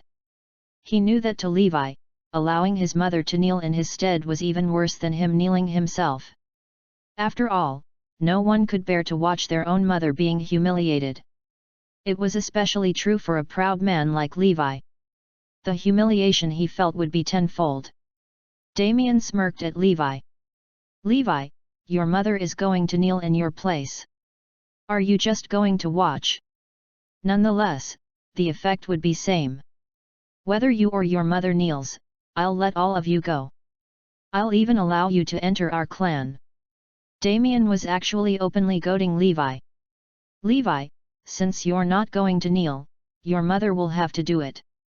Quickly get on your knees, Emma. Meredith continued urging. Others also chimed in with their advices. Emma only has to kneel and everything would be settled. Perhaps Levi needs to maintain his dignity and can't put down his ego to kneel.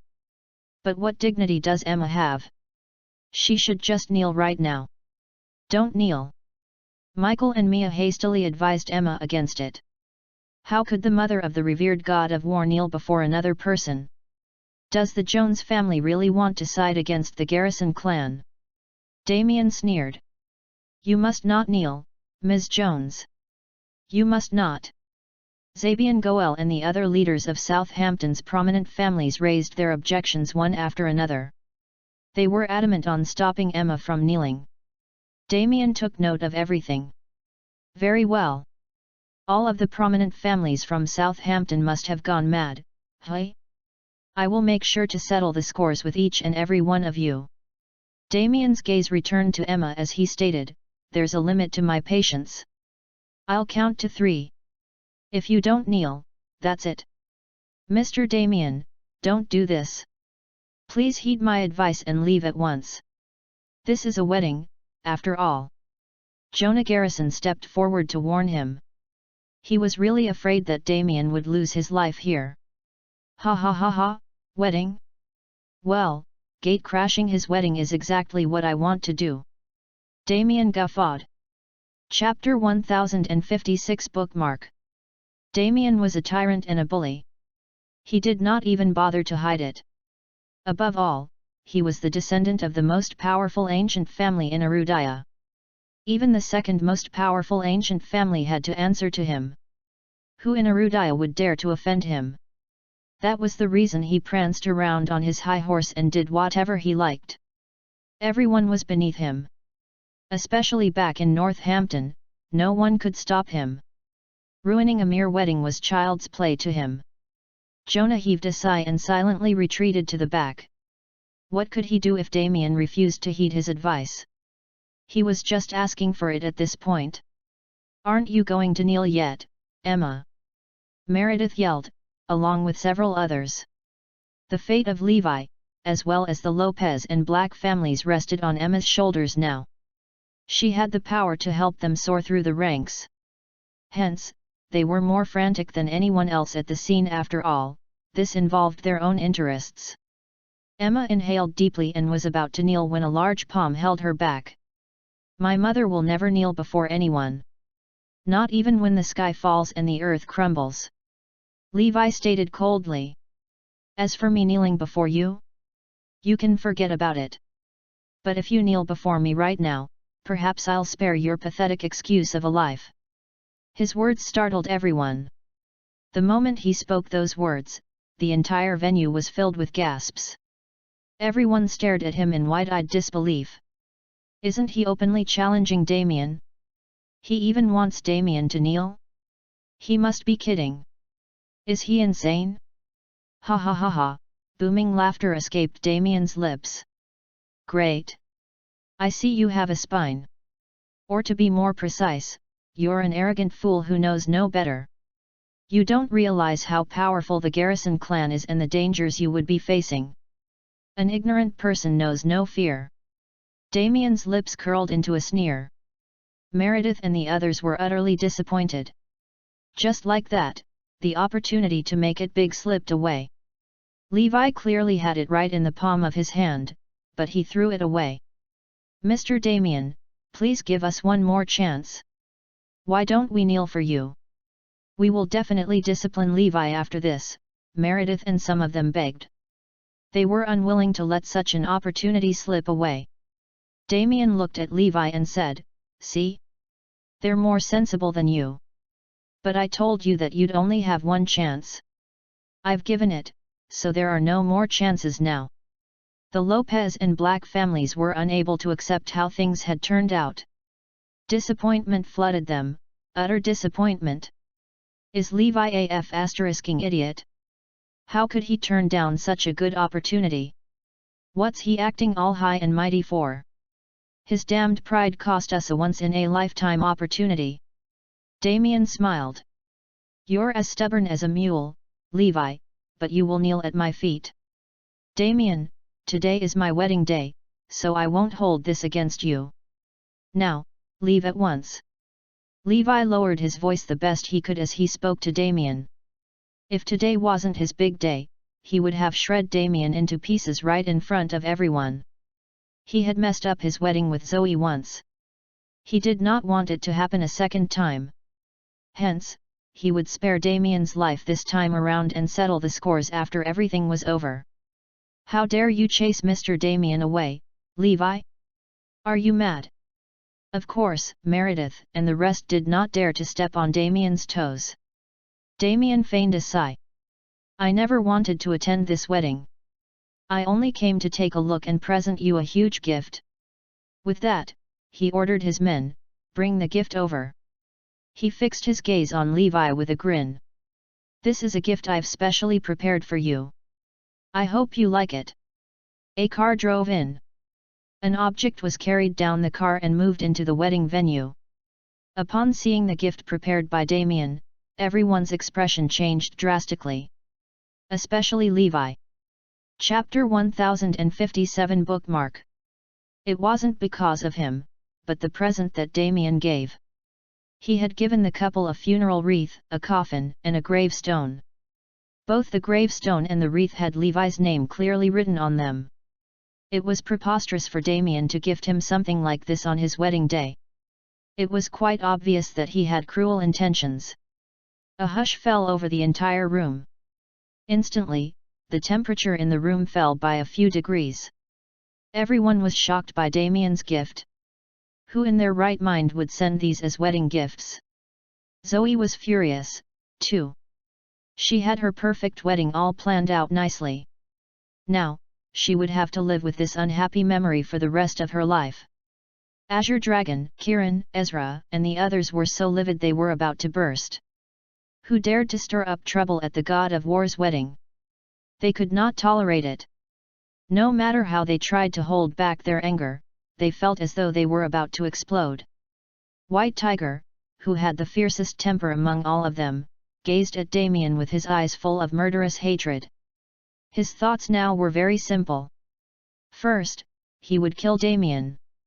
Then, he would make his way up to Oakland City and kill the entire ancient family to which Damien belonged. Well, looks like you've developed quite a liking towards my gifts. I won't bother you anymore, go ahead and get married. After delivering his presents and rubbing Levi Garrison the wrong way, Damien turned to leave. He enjoyed the feeling of slowly torturing someone to death, instead of killing them off instantly. He wanted to see how stupid Levi would look when he was furious but completely helpless. Torturing Levi to death sounded like an excellent plan. In fact, by the time he was through, Levi would not want to live anymore, but he also wouldn't be able to die. Damien knew that Levi was close to exploding with rage. However, he didn't have the ability to go up against Damien, and could only force himself to not lash out. White Tiger roared loudly, "Boss, allow me to kill off this insolent fool." This time, nobody tried to stop White Tiger. This was because they shared the same idea as him to kill Damien. Since he had committed such an appalling act against Levi, he had to pay the price for it. "Boss, one word from you is all I need. When I hear it from you, I'll make sure to raze the home of the Garrison family in Oakland City to the ground." Ezra and the others cried, pleading with Levi to let them take revenge. They were so furious that they couldn't tolerate Damien's behavior anymore, especially when they saw that Damien was about to get into the car and drive off. Levi's thoughts mirrored theirs quite exactly. Just as he was about to issue a kill order on Damien, he caught Zoe's eye. "Don't do it." Zoe shook her head almost imperceptibly, warning him not to behave recklessly. Damien's goal was very simple. He wanted to aggravate Levi so that Levi would feel obliged to kill him. He would then have a solid reason to finish Levi off, and the Garrison family would get away scot-free. Damien was a very smart man. Even his actions, which seemed unplanned and reckless, had been carefully calculated in view of his grand plans. "Let him leave," Levi snapped, taking a deep breath to steady himself. The audience let out a sigh of disappointment. "Keep this coffin. Remember not to throw it away or damage it." "I'll be using this on Damien Garrison one day," Levi said blandly. "Got it." A spark of excitement lit up in White Tiger's eyes again. Levi was making plans for the future. He would use these items when he had an opportunity to get back at Damien. He decided to let the fool revel in his happiness for a few more days. The wedding continued on as though nothing had happened. Aside from Damien's intrusion, everything went perfectly as planned. "Sorry, Zoe. I'm afraid your dream of a perfect wedding was ruined," Levi apologized. "No worries. Actually, don't they say that the most beautiful memories are the ones in which we feel regret? I'll forget about it soon enough. You've given me a wedding that was more than perfect. I support you for holding your ground against the Garrison family. In fact, I'm very pleased with it. Let me join you in the dangerous task of seeking revenge against them," Zoe said. "Don't worry. I'll never kneel before anyone, not now, not ever. Frankly, I doubt it's of any concern. The Garrison family won't do anything to me," Levi promised her.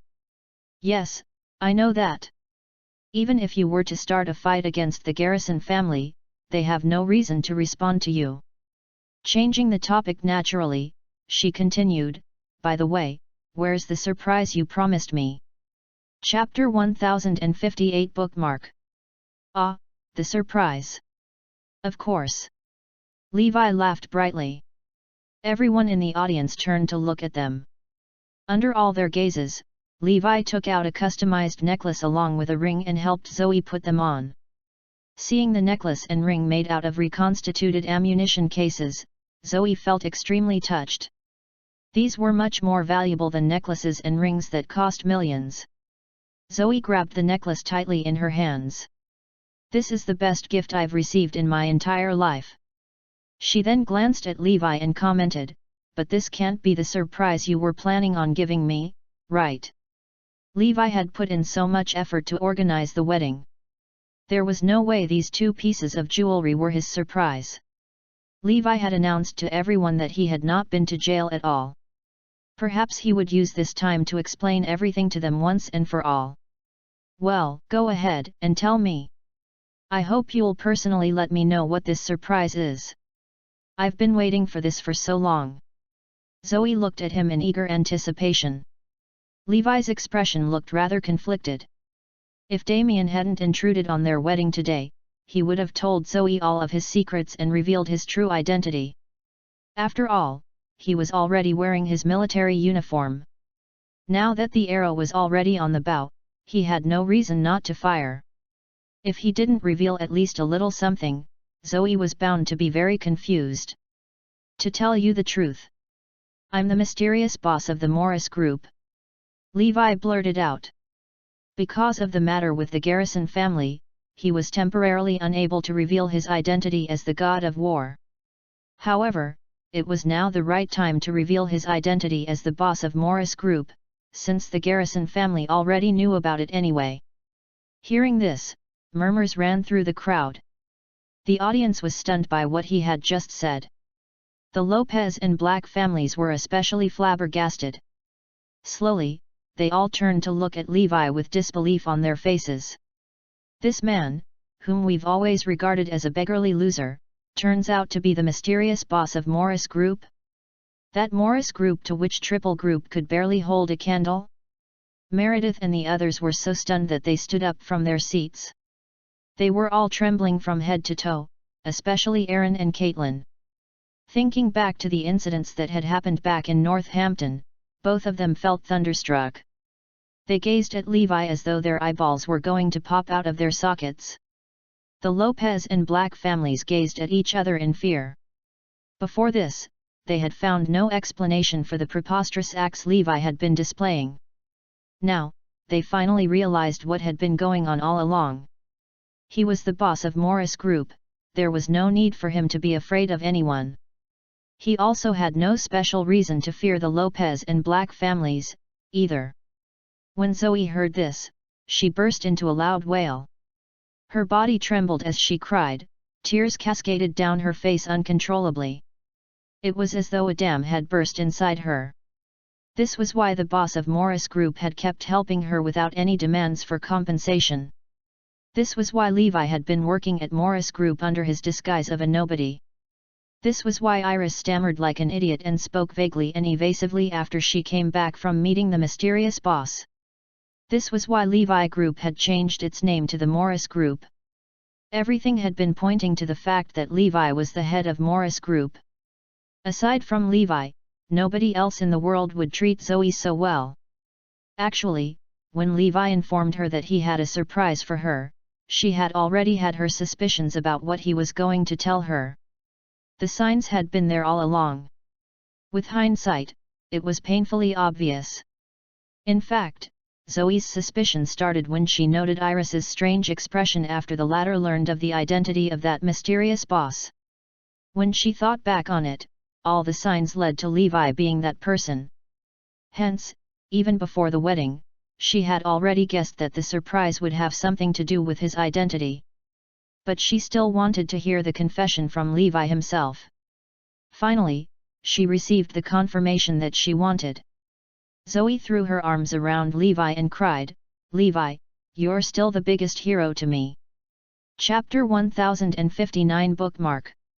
At that moment, an image of Levi from 6 years ago flashed across her mind. Back then, he was young and idealistic. Without help from anyone else, he had managed to make a name for himself and establish his company through his own efforts. This was what she most admired about Levi. After 6 years, Levi still retained the bravado and tenacity he had in his younger days. However, he had learned to be less aggressive and to hide his powers when necessary. Other than that, his achievements and his character remained much the same as before. Zoe felt that he had even improved somewhat. She was very pleased with how Levi was right now. She didn't care about the number of achievements he had. As long as he still possessed the fortitude he had back then, she would be satisfied. "To me, this is the biggest surprise you could have given me," she continued to sob, drenching the front of his suit. Levi wiped the tears from her face and gazed at her with conflicted emotions. In his heart, he added, "Actually, this isn't the surprise I intended to tell you. The real surprise must be hidden from you for now." However, it would only take him a while more to clear things up with the Garrison family. By then, Zoe would find out for herself, too. He believed that the day would come soon. Although Levi had just announced that he was the mysterious boss of Morris Group, nobody at the wedding aside from Zoe could feel happy for him. Sure, as the head of Morris Group, Levi Garrison had the most prestigious status out of everyone in Southampton and its surrounding lands. However, the Garrison clan was intent on creating trouble for him.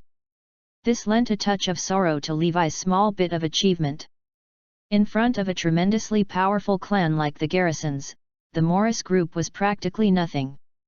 Worse still, Levi and the Garrison clan went back a long way and they loathed each other bitterly. Levi was in for a very rough and dangerous time. While he was the esteemed boss of the Morris group, he was still nothing but an ordinary person to the Garrisons. "Oh, Levi. We are all very happy to hear that you're the boss of Morris group. However, the little power you have is nothing compared to that of the Garrison family. You must be delusional if you think you can take them down." Jason had a very clear understanding of the Garrison family's power. He knew that if Levi tried to go up against them, he would be destroyed instantly like an egg that had been hurled against a rock. Even Emma tried to dissuade him. "My son, I'm already very proud of you for your achievements. However, this is the Garrison family you're up against. Why don't you let me go to them and plead for your life on your behalf? Why can't we live peacefully instead of stirring up trouble with them?" Meredith and the others agreed immediately. "Exactly. Just get down on your knees and prostrate yourself before Mr. Damien. It shouldn't be that hard. Can you survive on dignity alone? Forgive me for being blunt, but you're too hung up on dignity." "Exactly. As long as you kneel before Mr. Damien and plead for your life, you'll be recognized as a young master of the Garrison family. You'll have as much riches and glory as you'll ever need. Isn't that a great deal? Besides, are you willing to put Zoe through this sort of danger? What if you put the child inside her belly in danger as well? Have you ever thought about that?" As for the Lopez and Black families, they much preferred the idea of sucking up to the Garrison family. Levi's status as the boss of the Morris group made him as useful as the pea in raspberry. In fact, he was in a great deal of physical danger himself. They could not count on him to protect them. "Levi, you might be very strong in other areas, but there are two weaknesses of yours we must point out," Robert said sternly. "Firstly, your worldview is way too limited. Secondly, you are a poor judge of situations and do not know how to turn them to your advantage. It's just as Damien said, your privileged circumstances and the small bubble of people you interact with have caused you to have a narrow view of the world. You should maintain a heart of humility. There are many out there who are stronger and much more powerful than you are. Are you so reckless and arrogant that you want to go up against them? Besides, the Garrison clan is choosing to ignore your lowly status and is accepting you back into their family as long as you kneel before them. Don't you see the opportunity that's been given to you?" Everyone agreed very much with Robert's words. Levi was too crazy for his own good. Trying to talk sense into him would do no good. It was quite possible that what happened 6 years ago might happen again. Chapter 1060 Bookmark. Harry threw a look of contempt at Levi. "Levi, if you act recklessly, you'll only put yourself and Zoe in danger. What can dignity do for you when you're dead and 6 feet underground?" "Exactly. Before an opportunity like this, dignity is nothing. Levi, you're a smart man. Why can't you see what's the best option for you? As the saying goes, no matter how vicious a tiger is, it will not eat its own child. Until now, the Garrison family has refused to accept you as one of them because of your lowly status. In addition, no matter how many waves you make in your career, it's nothing to them. The Garrison family is way up there in prestige and power. They value their honor very much and will never stoop to offer you a spot among them. As long as you accept defeat and say something pleasing to your father, you'll find your place among them again. Is kneeling really so demeaning when it comes to your own family? You shouldn't feel any shame at all." Everyone was pointing fingers at Levi. To them, kneeling before the Garrison family seemed a low price to pay for the riches and glory that would come after. After all, was dignity still worth anything in this era? Under these circumstances, practically nobody would still hold on tightly to their dignity. So why was Levi Garrison so determined to make things difficult for himself? How important was something like dignity, something as insubstantial as a wisp of smoke in the air? Levi shot everyone a look. Firstly, the Garrison family has never treated me as a member and I've never thought of myself as one of them, either. Secondly, I value dignity very much. It's something that I will never throw away for all the riches in the world. You must be thick-skulled." Harry and the others were so furious that they almost exploded at him instantly. "This is the most you're ever going to achieve in your life. You won't be able to take another step forward," Meredith hollered. Robert banged viciously on the table and roared, "Are you still concerned about your dignity at this moment? What good can dignity do for you?" However, Zoe stood resolutely by her husband and argued, "I think Levi is right, that little dignity is more important. Why do we have to give up our dignity and beg others for our lives? They're just going to treat us like a bunch of dogs." Jason sighed helplessly and said, "My dear girl, I'll be honest. Being a lapdog of the Garrison family isn't such a bad thing. In fact, it's a dream for many people who are willing to fight to the death for such an opportunity." Meredith and the others nodded in agreement. Jason was right. A dog of the Garrison clan still enjoyed a position more privileged than most other people in Oakland City. Besides, Levi was the son of the next patriarch of the Garrison family.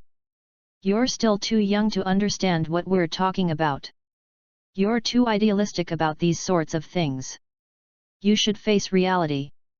When you're at our age, you'll regret the decision you made today." Zoe gazed at everyone in disbelief. None of them care about their dignity. They even profess their desire to be a dog of the Garrison family. Thankfully, Levi already had everything planned out. Zoe said coldly, "All right, stop talking now. Everyone has a different point of view. If we continue to discuss this, it might end in an argument." With that, the wedding concluded hastily. Although there were many mishaps throughout the ceremony, Zoe had no regrets about the wedding. This was all she had ever wanted. "No matter what happens after this, I'll always be right next to you," she said to Levi, smiling. "Don't worry. With me around, I won't let you or our child go through any sort of suffering." Meanwhile, "Mr. Damien, I didn't know Levi Garrison would be such a hard nut to crack." Damien laughed cruelly. "Well, the blood of the Garrison family runs in his veins, so it's only natural that he's a little rebellious.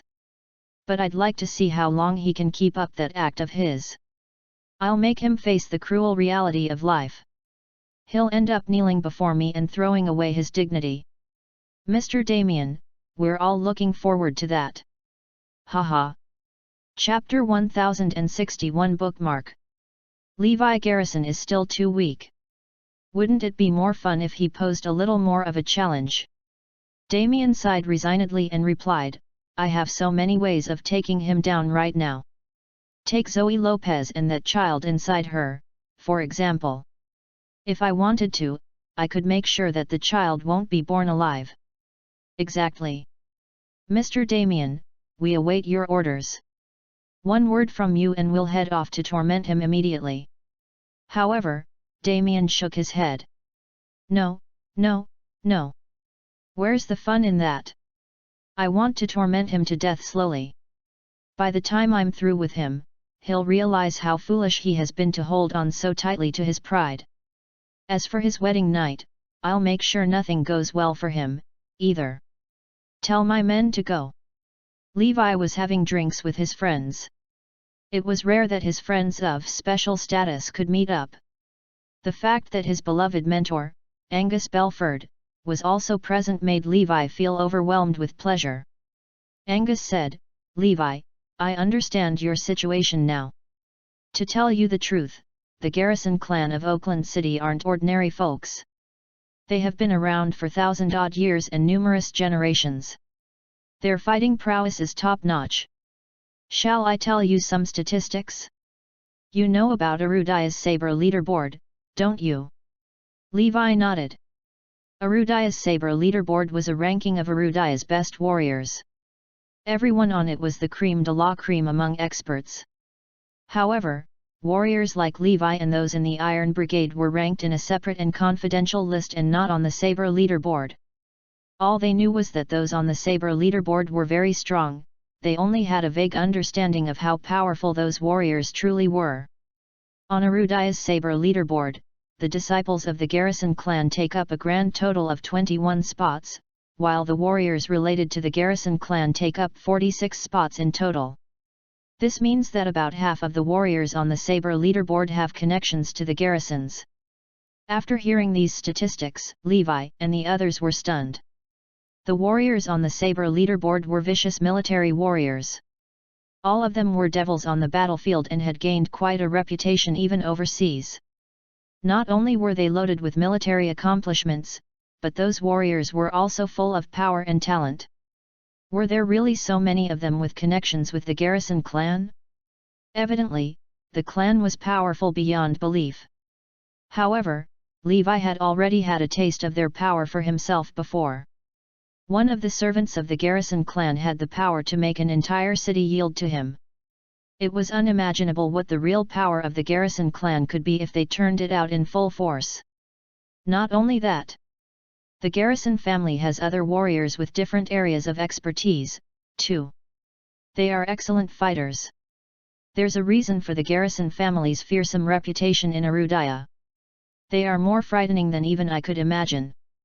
Besides, Damien's mother, Olivia Garcia, is a beloved member of the ancient Garcia family, which is second only to the Garrison family.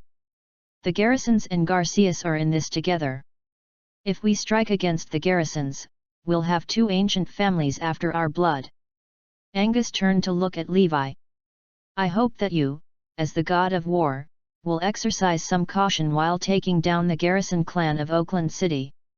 You must absolutely tread with caution. Levi nodded. Don't worry, Master. I'll do my best to do this properly, and I'll make sure that the Garrison family pays for everything they have done to me. Hearing this, everyone knew that Levi had made up his mind to go against the Garrison family. He was not even afraid when faced with the 18-nation alliance in the past, and he certainly would not back off just because the Garrison family was powerful. Just as everyone was drowning in high spirits, someone barged into the room. Everyone recognized the intruder at once. It was one of Damien's subordinates who had appeared with him during the wedding.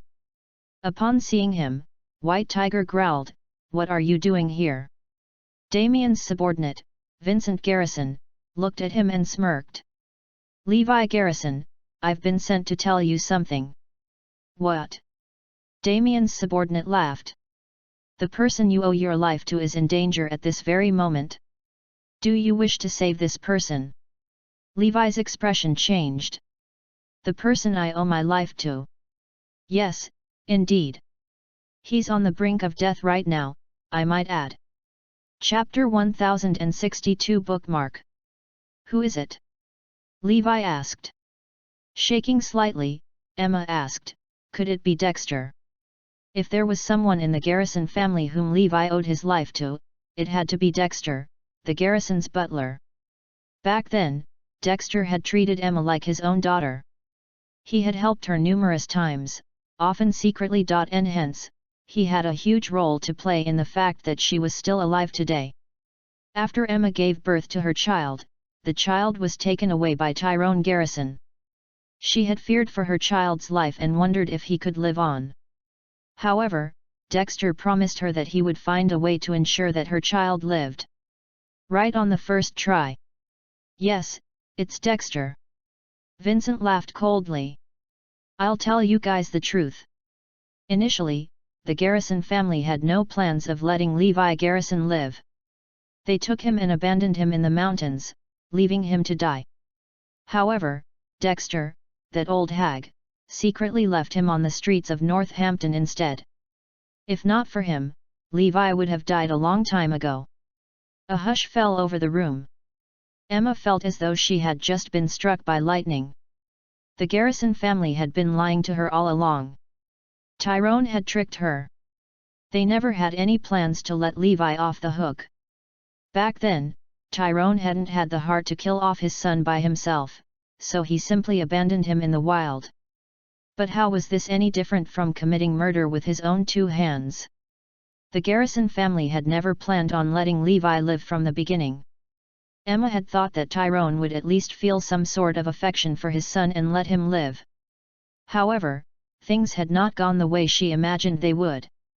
How could a clan as prestigious as the Garrisons go back on their word like this? How could they simply break their promises whenever they wanted to? What she failed to comprehend was that for a family like the Garrisons, personal benefits came above everything else. When it came to personal benefits, nothing else mattered.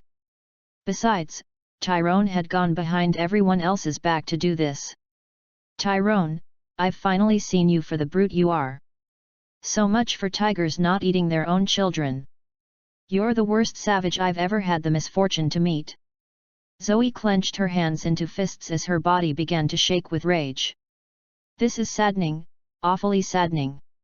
She finally experienced what it was like for trust to evaporate in an instant.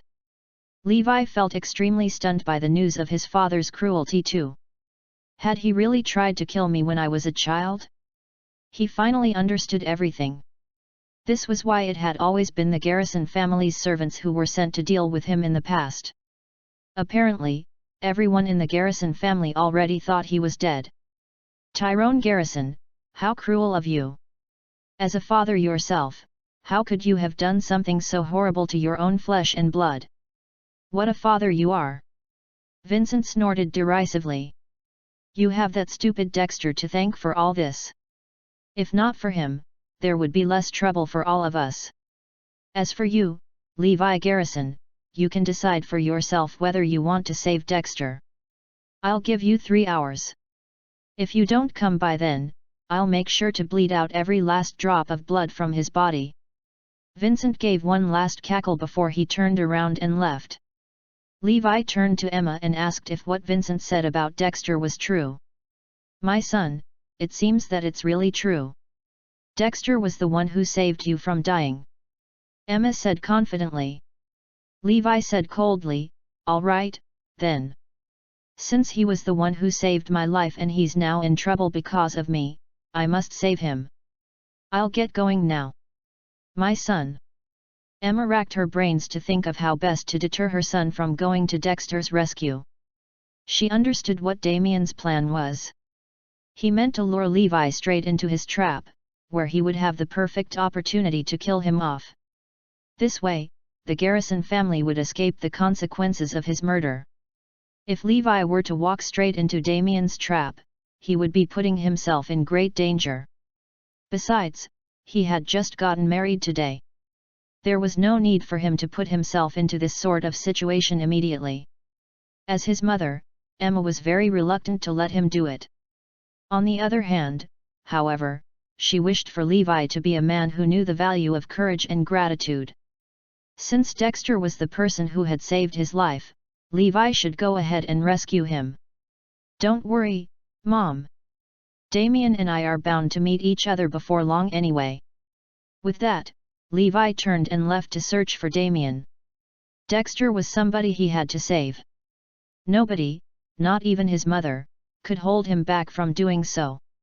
Chapter 1063 Bookmark. Levi. As Levi left, Emma gazed after him, her mouth agape as she stood rooted to her spot. I can't let this happen. I can't send Levi straight to his death. Emma quickly left, too, but no one knew where she was headed. The villa in Northampton had originally been the residence of the Gonzalez family, but they had moved away a long time ago. Now, it was Damien's year-round residence. He was currently enjoying his wine in the enormous meeting room of the house. He had a reputation for having a Machiavellian and deceitful personality. However, quite different from his character, he had quite a liking for hard liquor. He enjoyed the feeling of the liquor burning its way down his throat like a ball of fire. Ah! That's some good stuff. He gulped down another mouthful of liquor. In front of him, blood dripped down onto the floor from the ceiling, adding to a pool of redness. Dexter was hung upside down from the ceiling and bleeding from head to toe.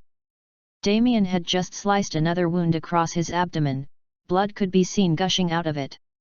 If he didn't receive medical attention soon, Dexter would most probably perish from blood loss. Damien barked with laughter. Hey, Mr. Butler, I really hope you'll be able to hold up until Levi Garrison gets here. Adding injury to insult, he poured some of the liquor onto Dexter's wounds. Immediately, Dexter screamed in pain like a pig bound for slaughter. He managed to squeeze out a single word from between his gritted teeth. You. Damien was twisted beyond words. Vincent turned to Damien and asked, Mr. Damien, are you sure Levi is going to turn up? Damien nodded. Yes, of course he will. I'm a good judge of people's characters. Levi Garrison cares too much for loyalty and gratitude. These things are of no use to someone like my father. In fact, they're a sign of weakness, and people will exploit your weakness to bring you down. Sometimes, it might even cost you your life. Tyrone had always taught his son one thing: to never be a man of emotion. One had to learn to abandon all else and be emotionless during crucial moments or risk losing everything. Only then could one be trusted with important missions. This was also why Tyrone had been able to abandon Emma and their son without so much as a flinch. Logic and indifference were the principles he abided by. He could throw away everything in an instant if it meant achieving what he wanted. Of course, Emma and Levi, who held almost no value in his heart, were easy targets. And why not? They were like the stones that threatened to trip him on his way, so he had better get rid of them as soon as he could. That's very true. If Levi Garrison didn't value loyalty and gratitude so much, he wouldn't come here at all. He would be able to save himself from certain death. Vincent laughed. Damien nodded. That's right, that's right. That's what I mean. If he doesn't come, nothing will happen to him. From above, Dexter screamed, Damien, you're insane for instigating Master Levi to strike you first so you would have an excuse to murder him later on. Dexter's smile widened. That B***** will never enter the Garrison family, I'll see to that. But there are too many eyes on him right now, so I can't do whatever I want to him. Since I can't kill him as and when I like, the only other option I have is to instigate him to start a fight. You, cough, cough. Dexter was so agitated that blood started seeping out of his wounds again. Every wound on his body pricked at his consciousness, making him groan in pain. Hold on a little longer. Levi will be here soon. When he arrives, I'll send both of you to hell together so you won't feel pain anymore. Damien picked up a steak knife and started slicing away at Dexter's torso again. Blood once again oozed out of Dexter's heavily wounded body. He would die very soon. Instead of dying from having lost too much blood, it was more probable that he would die from the excruciating pain. Dexter, I'm coming for you. At that moment, there was a loud bang as the gates of the villa swung open. Levi's voice floated into the hall. Ha ha! Just as you've predicted, Mr. Damien. Levi Garrison has arrived to see himself off to hell. Vincent laughed. Oh, dear, Dexter sighed miserably. This kid should not have come. Chapter 1064 Bookmark. At that moment, Levi kicked the gates open and strode into the villa. He was greeted by the sight of up to 1,000 of Damien's men, who stared him down with murderous intent. Take him down. There was a buzz as the men started running towards him immediately. However, a slow drawl interrupted their progress. Slow down. Let him take his time, Damien said from inside the meeting room. Upon hearing Damien's orders, the warriors moved aside and opened up a narrow path for Levi to walk across to the front door. They continued to watch him closely as he stepped into the house. Levi noticed those men were top-class warriors. The Garrison family really hires and trains the best of the best. Very quickly, Levi found his way through the corridors and arrived at the meeting room. When he spotted Dexter hanging upside down from ceiling, his eyes narrowed into a thin line. Damien is too cruel. Levi turned livid when he noted the pool of blood on the floor below Dexter. Damien burst into laughter. Levi, this is the man you owe your life to. If it hadn't been for him, you would have died in the wilderness a few hours after you were born. By then, Dexter was already 1 foot in the grave. When he spotted Levi, he only had the breath to croak, "Master, Master Levi! Dexter!" Levi took a deep breath. How could they treat the man he owed his life to in this inhumane way? Coldly, Levi ordered, "Damien, remove him from the ceiling and set him down on the floor immediately." Damien burst into laughter again. "You want me to set him down? Sure. But that'll depend on whether you have the ability to make me do it." Summoning the remaining energy in his body, Dexter whispered, "Master Levi, leave quickly. It's a trap. Don't worry. I must save you today. When I was a child, you saved my life once. Today, you risked your life for my sake again. I must save you." With that, Levi started walking towards Damien. Suddenly, a large boom sounded across the entire room. The meeting room, which had been empty of other people until now, was now a crowded place. Men stood shoulder to shoulder, filling the room from corner to corner. All of them were top-class warriors and there were at least a few hundred of them. Everyone gazed at Levi, looking prepared to kill him if need be. Instantly, the door of the meeting room was locked. Even if Levi miraculously grew wings that very moment, it would be impossible for him to escape now. Damien cackled with glee. Now, Levi will die and his corpse won't even be intact. They are almost at their inevitable end. In a few minutes, both Levi and Dexter will be dead. Damien had already thought everything through. After he killed both of them, he would announce to the public that Levi had murdered the butler of the Garrison family, Dexter. As far as the public was concerned, Damien had killed Levi in retaliation. This was a perfectly reasonable excuse. Although everyone would know it was a setup, nobody would be able to dispute his narrative. Meanwhile, Emma had dashed back into her room and dialed a telephone number she had saved at the very back of her mind a long time ago. "Come on, pick up. Come on. If you don't pick up now, Levi is going to be in huge trouble," Emma muttered anxiously to herself. Finally, the person on the other end picked up the phone. Who is this?" "It's me, Emma Jones." After Emma revealed her identity, the other party remained silent for a long while. She could sense that they were holding their breath. Emma jumped straight into the topic and stated her reason for calling. "Mr. Tyrone Garrison, I won't beat around the bush anymore. I just have one request." She was afraid that if they dragged this out, Levi would be dead. "What is it?" "I hope you'll let my son go. Just this time, I promise.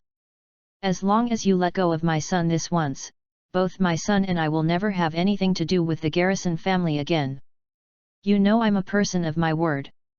I'll keep my promise." Emma pleaded desperately. "I don't call the shots on this matter. Nobody asked him to be so reckless. He deserves this for trying to go up against the Garrison clan." Tyrone replied icily. "He's young and doesn't know the ways of the world yet. Please just let him go this time. Just this time. I've never asked you for anything before, but please let my son off this time.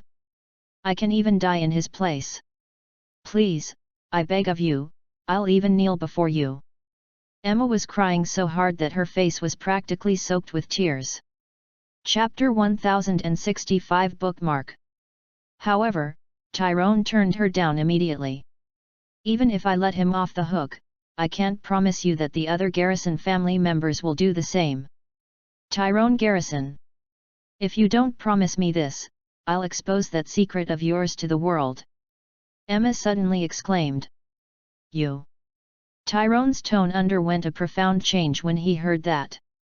He roared angrily, "So much for your promise to love me for the rest of your life and to keep my secret forever.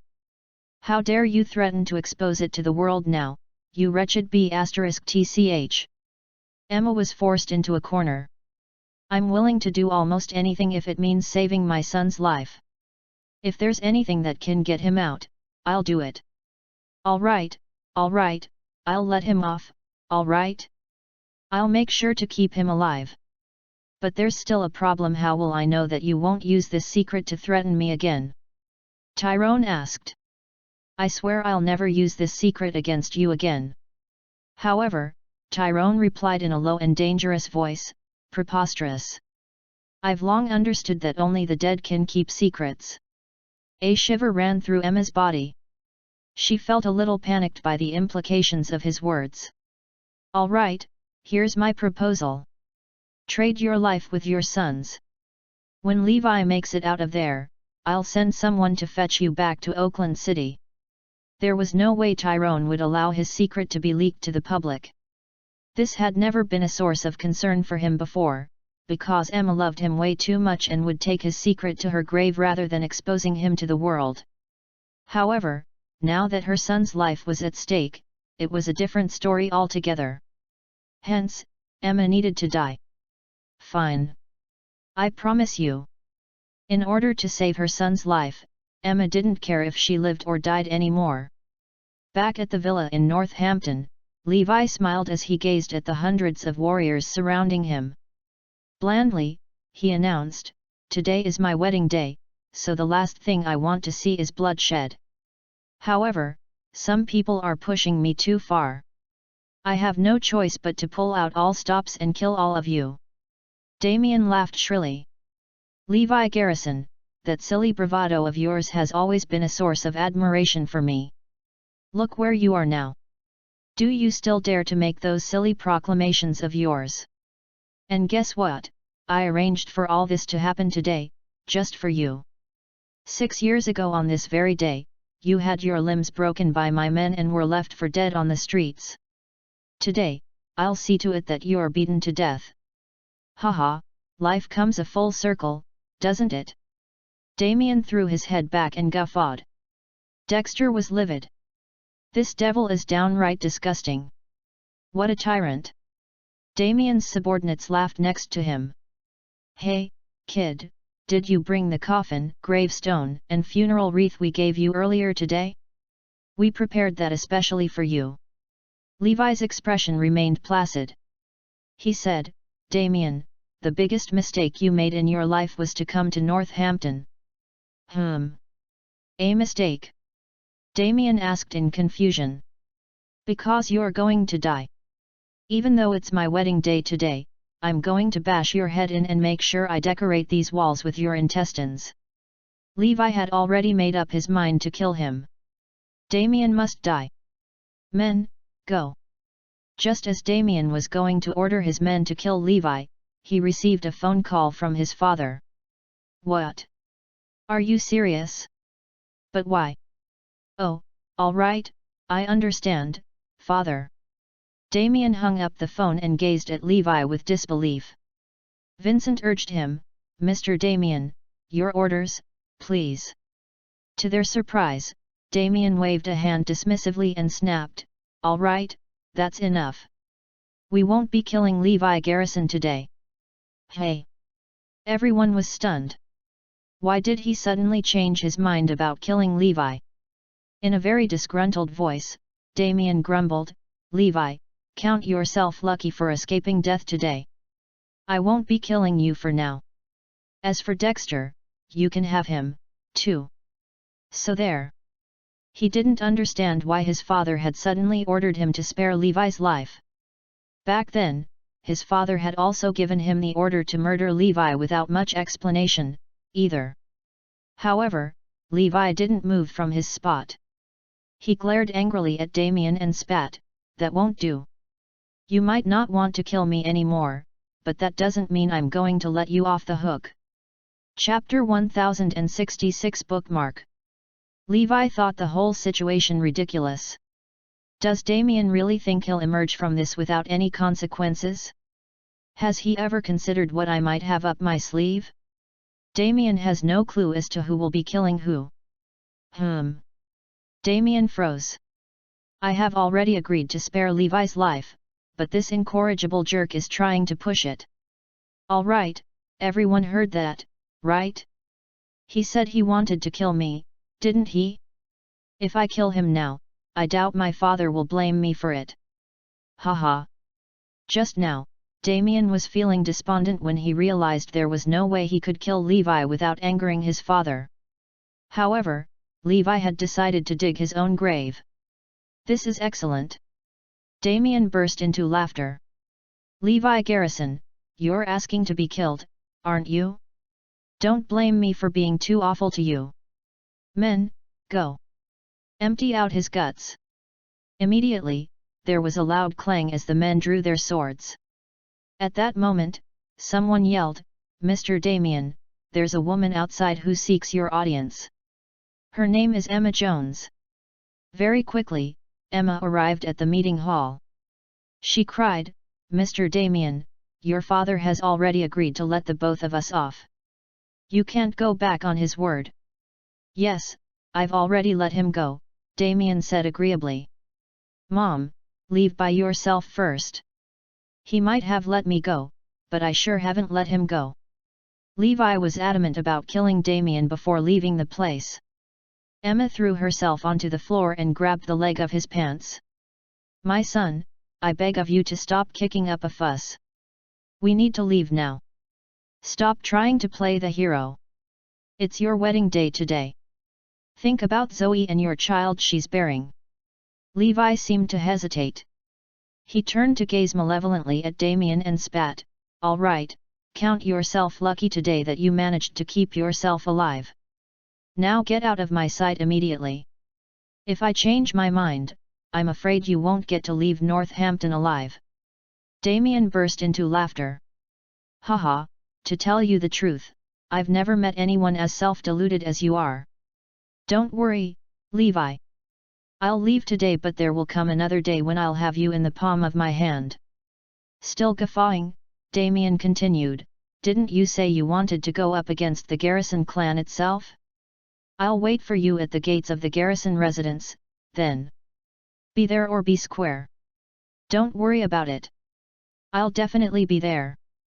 With that, Levi left the villa with his mother, carrying the barely alive Dexter on his back. Damien was so enraged that he punched the wall next to him. Almost instantaneously, the wall collapsed. With another loud rumble, the entire building collapsed in a huge puff of dust. From this, everyone could see how much strength Damien possessed. He made an entire building crumble with his fist. They could also see how furious Damien truly was. He couldn't stand the idea that Levi had mocked him straight to his face, but he wasn't allowed to murder him in retaliation. Mr. Damien, are we just going to leave it at that? Vincent asked tremulously. Even he couldn't bear it anymore. If we don't leave it at that, what else are we supposed to do? Now tell everyone to get lost. That very night, Damien left Northampton. He didn't understand why his father had made such a strange decision.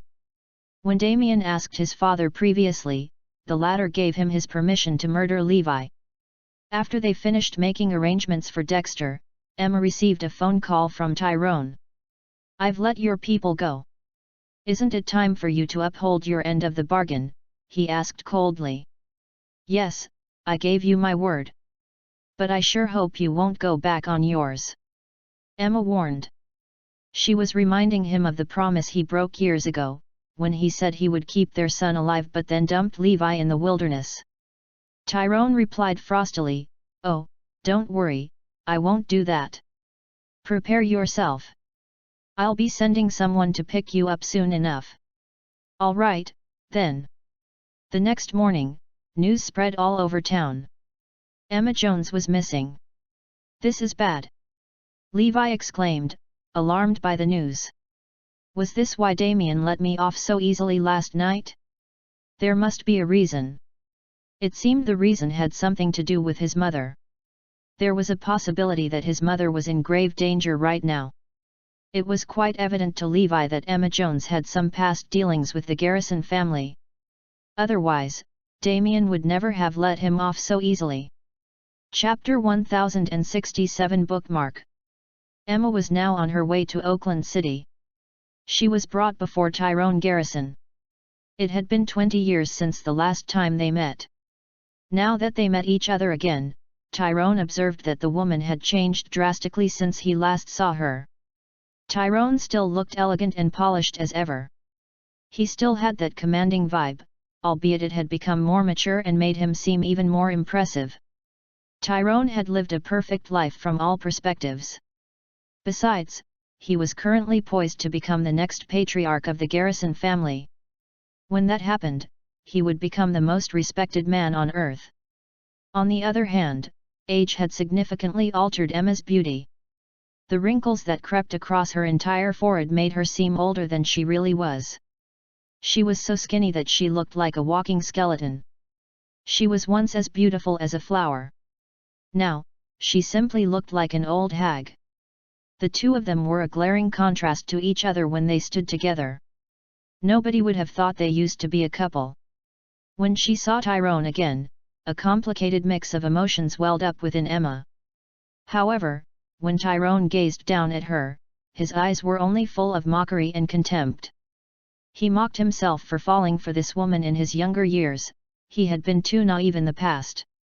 At the same time, Tyrone was also laughing at Emma. How could she have ever thought of marrying me, much less marrying into the prestigious Garrison clan? Oh, how stupid I was! How could I have been in love with this woman all those years ago?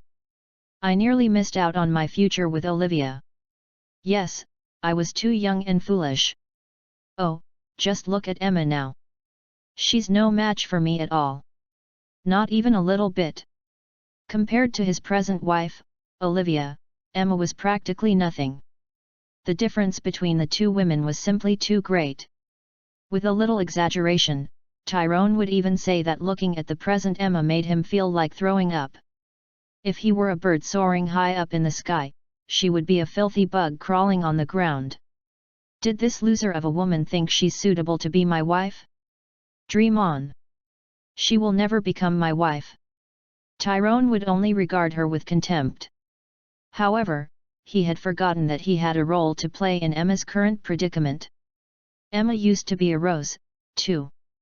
For Tyrone's sake, she had gambled with her life and ruined her future in the process. Without him in the picture, Emma would still be as beautiful as she had been back then. Wow, I didn't think we would ever meet again. You're quite a lucky person, do you know that? Tyrone felt that any opportunity for Emma to meet him was a boon for her. He wasn't entirely wrong. Someone as lowly as Emma didn't have the right to meet him. Yes, we meet again, Emma whispered. Tyrone continued, however, I must remind you not to harbor any hopes on me. There's no way things will ever work out between the two of us, for as long as we live. I'll tell you the truth. The difference in our status is simply too big, and the gap is only getting wider. You and I aren't compatible at all. Tyrone rambled on, think about it yourself. Do you think you can hold a candle to Olivia? I don't think so. I must have been blind in the past. Tyrone was afraid that Emma still desired some sort of romantic relationship with him, so he had to dispel those thoughts immediately. Hearing this, Emma bowed her head. The last ember of hope in her heart was extinguished. The difference between her status and that of Tyrone was simply enormous. Not only that, but your son is nothing compared to Olivia's son, Tyrone mocked. Her son is of unparalleled talent and he's the best and fiercest warrior in practically every aspect. Tyrone struck Emma emotionlessly with such harsh words. As for your son, I must admit that he has made some small achievements on his own. To normal people, he is worthy of some respect. But to the Garrison clan of Oakland City, his achievements are nothing. What are his achievements as compared to those of Olivia's son? Emma wouldn't stand for it. He could insult her all he liked, but insulting her son was taboo for her. Emma's eyes widened as she stared at Tyrone. That might not be so. Damien was brought up in an environment that was simply too perfect. In a less ideal environment, my son might easily beat him. Chapter 1068 Bookmark.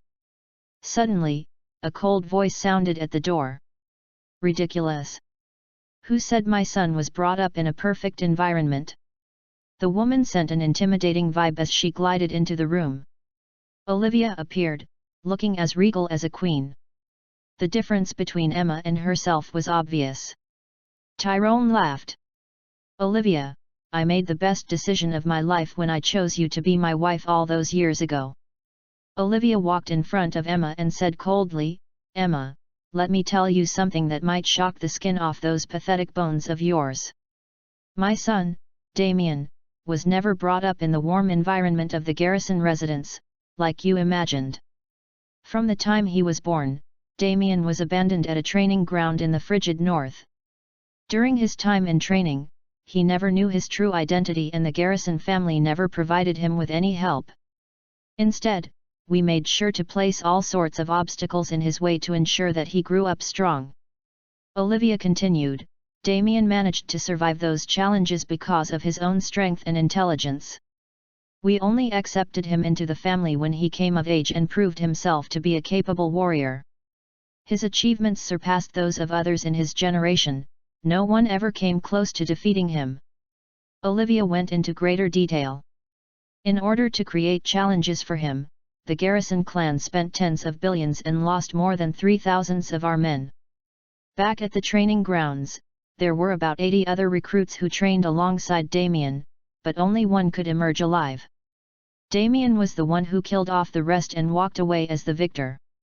Hearing this, Emma was so shocked that sweat started to form on her brows.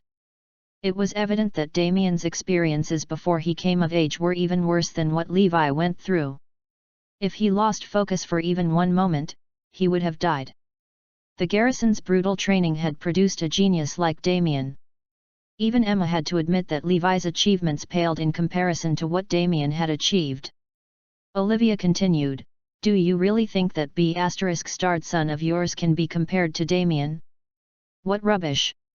Emma remained silent. Although she wished for her son to win, his skills were truly nothing compared to Damien. Olivia turned to Tyrone and said coldly, Tyrone, why has she come? She wasn't afraid that their reunion would reignite old flames. Emma is so hideous now. Tyrone must be out of his mind to lust for her. Tyrone replied coolly, I brought her back to kill her. That's nice. Get it done as quickly as you can. There's no use in keeping her around anyway, Olivia said. Emma knelt down immediately and pleaded, Could the two of you give me some more time? I want to meet my grandchild and make the baby some clothes. In 9 months, Zoe's child would finally be born. Emma wanted to see the child at least once. As Emma looked up piteously at Tyrone, his expression flickered a little. After all, Emma was still holding on to his secret. Fine, whatever, he relented. Since you're going to die anyway, I don't see how a few more months is going to do you any harm. Olivia didn't think much of it, either. Men, take her away and lock her up. Don't let her escape. Tyrone tried to reassure her. Don't worry, Olivia. She's being locked up by the Garrison family. Unless someone has God's power, I doubt she could be rescued. After they locked Emma up securely, Olivia turned to Tyrone and smiled. My dear, do you think that B****starred might come here and try to rescue his mother? I heard this boy is very reckless by nature. If he was foolish enough to rescue Dexter, don't you think he'll definitely try and get his mother out of there? Tyrone laughed dismissively. Hey? Is he going to attempt a prison break on the grounds of the Garrison residence? How is he going to rescue her? How preposterous! So what if that B****starred is talented? There was no way he will be able to take a step past the front door of the Garrison residence, much less break his mother out of jail. Well, I personally hope he'll try and rescue her. It will be quite an entertaining scene, don't you think? Olivia enjoyed seeing other people struggle helplessly. Chapter 1069 Bookmark. However, Tyrone replied icily, No way. That day will never come. He will never get that opportunity. Olivia froze before replying, Do you mean you'll kill Emma Jones? Yes, of course. Does a B****tch like her really think she has any right to bargain with me? As for extending her life by a few more months, that's never going to happen. Tyrone was deathly afraid that his secret would be exposed. Emma had to go, and she had to go now. He had only agreed to her demands on the surface. Oh, what a shame. Emma has been tricked again. Tyrone was never someone who took his promises seriously. Besides, Emma was holding on to a secret that could have a devastating impact on his future within the family. He would be stupid to let her live. He arrived at her cell. Emma had already figured out his intentions. "You're here to kill me off, aren't you?" Tyrone scoffed cruelly. "I once thought you could take this secret to your grave, but I don't think you love me enough." Back then, who was the one who said she would love me for a lifetime and promised to do everything for my sake? Emma glared at him and hollered angrily, "Tyrone Garrison, I've finally seen you for the brute you are. You have no emotions at all, do you? You're just a cold-blooded animal." Tyrone laughed apathetically and replied, "That's what makes me different from common folks like you. In the Garrison clan, women must never become a stumbling block for their men. They must only be tools. This was exactly why I abandoned you. To me, you're no different from other women. You proved to be of no value to me, and you might even be a stumbling block for me in the future. Only a woman like Olivia is suitable for me. She's the only person on this earth who is compatible with me," asserted Tyrone. Emma had to bite her lip in order to not cry. Laughing coldly, she snapped, "You probably admire her for her family background and the resources of the Garcia family, don't you? Do you even have any feelings for her?" Hearing this, Tyrone kept silent. That was true. He had married Olivia because her family background was advantageous to him. Laughing mockingly at him, Emma said, "You will stop at nothing to achieve what you want, won't you?" "Haha, you don't understand me at all. If one wishes to make their way up in the world, one needs to be prepared to abandon many things. Unfortunately, you've never been in such a position, so you wouldn't know about that." Immediately, Emma retorted, "Is that why you paralyzed your own younger brother?" Tyrone was enraged. "You? That was precisely his secret." The idea of everyone knowing about it filled him with fear and made him sleepless. The Garrison clan of Oakland City was full of talented warriors. Tyrone's generation was an especially talented cohort. However, Tyrone wasn't the most talented one out of them all. Among his peers, Tyrone ranked third in terms of talent and achievement. His fourth brother, Micah, was the one in first place.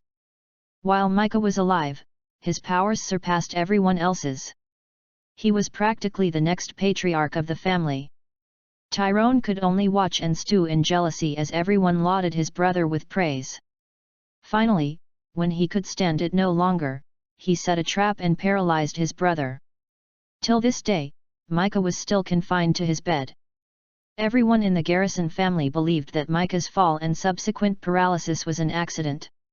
The day after Micah was paralyzed, Tyrone was conferred the title of the next head of the family, his father's successor. Emma found out about this by accident, and Tyrone was deathly afraid that Emma would leak this secret to his family. Once the Garrison family caught wind of his crime, Tyrone would lose his position immediately. The Garrison clan had very strict rules, and anyone who broke them would be subject to grave punishment. Out of the numerous rules they had, one was the most important: kill not your own brethren. "Emma Jones, you've forced my hand at last. I'll make sure to kill you today." Tyrone gazed at her with red eyes and a murderous look on his face. Emma shut her eyes in despair. Chapter 1070 Bookmark. Tyrone raised his right hand into the air. In a moment, he would swing it down and bash it against the top of Emma's head. Emma could feel the wind as Tyrone brought his fist down with a whoosh. She was only a few moments away from death. Right before his fist made contact with her head, however, Tyrone froze. Emma waited for a few moments with her eyes shut, but nothing happened. She opened her eyes timidly. Aren't you going to kill me?" she asked tremulously. Tyrone gazed at her with a complicated look and didn't say anything. He turned and left the room. He slammed the door shut behind him with a loud bang. Emma's eyes glittered as she understood what was going on. Tyrone feared the consequences of killing her. He was afraid that Emma would have already told his secret to her son and he did not want to take that risk. If Levi already knew his secret, he would definitely expose it once he found out that Emma was dead. This was what Tyrone truly feared. For the sake of his position as the future patriarch of his clan, he had to be cautious. In the past, he needn't have worried about this because Emma loved him enough to give her life for him and take his secret with her to her grave. But now that Levi was involved, Tyrone could no longer count on Emma's love for him. In order to protect Levi, Emma had probably told her son about this secret. Tyrone couldn't kill off Emma without having his secret leaked. I must find a way to confirm if Levi knows about it. Only then can I make a decision as to whether I should kill Emma. Thus, Tyrone decided to go and look for Levi himself. Once he had his answer, his first goal would be to kill off both Levi and Emma. Even if this would upset the Garrison family and cause outsiders to despise him for being cold-blooded and cruel, it would be much better than having his secret exposed to the public. If that happened, he would be subjected to the family's most horrible punishment. In Northampton, everyone was busy looking for Emma. Finally, Levi discovered a note left for him by his mother in his room. In summary, she told him not to worry because she was doing fine. She also instructed Levi not to go looking for her. "Mom, how could I not go looking for you?" Levi banged his hand onto the table. The more he thought about it, the more he was certain that the Garrison family was behind it. He figured that his mother was going to die in his place. However, Levi was adamant that he would not yield to the Garrison family. "If you haven't held me back earlier, I would have killed Damien." Levi felt helpless. Initially, he had wanted to wait a while before making any move. He wanted things to be peaceful until Zoe gave birth to their child. As Zoe was pregnant, he was too afraid to leave her alone. Zoe needs someone to take care of her. However, now that this matter regarding his mother had cropped up, he had to speed things up a little. He decided to head up to Oakland City. Just as he was about to summon Azure Dragon and the others, he received a phone call from an anonymous number. As soon as he picked up the call, the person on the other end introduced himself. "I'm Tyrone Garrison." Immediately, Levi asked, "What? It's you? Is my mother with you right now?" Levi was quite surprised that Tyrone would give him a call. "Yes, she is. She's all fine and dandy. As for me, I'd like to meet you in Northampton tonight. There's something I need to talk to you about." Upon hearing that his mother was all right, Levi let out a sigh of relief. If anything happened to his mother, he would tear down the Garrison residence, brick by brick, and kill every single person living within its walls. "All right, I'll wait for you. However, if anything happens to my mother, I'll kill you on sight." Levi swore angrily. "Haha," Tyrone burst into laughter on the other end. To him, Levi was all bark and no bite. His declaration of vengeance was nothing but an empty threat. He wanted to kill me? Can he even do it? At 8 o'clock that night, a private jet landed at the Northampton airport. As quietly and swiftly as he could, Tyrone arrived at the meeting place they had agreed on beforehand. Levi was already waiting there when he arrived. The father and son finally met for the first time in their lives. Chapter 1071 Bookmark. As Levi gazed at Tyrone in an attempt to size him up, the older man was doing the same with him. Levi saw immediately that his father was a once-in-a-generation type of warrior. He was subdued and detached, and an untouchable vibe radiated from his very body. However, his movements also spoke of someone who was ill-tempered and capricious. To kill one is a sin, but to kill 10,000 is a heroic feat. That sentence described Tyrone exactly. His very face lent him a look of arrogance and self-assurance that made him stand out from the crowd. He had the vibe of someone who was used to standing in the limelight at the applause of everyone. After all, he was the future patriarch of the most prestigious ancient family in Erudaya. He had been bred for this very purpose. Tyrone was a good fighter, there was no doubt about that. Before this, Levi had instructed Phoenix to conduct a thorough investigation into Tyrone's background. Levi did not do so early on because he was afraid that the people in Oakland City might catch on, that would have caused him a great deal of trouble. However, his relationship with Tyrone had been one of the hottest topics in the city of late. Practically everyone already knew about it. Given that development, if Levi wanted to look up Tyrone in his own capacity, no one would question it. Tyrone was a cruel tyrant who had no qualms about doing whatever that was needed to get to the top. He was willing to abandon everything that stood in his way. Levi had taken a look at Tyrone's bloody and criminal history. Indeed, Tyrone was someone who set his sights on big goals. In the process of investigating him, Levi had discovered Tyrone's biggest secret: he had paralyzed his own brother in order to become his father's successor.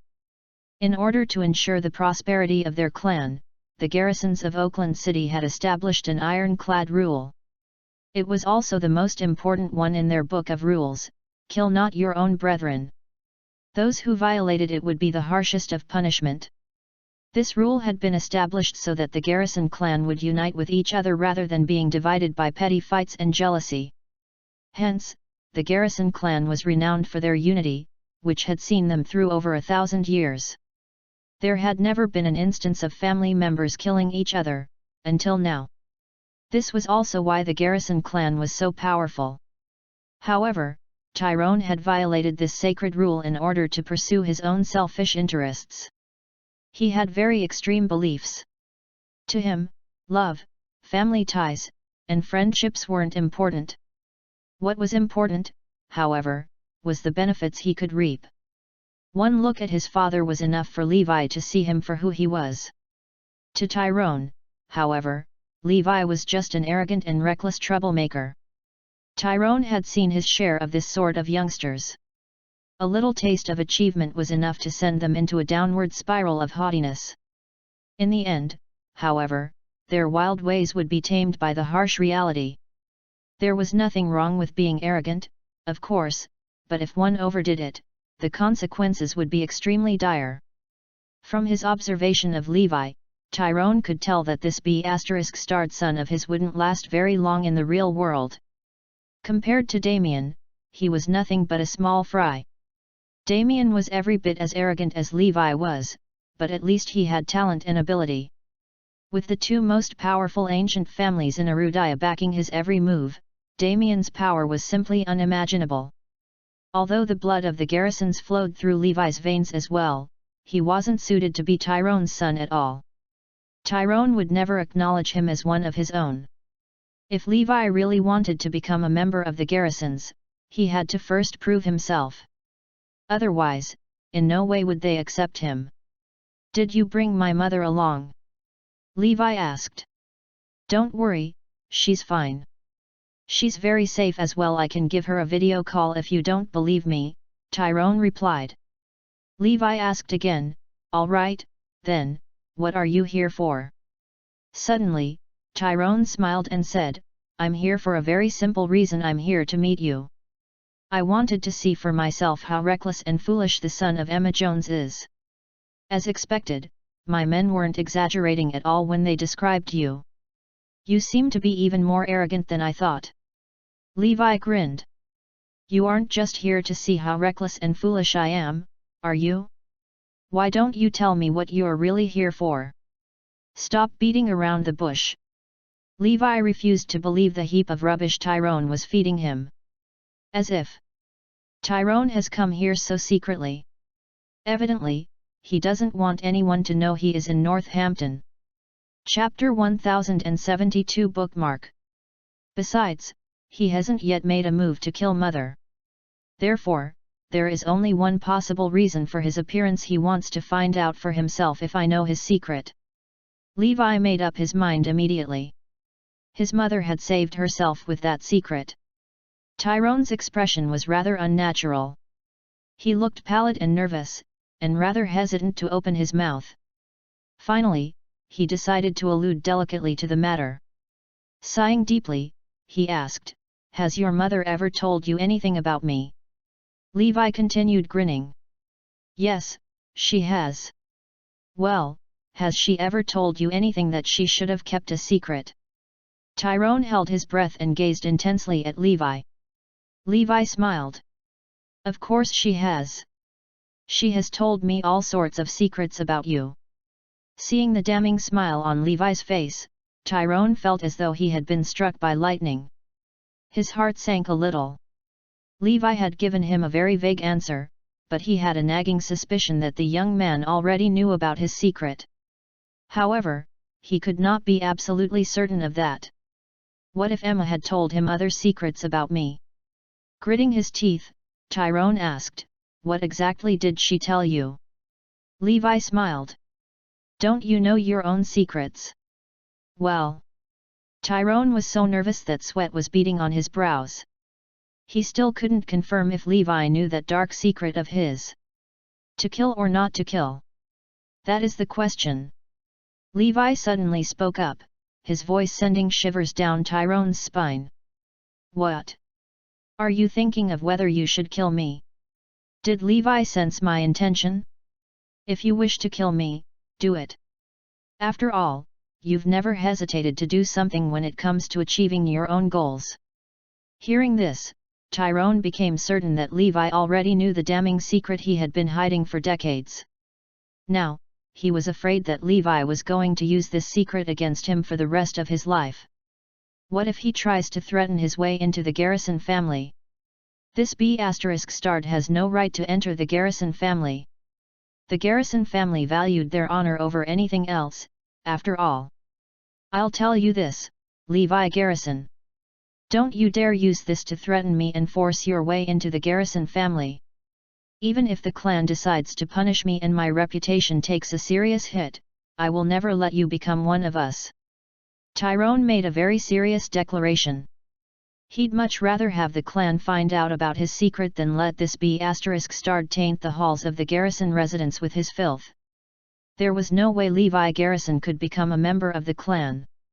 Not for as long as Tyrone was alive.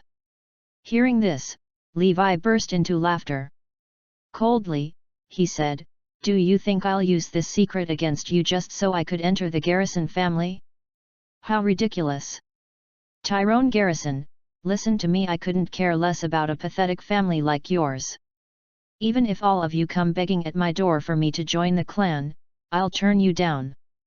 Tyrone was so angry that he roared, You're arrogant beyond belief. This is going to be the end of you one day." Levi laughed. "You came here to ask me if I know your secret, didn't you? Well, I know it, of course. But why would I bother to threaten you with it? I couldn't care less about a small fry like you." Tyrone's breath hitched. He really wanted to kill Levi on the spot. However, he was afraid that Levi wasn't the only person who knew the secret. For now, he had to find a way to seal Levi and Emma's mouths. The expose would not matter anymore after he assumed the position of the patriarch. All right, I believe you.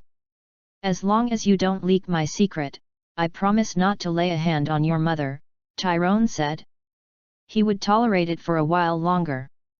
In a few days, he would be the new head of the Garrison family. After that, Levi would have no leverage over him anymore. At that time, Tyrone would finally kill him. Levi smiled coldly. "Let's move on, then. I still have some things to discuss with you." Chapter 1073 Bookmark. Firstly, release my mother instantly. Secondly, I will personally take revenge on the Garrison clan after my child is born. All of you will regret the sins you have committed against my mom. Thirdly, I will kill Damien right in front of you. After Levi uttered these 3 threats, Tyrone stared at him in disbelief, feeling utterly stunned. How outrageous! He's simply being too absurd. How dare he make such arrogant claims? Kill Damien in front of me? What a joke! It is downright laughable. I have nothing to say about your first point. However, for your second point, did you say that you want to take revenge on the Garrison clan and make all of us regret it? Tyrone was utterly amused. The Garrison clan is the most powerful ancient family in Arudaya, with more than 1,000 years of history. Who has the ability to take revenge on the Garrisons? A mere youngster in his 20s? How is it possible that he's capable enough to do so? That's right. I'll fulfill my mom's wish, that is to declare to all the Garrisons that you aren't worthy enough for my mom. I want every one of you to drown in regret. I'll let my mom declare to all of you that her son is the conqueror of the world, announced Levi coldly. Ha ha ha. Just by yourself? Fine, I'll wait. And you want to kill Damien? It's impossible, said Tyrone as he laughed. With me around, who would dare to touch Damien? Don't worry, you can never protect anyone whom I'm determined to kill. A murderous glint flashed across Levi's eyes. From the moment Damien appeared at his wedding, his fate had been sealed, he would die. Levi did not throw away the coffin Damien brought to the wedding because he intended it to be meant for him. Very well. You've got guts. When will it be, specifically? I don't want to wait too long for you, asked Tyrone with a cold smirk. Around a year after my child is born, I'll definitely attack the Garrison clan. Fine. I will make a bet with you. 1 year later, if you can take even one step into the Garrison clan's residence, I'll sincerely apologize for what I have done in the past. I will even kneel in front of you and your mother in repentance. There's only one way to make me repent, by relying on your capabilities. Otherwise, even if you kill me, you will not even find a single shred of remorse within me. A 1-year pact was hence established between Tyrone and Levi. In his opinion, regardless of how powerful Levi became, he would never be capable enough to even enter the Garrison clan's residence. Okay. We're agreed on this. Levi nodded. Smirking coldly, Tyrone said, if you aren't capable enough to enter the Garrison clan's residence, don't blame me for being ruthless. Don't worry. If I'm not capable enough to do that, I'd die willingly. That's settled, then. I'll wait for you at the Garrison clan's residence. After Tyrone made the bet, he left Northampton. Now, he was no longer worried that Levi would reveal the secret to others. Through that short conversation, he had already figured out Levi's temper. Although he seemed like an impudent man, he was, in reality, an extremely prideful person. He would never make a huge deal out of Tyrone's secret. For a prideful man like him, an act like that was tantamount to humiliation. Furthermore, Tyrone had suggested a 1-year pact as part of his strategy to provoke him. Hence, he was certain that Levi would not reveal his secret at all. Chuckling coldly, he proudly declared, "This is the sheer difference between me, Damien, and him. We never care about these insignificant things. As long as it's beneficial to us, we will certainly achieve our goal regardless of the methods we use. After all, a man of great ambition does not bother about trifles. Levi, you will never achieve anything great.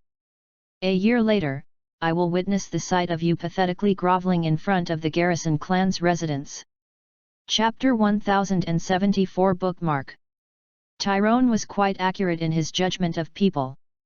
Indeed, Levi was an extremely prideful person who would not deign to blackmail Tyrone with his secret. If he wanted to resolve the matter, he would depend on only his capabilities. This was the reason why Tyrone made the bet with Levi. In his opinion, Levi only agreed on the bet because he was too young and impulsive. Yet, unknown to him, Levi was completely aware of his tricks. As a man of his words, Tyrone released Emma and even spread the news of his bet with Levi around. Now, everyone in Arudaya knew that Levi made a pact with Tyrone. The Garrison clan of Oakland City became even more famous now. After all, they openly gave their illegitimate son a chance to challenge them. This was an unprecedented move. Logically speaking, any wealthy family would rush to hide such an illegitimate child. They would often end up killed according to conventions. However, the Garrison clan of Oakland City went against the norms. Not only did they acknowledge the presence of an illegitimate child, but they also even gave him a chance to challenge them. At the same time, they clearly showed how dignified they were as the most powerful ancient family in Arudaya. Tyrone, who established the pact, was praised by many. Only someone with such dignity and ease like him was the most suitable candidate to lead the clan. Even the high-ranking elders of the Garrison clan admired how Tyrone dealt with this matter, heaping him with praises. No one expected that the appearance of Tyrone's illegitimate child would actually benefit him. It proved exceptionally helpful to him in rising to the position as the head of the clan.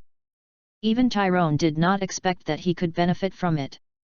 This proved that seemingly unlucky events might not be completely bad, it all depended on how one dealt with them. News of Levi's famous bet with Tyrone spread widely. Soon, all of the elites in the region knew about it. Although everyone was now familiarized with Levi's name, they all thought that he was incredibly foolish. Undoubtedly, he was fighting a feudal battle. What assets did he have to fight the Garrison clan with? Did he not have an inkling of his chances of success? A mere youngster actually dared to challenge the most powerful ancient family in Arudaya. It was a widely known fact that entry to the Garrison clan in Oakland City was strictly controlled. Only someone who wielded considerable power in the four domains of military, business, politics, and martial arts, would be recognized by the Garrison clan. For the military domain, one must at least be a mighty general in the frontiers. For the business domain, one must be at least a significant figure in the corporate world. For the political domain, one must be at least a high-ranking officer. For the martial arts domain, one must at least be capable enough of attacking the Garrison clan. As long as one of those four conditions was fulfilled, the person could set foot in the Garrison clan's residence. However, this was an incredibly challenging feat. In everyone's opinion, Levi only had accumulated some success in the business domain. However, a measly Morris group was nothing to the Garrison clan. He might stand a chance if he expanded his business by 10 or 20 folds. But, how could he do that within a year? Hence, no one believed that Levi would succeed in challenging the Garrison clan and rely on his own capabilities to enter the clan's residence. Yet, never in their wildest dreams would they expect Levi to actually be the weakest in the business domain.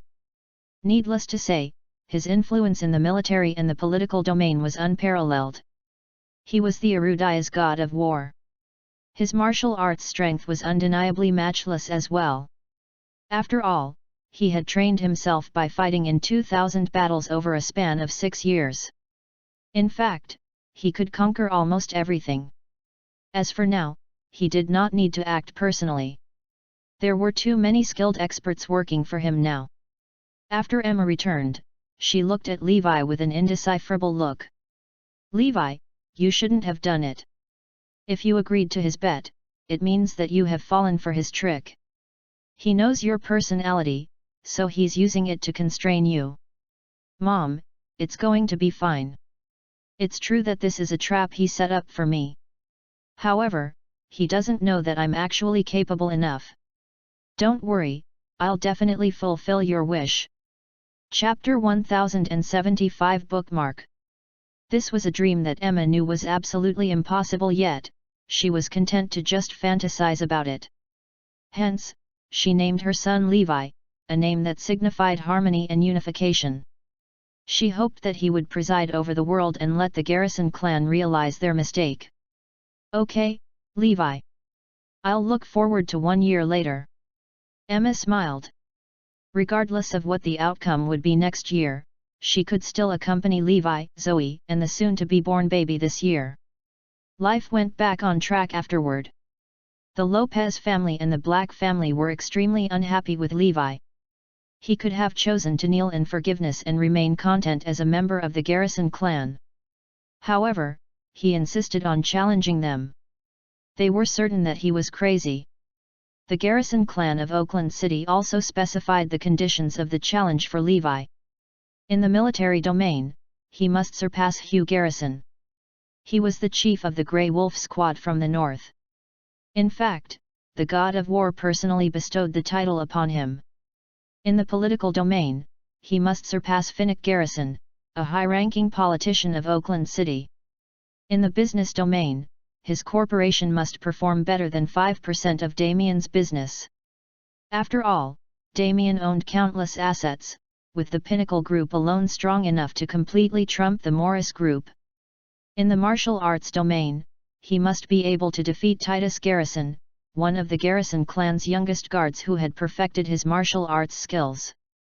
However, everyone clearly knew that these youngsters, who were used as benchmarks, were not the strongest of the Garrison clan. They were, at the most, considered average in the family. It was evident how high the standards of entering the Garrison clan were. If one did not want to rely on background, it was simply too challenging a feat to enter the Garrison clan through capabilities alone.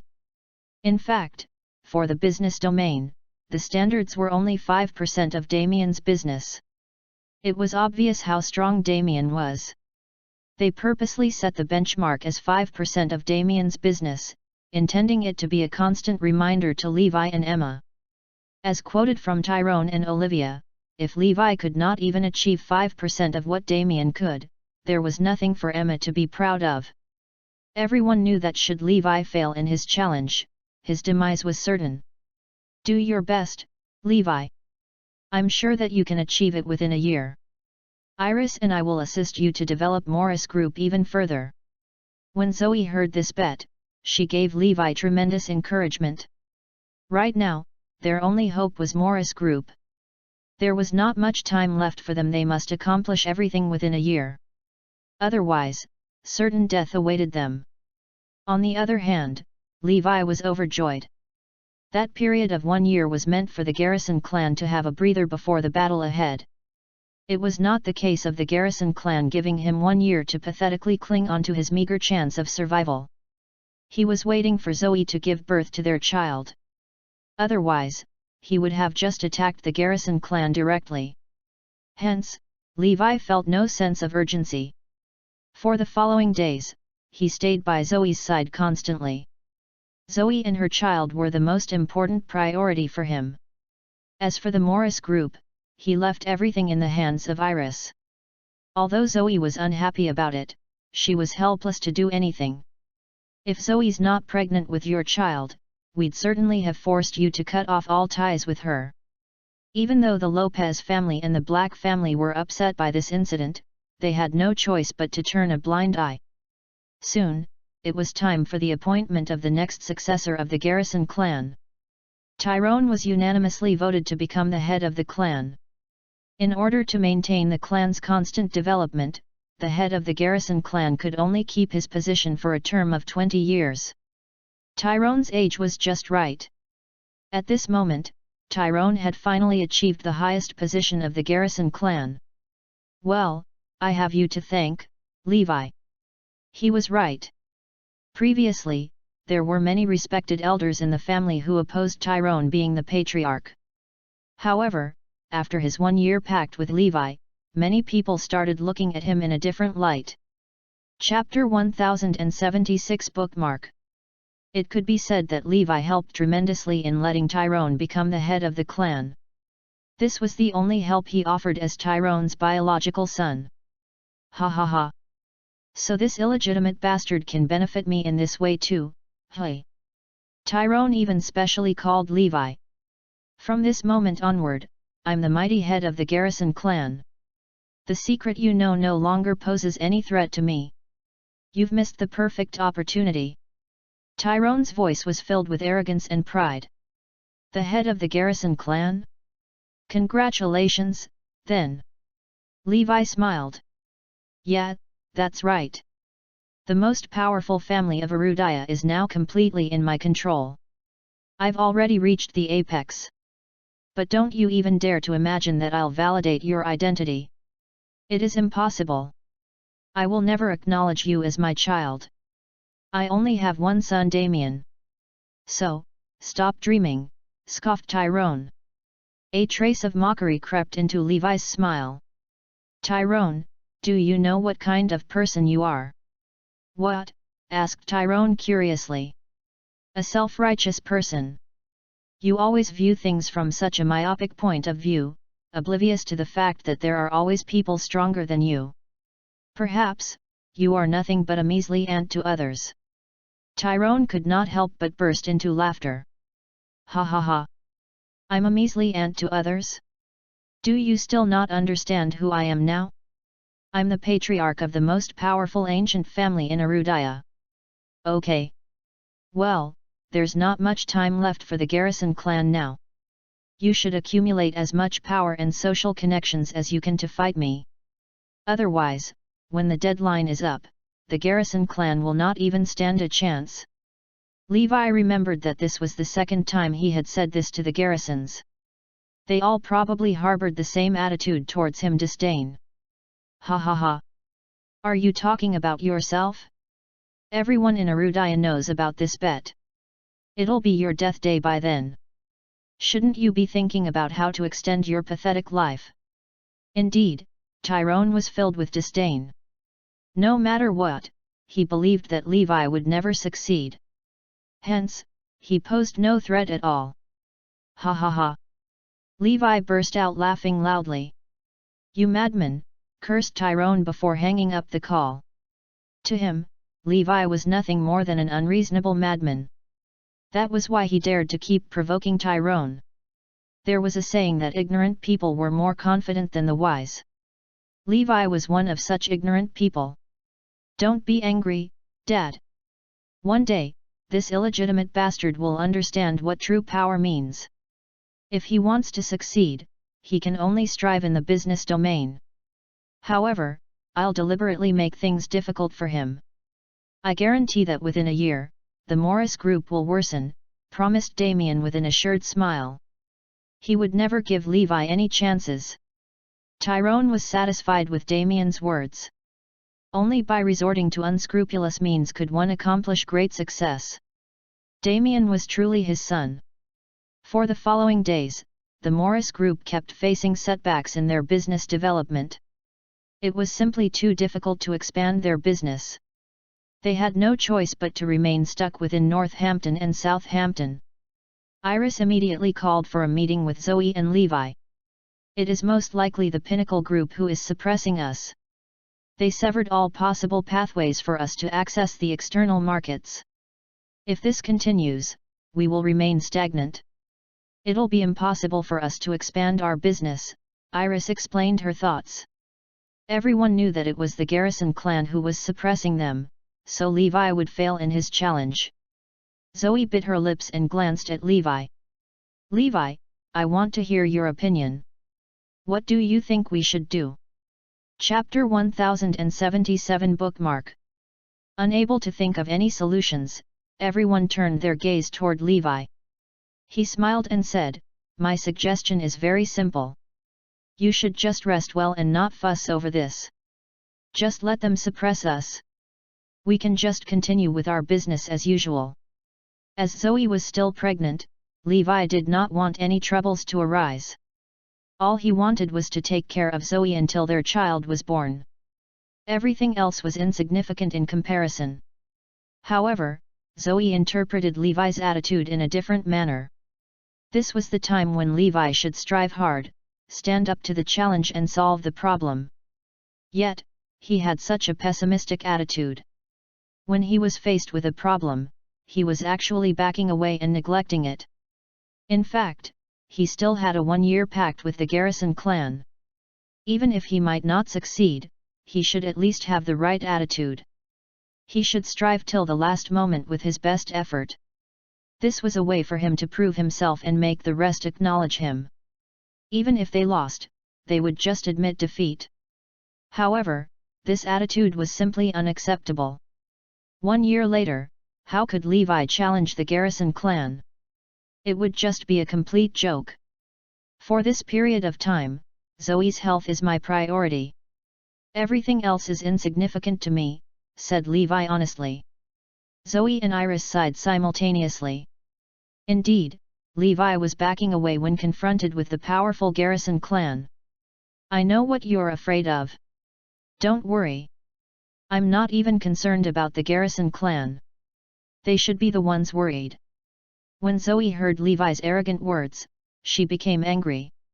Levi, I admit that you are very impressive. There are not many youngsters as capable as you are. However, the Garrison clan is simply too powerful. I think that you should personally visit Oakland City and take a look. After witnessing how powerful the Garrison clan is, you'll be back on the right track, suggested Zoe exasperatedly. Don't be angry, Zoe. I'll do my best in expanding the Morris Group. To calm Zoe down, Levi could only put on an act of firm determination. That's more like it. At least you've got the right attitude. Only then did Zoe stop being angry. Yet, Levi's plan was still to leave the Morris Group to Iris and the rest to run. The only reason why he founded this business was to promote the development of the Northampton region and benefit the citizens. He would never use it for private reasons, such as going against the Garrison clan. Furthermore, it would not prove useful at all. For now, he only had one objective: to take care of Zoe. Everyone already knew about his famous bet with Tyrone. Yet, they could all tell that Levi was completely unbothered by it. It was as if he had resigned to his fate. I heard that the Pinnacle Group, which is currently controlled by Damien, is starting to suppress the Morris Group. Looks like Levi has given up. What other solutions are there except to give up? He can only accept his inevitable fate. On the flight from Oakland City to Northampton, everyone was discussing Levi. Everyone thought that Levi had certainly given up. After all, his opponent was so powerful that he stood no chance of winning.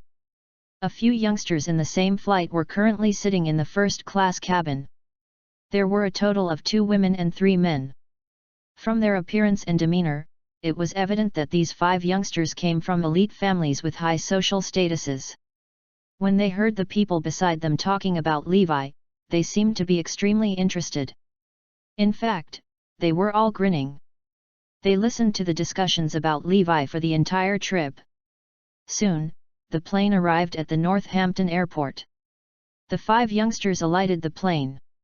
I hope that Levi won't disappoint us. After all, we came all the way to Northampton. One of them said. These youngsters from Oakland City came just for Levi. Chapter 1078 Bookmark. I heard that his child is about to be born. Yeah, how fortunate. If Levi returned to the Garrison clan, Tiffany might have to marry him.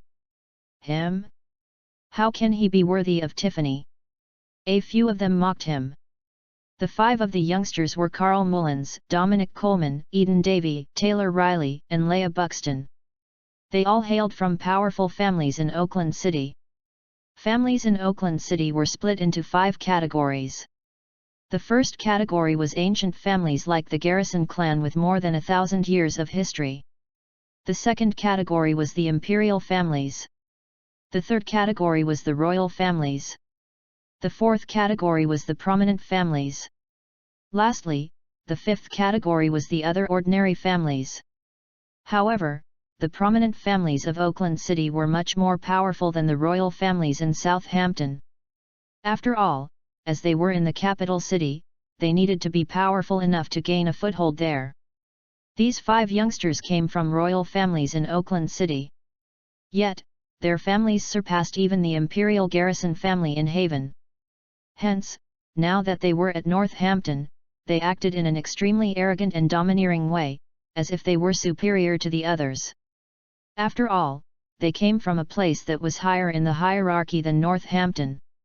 The Tiffany they were referring to was actually Tiffany Myers. She was the heiress of the Imperial Myers family of Oakland City. Back then, Tyrone arranged for an engagement with the Myers in order to appease Emma, one that took place between Levi and Tiffany. Although Tyrone did not take it seriously and was only lying to Emma, everyone else took his words seriously. After all, he was a member of the Garrison clan in Oakland City. Since he was talking about something as important as marriage, the Myers took it seriously. They even specially drafted an engagement contract, which Tyrone and Emma had both signed. Initially, Tyrone did not think much about it. Back then, he already knew that the Garrison clan would never allow him to marry Emma. In other words, her child was not destined to survive. Hence, the arranged marriage did not matter much. However, according to the rules, the engagement contract was still in effect even till now. It could only be considered ineffective only if both parties refused and tore up the contract on the spot. Due to this engagement contract, Tiffany did not dare to marry anyone even till now. After all, it had been signed by the Garrison clan. If Tiffany married someone else, it would mean that she was disrespecting the authority of the Garrison clan. The Myers family would be destroyed. Hence, they had been troubled over this matter for a long time. After all, they did not know the Garrison clan's stance on it, nor did they dare to ask. However, Levi's bet with Tyrone allowed the Myers to finally know the Garrison clan's attitude towards Levi. Hence, they were prepared to call off the engagement and ask Levi to rip the contract on the spot. As the Myers family was an imperial family in Oakland City, it was too embarrassing for them to personally end the engagement themselves. After all, Levi was just an illegitimate bastard. Hence, they sent some members of the royal families to look for Levi, call off the engagement and tear up the engagement contract on their behalf. I really hate Levi Garrison. Because of him, Tiffany doesn't even dare to date. Yet. By this time, she should have been married and already had kids. The five of them lamented furiously. Leia smiled and said, after Levi tears up the engagement contract, Tiffany will finally be free. Yet, Martin has been waiting for Tiffany for many years. Only someone like him is worthy enough for her. A look of anticipation crossed Taylor's face.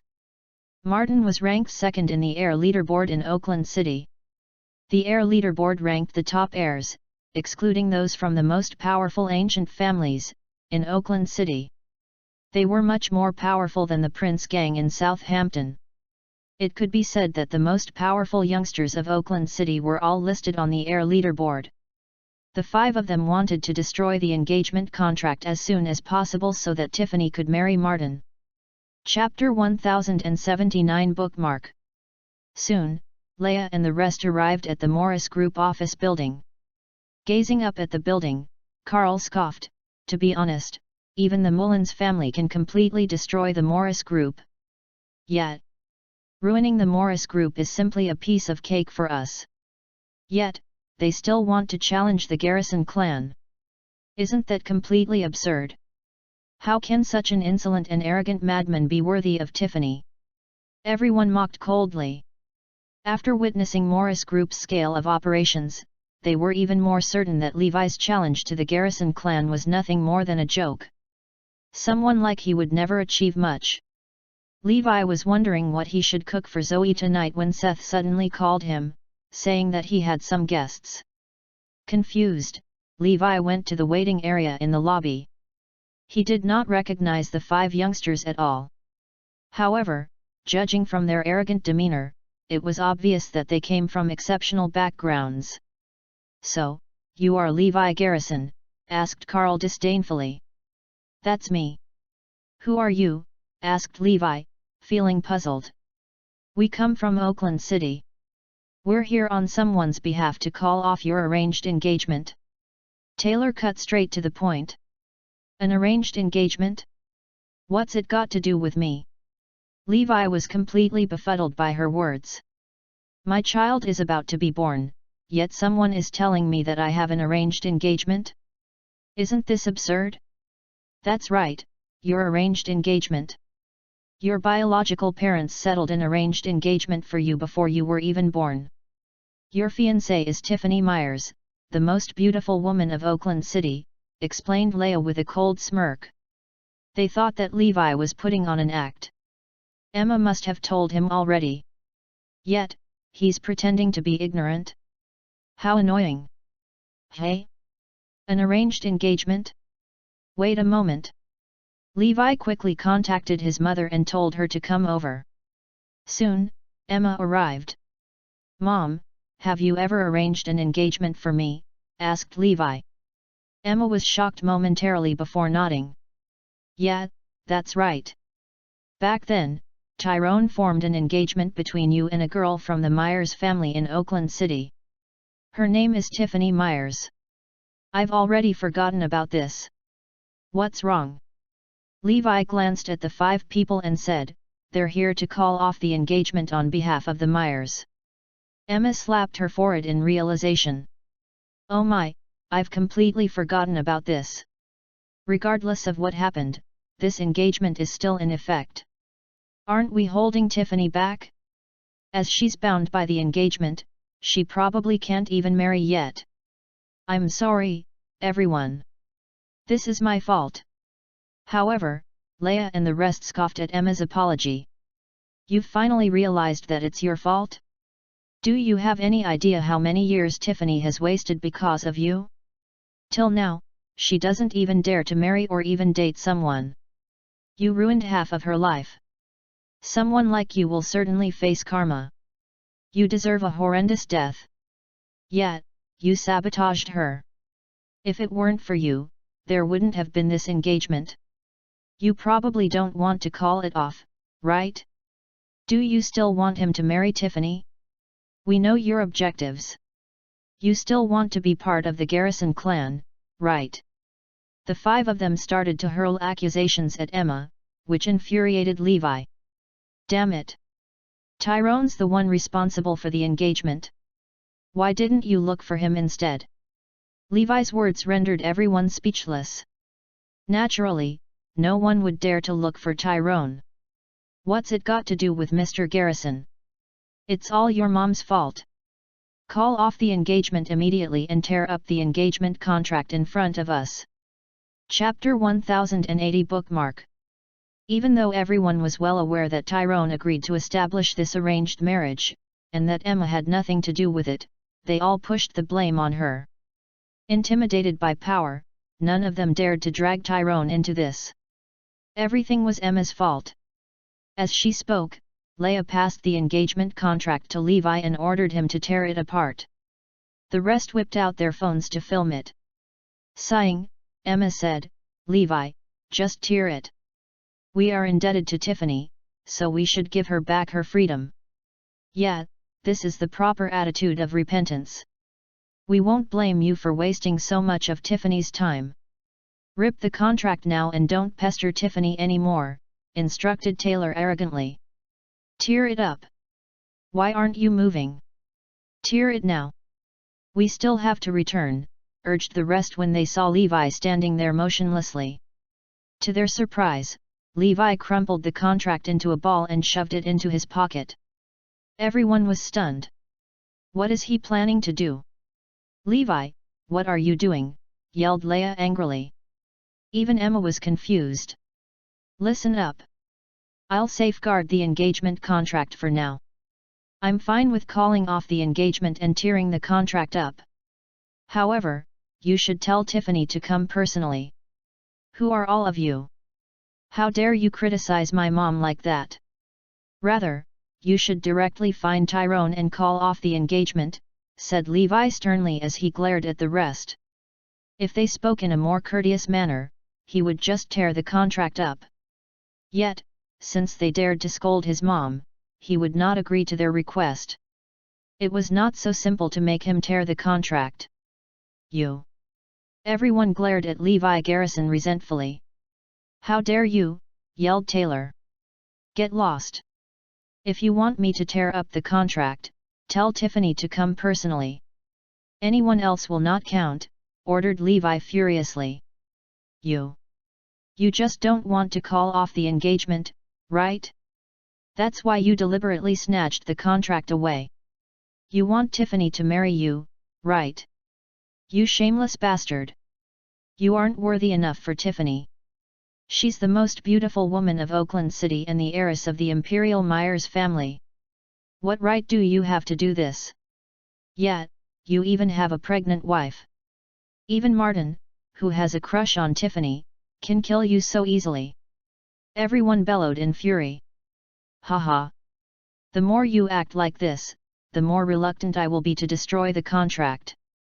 The only condition is that Tiffany comes personally. Seth, send the guests away, instructed Levi. Seth instantly chased the 5 people out of the Morris group. Although they were furious, they were well aware they no longer had any authority outside their turf. I'm sure that Levi is trying to use Tiffany. Even if he doesn't want to marry her, he will use the engagement to extort money from the Myers, analyzed Leah. What should we do now? Asked the others. Should we quickly inform Tiffany and the Myers family? Let them decide, suggested Taylor. At that moment, Eden's phone rang. It's a call from Martin. He's been paying attention to our progress in calling off the engagement. Eden picked up the call. Martin, something bad happened. Levi doesn't want to call off the engagement and he even snatched the contract away. He demands Tiffany to personally come and call it off. Eden relayed everything to Martin, who instantly became mad with fury. This is outrageous. You guys, continue staying at Northampton for the time being. Tiffany and I will personally come to settle this issue, ordered Martin coldly. Everyone was overjoyed to hear that. Chapter 1081 Bookmark. The second most powerful heir in Oakland City is going to deal with Levi personally. Things were truly getting exciting. When they remembered Levi's attitude and how he chased them out, they were furious. They wished for nothing more than to teach him a lesson. Now that Martin was coming, Levi had no choice but to defer regardless of how powerful he might be. Would he still dare to refuse to tear up the engagement contract? Back in Oakland City, in the Imperial Myers family's manor, a woman was dressed in a long white dress. She looked as beautiful as an angel, with a well-defined oval-shaped face and exquisite facial features. She exuded breathtaking beauty. Her almond-shaped eyes sparkled brightly, brimming with affection and tenderness. Even her figure was slender and curvaceous, even more beautiful than professional models. This woman was none other than Tiffany, hailed as the most beautiful woman of Oakland City. She was a woman of many men's dreams. Yet, no one dared to pursue her. The most they would do was to have a crush on her silently. These men included the second most powerful heir in Oakland City, Martin Preston, who similarly hailed from an imperial family. After all, Tiffany was engaged to Levi and everyone feared the Garrison clan. Ma'am, Mr. Myers summoned you over, saying that it's about something important, informed a maid. Tiffany soon arrived at the Myers family's meeting hall. Her grandfather, Jordan Myers, and her father, Arvin Myers, were both present. A smart woman, Tiffany immediately asked, "Grandpa, Dad, did something go wrong with calling off the engagement?" "Yes, that's right. Levi refused to tear up the engagement contract unless you go personally," said Arvin with a sigh. Tiffany started to panic. What is he talking about? He already has a wife and a son. Why is he still clinging on to me? Hasn't he ruined me enough for all these years? Must he drag me down forever? The Myers family had a similar attitude. Although Tyrone was the sole person responsible for the engagement, no one dared to voice out any dissatisfaction toward him. All of them decided that the culprit was Levi. He was the one who sabotaged her. He was the reason why she could not date or marry others. Yet, Levi was completely oblivious to all these. We don't know his objectives either.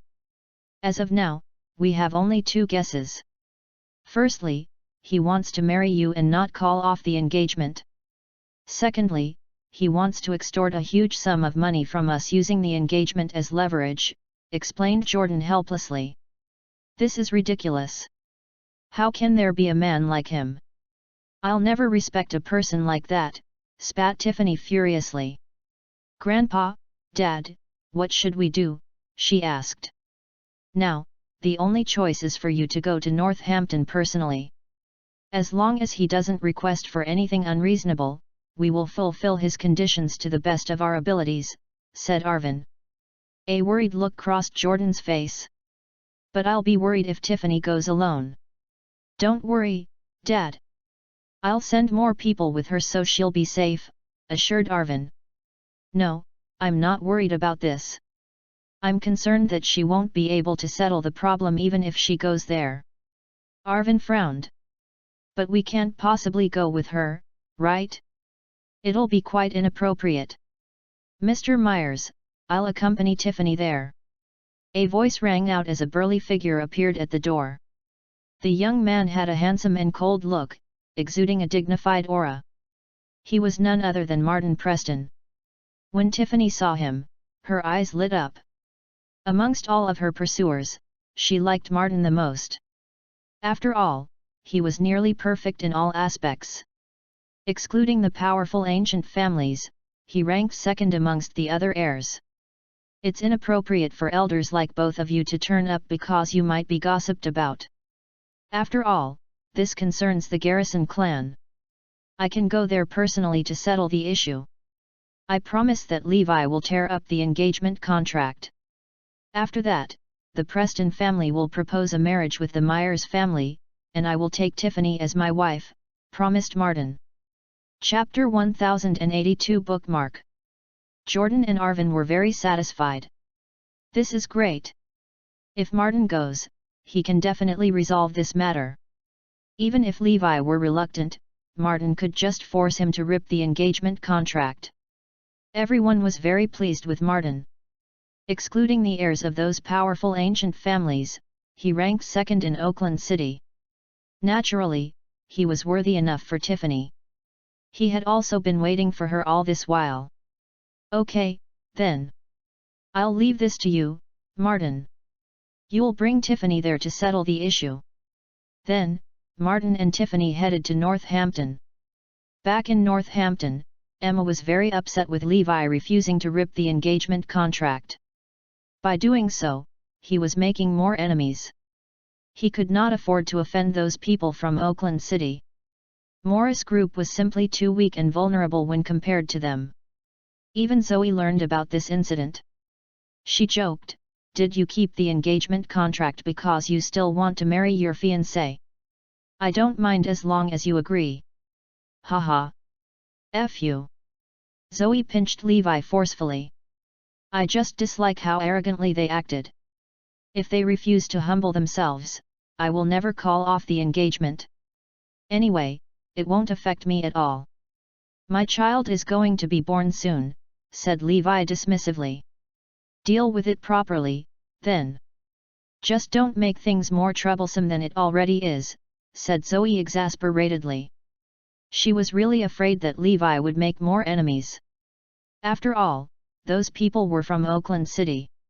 At night, Tiffany and Martin arrived at Northampton with more than 10 highly skilled experts tailing them. "Martin, Tiffany, this Levi rascal is simply too arrogant. He even chased us out," complained Leia and the rest. "It's expected. If he's not arrogant and presumptuous, would he have made a bet with the Garrison clan?" scoffed Martin. Tiffany's expression was extremely cold. "I heard many people remarking that he's a madman. It's expected that he'll make such an abnormal move." "Tiffany, if this madman refuses to tear the engagement contract, what should we do?" asked Taylor. "How dare he?" yelled Martin furiously. "Let's go. We came here this time to make him call off the engagement. He won't dare to refuse." A cold and sinister glint flashed across his eyes. Soon, the group arrived at the residence Levi was living in. They were stopped at the entrance. "We are from Oakland City. I'm Martin Preston. Let me in now." Martin declared his identity right off the bat. However, the security guards responsible for guarding the residence scoffed, "We don't care where you're from. We don't know you. Everything will be done in accordance with the rules." "You." Everyone was almost mad with fury. They had always been treated as distinguished guests wherever they went because of their background in Oakland City. Yet, they were now stopped by a few measly security guards. This is indeed such a small, insignificant city. "You haven't even heard of Martin's name," mocked the rest, an arrogant look crossing their faces. As residents of Oakland City, they always felt a sense of superiority compared to people from other cities. They were in the capital city, the most legitimate city in the nation. The other cities were merely peripheral to it. When Martin noticed their reaction, he smirked coldly and said, "So, Levi grew up in such an environment. No wonder he doesn't even fear the Garrison clan. I finally understand now. These people are just ignorant pricks who've spent their lives cooped up in a hole." Tiffany agreed, "Isn't there a saying that the oblivious know no fear, while the ignorant suffer from baseless confidence? They are blind to everything else. He's been constrained to this tiny city, shielded from the real world." Chapter 1083 Bookmark. "What are you doing here? Who are you looking for?" asked the security guard. "My name is Tiffany Myers from Oakland City. I'm here to look for Levi Garrison." "Tell him my name and he'll naturally show up to see me," said Tiffany. The security guard returned soon. "Mr. Garrison said that he's still eating dinner, so he's busy. He told you to wait a while longer." "What? Levi is going too far." Martin was on the verge of flying into a rage. He had always been a ruthless and decisive person, someone who hated such situations the most.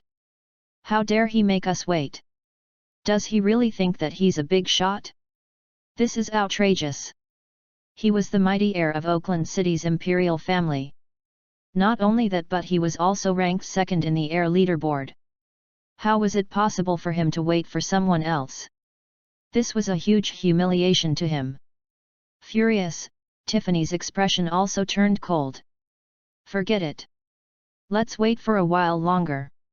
Our priority is to tear up the engagement contract. Everything else doesn't matter." Tiffany thought that they should wait. It was true that Levi was eating earlier. However, he had already finished his meal and was chatting with Azure Dragon and the rest. "Sir, I heard that Tiffany Myers and Martin Preston came. He's even ranked second amongst the heirs of Oakland City." Phoenix possessed very comprehensive intel. From the moment Tiffany and the rest acted, she had everything under her control. At the mention of this, Azure Dragon's expression changed. A strange look flashed across his eyes, which was noticed by Levi. "Azure Dragon, I remember that you're from Oakland City, right?" asked Levi. Azure Dragon nodded. Levi remembered that Azure Dragon had been selected from prison just like himself. Naturally, not everyone had the chance to be chosen. Firstly, only those who had been wrongfully accused like Levi stood a chance. The authorities had actually investigated the cases clearly. However, as it involved classified secrets, they could not publicly announce the fact that the prisoners had been wrongfully accused. Hence, Levi knew that Azure Dragon went to prison because he had been framed. After being selected, it was only after a rigorous, life-threatening experience that they could rise up to their current position. "Azure Dragon, why were you sent to prison back then?" asked Levi. After a moment of hesitation, Azure Dragon spat, "I went to prison on behalf of someone else." Indeed, he had been framed too. This was the reason why he had been selected to join the military. Levi asked curiously, "Do you mind sharing with us the specifics?" "Sure." Coincidentally, Martin made me remember some past events. Everyone gazed at Azure Dragon and listened to his story. "Actually, I was born into a decent family. I came from the Stewart family, one of the top 10 imperial families outside of the ancient families." The rest gasped upon hearing his words, not expecting him to have such a strong background. "I was the eldest amongst the Stewart family's younger generation and quite capable across all domains. According to the rules, I should be the heir. However, my younger brother, Curtis, surpassed me in every way. My grandpa made him the heir, thinking that he was the hope of the Stewart family. I endured this. After all, I was not as capable as him. However, Curtis committed a heinous crime, one that even a member of the imperial family could not be pardoned for. He was supposed to go to jail for 20 years. Yet, the Stewart family made me the scapegoat and go to prison on his behalf. As everyone in the family agreed, my parents had no choice but to relent. After a short pause, he spat resentfully, "What's more despicable is that after sending me to prison, Curtis married my fiancée. He said that he would take care of her forever, right in front of my face. That bee even hugged her." By then, Azure Dragon was already fuming. Everyone's breathing quickened after they finished hearing his story. Indeed, these wealthy families lived in a completely different world. Anything, even the most outrageous things, could happen. Chapter 1084 Bookmark. He's so pitiful. His backstory is so tragic. Azure Dragon actually suffered as much as Levi did. At least Levi had Zoe, who silently waited for him for 6 years. Azure Dragon had nothing. All he had was a merciless family and a fiancée who betrayed him. No wonder he never mentioned his family for so many years. Everyone even assumed that he was an orphan. Curtis? Could it be Curtis Stewart, ranked number 1 in the air leaderboard? Asked Phoenix. She was extremely knowledgeable about the air leaderboard. Yes, that's right. Curtis is extremely capable in all domains. He earned that rank with his own capabilities. This is why the Stewart family was willing to go to such lengths to protect him. Before meeting you, I thought that Curtis was the most powerful young man in the world. He was so terrifying that even I feared him. Back then, regardless of how hard I tried, I could never catch up to him, lamented Azure Dragon helplessly as he sighed. Most importantly, my fiancé actually said that only the strongest man was worthy enough of her, and I'm not deserving enough. She said that I can stop dreaming about catching up to Curtis. Yet, I was at a loss on how to rebuke her. Back then, Curtis was simply too terrifying. He alone could suppress all the youngsters in Oakland City. He can really let you know how real despair feels like. By this time, Azure Dragon was already mad with fury. I can only helplessly watch as that bee threw herself into his arms. Staring at him, Levi Garrison asked, "Do you still feel that way now? Do you still fear him?" Azure Dragon suddenly laughed. After all these years, his capabilities and mental strength had reached an unprecedented level. Curtis, who used to be his greatest nightmare, was no longer someone to be feared. Actually, he looked forward to battling Curtis. He wanted to prove to the Stewart family and that bee that he was stronger than Curtis, that their previous decision was a horrible mistake. Then, do you want to go to the Stewart family? Do you want to prove that you're stronger than Curtis? Do you want to prove to that bee that her choice was wrong? Do you want to make the entire Stewart family regret? Levi shot these questions at him consecutively. After a slight hesitation, Azure Dragon nodded. This had always been his goal and dream. Of course he wanted to. However, bound by his current duties, he could not do so. Okay, I support you. You also know that I will go to Oakland City soon, right? The first thing will be for you to take your revenge on the Stewart family. We'll turn the entire city upside down. Levi patted Azure Dragon's shoulder heavily.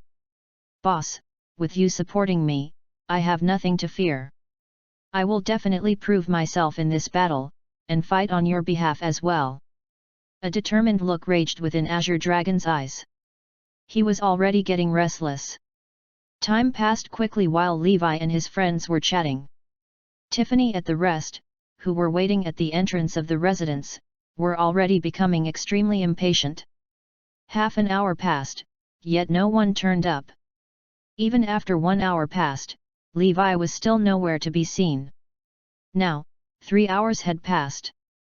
If it were not for Tiffany, who forcefully held Martin back, he would have charged into the residence and wreaked havoc.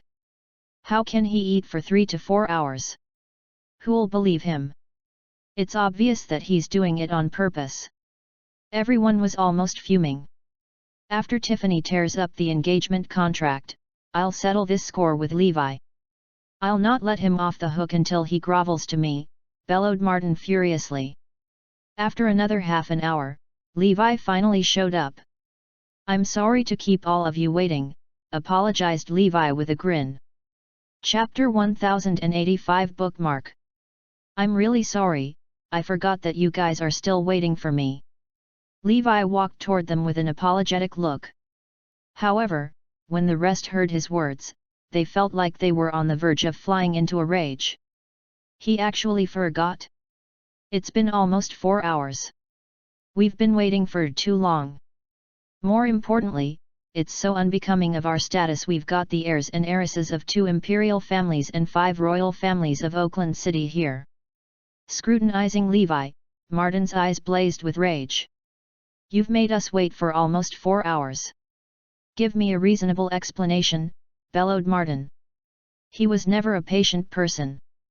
Waiting for 4 hours was like torture to him. Now, he even had an urge to kill Levi there and then. Tiffany tugged Martin back, signaling him to not do anything rash. Fine, let's not dwell on this first. Tear up the marriage contract now. I'm ordering you to do it right away. Martin sized Levi up with an arrogant and contemptuous look. Levi's expression turned cold. Who the F are you? I'm Martin Preston. I've never heard of you. Get lost and let Tiffany talk to me herself. Levi did not show any respect for Martin at all. Everyone else was stunned, turning their gaze to Levi in utter disbelief. This was the second time today that Martin had been neglected so blatantly. Not only was he ranked second in the heir leaderboard, but he was also the heir of an imperial family, a man who could get whatever he wanted. Now that he was ignored once again in such a small city like Northampton, Martin could not bear it anymore. He was fuming now. I'm going to kill you. Martin's aggressively murderous aura enveloped Levi. The tension in the atmosphere was so thick one could cut it with a knife. I'm Tiffany. Tiffany stepped out in time. She and Levi sized each other up, yet she felt extremely uneasy by his gaze. It felt like he could see right through her. He already has a wife, so why is he looking at me like that? What are you trying to do? Why are you staring at me so intensely? Please show some respect. Tiffany glared at Levi in disgust, her gaze plainly revealing her disdain for him. Someone like you wants to marry me? Can't he look into the mirror and see that he's not in my league at all? Oh no. What if Levi is unwilling to destroy the engagement contract and wants to marry me instead? After seeing how I look, he might not want to give up on me anymore. After all, his biological father abandoned Emma and him for Olivia. Levi might do the same thing and abandon his wife and child for me. On the other hand, Levi just wanted to see how the most beautiful woman of Oakland City looked like. He did not know that he was currently being misunderstood. The most beautiful woman of Oakland City? Well, I now see that you're just mediocre. Slightly inferior to my wife, concluded Levi after a thorough scrutinization. He did not want to say it out loud initially, but this woman's attitude provoked him. You. Fury crossed Tiffany's face. Levi is indeed so irritating. When Martin heard Levi insulting the woman he loved, he instantly became infuriated. Apologize. Apologize to Tiffany right now, yelled Martin as he pointed at Levi. Frowning, Levi asked, Apologize? Why should I apologize? You said that Tiffany pales in comparison to your wife. This is the greatest insult you can give her. You must apologize to her right now. Martin was extremely adamant. Yet, how can there be someone who's better than Tiffany? It's impossible. You must apologize to Tiffany right now. The others insisted that Levi apologize. Tiffany had the exact same thoughts too. Since young, she had been doted on by the Myers family and treated with utmost care. No woman could even compare to her. However, Levi claimed that his wife was better than her. Tiffany refused to admit it. Chapter 1086 Bookmark. This was a humiliation to her. Ever since she became an adult, her position as the most beautiful woman of Oakland City had always been undisputed. No one could even compare to her. In fact, it was a woman's greatest honor to be compared to Tiffany. However, even though she was okay with being compared with others, she refused to be deemed the inferior one. "Levi, you must apologize to me for this," commanded Tiffany coldly as she glared at him. "This is ridiculous. I've never heard of someone needing to apologize for this." Levi burst out laughing. "This is utterly absurd. It's the first time I'm demanded to apologize for making a comparison. Levi, you don't even know Tiffany's status in Oakland City. She's been known as the most beautiful woman in Oakland City for 10 years. Who dares to compare others to her? Yet, you dared to claim that she's inferior to your wife. By doing so, you're insulting Tiffany," explained Leah furiously. She was not wrong, everyone in Oakland City shared the same sentiment. However, Levi thought that they were just a bunch of crazy people. Apologize? It's impossible. If there's nothing else, I'll take my leave now. Levi spun around and left. "Stand right there. Did I let you leave?" bellowed Martin as he dashed in front of Levi, blocking his path. "Apologize right now. I command you to do so." Unable to endure it anymore, Martin was already on the verge of flying into a rage. Levi smiled. "What if I refuse to apologize? Don't blame me for being ruthless, then." Martin clenched his fists tightly, with the sound of his knuckles cracking ringing through the air. Having ranked second on the air leaderboard, it meant that not only was he extremely capable in other domains, but he was also skilled in fighting. Martin had learned how to fight since young. Through rigorous training, he perfected his martial arts skills, earning him the reputation of being invincible. Not even knives, guns, or bullets could harm him. Seeing that a huge fight was about to unfold, Tiffany quickly diffused the tense atmosphere. "Fine, I'll endure this. You don't need to apologize, but you must tear up the engagement contract and return me my freedom." Thinking about their main objective of coming here, Martin suppressed his anger. As long as the engagement contract was destroyed, it was never too late for him to take his revenge. "Yeah, tear it into shreds right now," urged the others. "You guys also know that you're here to call off the engagement? Why did you waste so much time spouting nonsense, then?" rebuked Levi. Well, they became visibly awkward. Tiffany was the quickest to react. "Tear up the engagement contract now. We will have nothing to do with each other afterward." "Tear up the engagement contract? I'm afraid that it won't be that simple anymore," declared Levi coldly. If they spoke in a nice manner earlier, he would have agreed to call the engagement off. It was not a big deal anyway. However, he could not endure their arrogant attitude. "What?" Stunned, they stared at Levi in disbelief. "He's such a shameless bastard. He's actually refusing to tear up the engagement contract." "What? What did you say? Could it be that you're unwilling to tear it up?" Tiffany was even more certain that Levi intended to marry her and abandon his wife. It was obvious not only from his intense stare earlier, but also his current actions. However, someone like him would never win her favor. Tiffany's standards for a man were extremely high. Not even the top 3 heirs of Oakland City's heir leaderboard could arouse her interest. She believed that only the heirs of those ancient families were worthy enough for her. For instance, Damien. It would be an utter joke for Levi to be her husband. "Ha ha ha!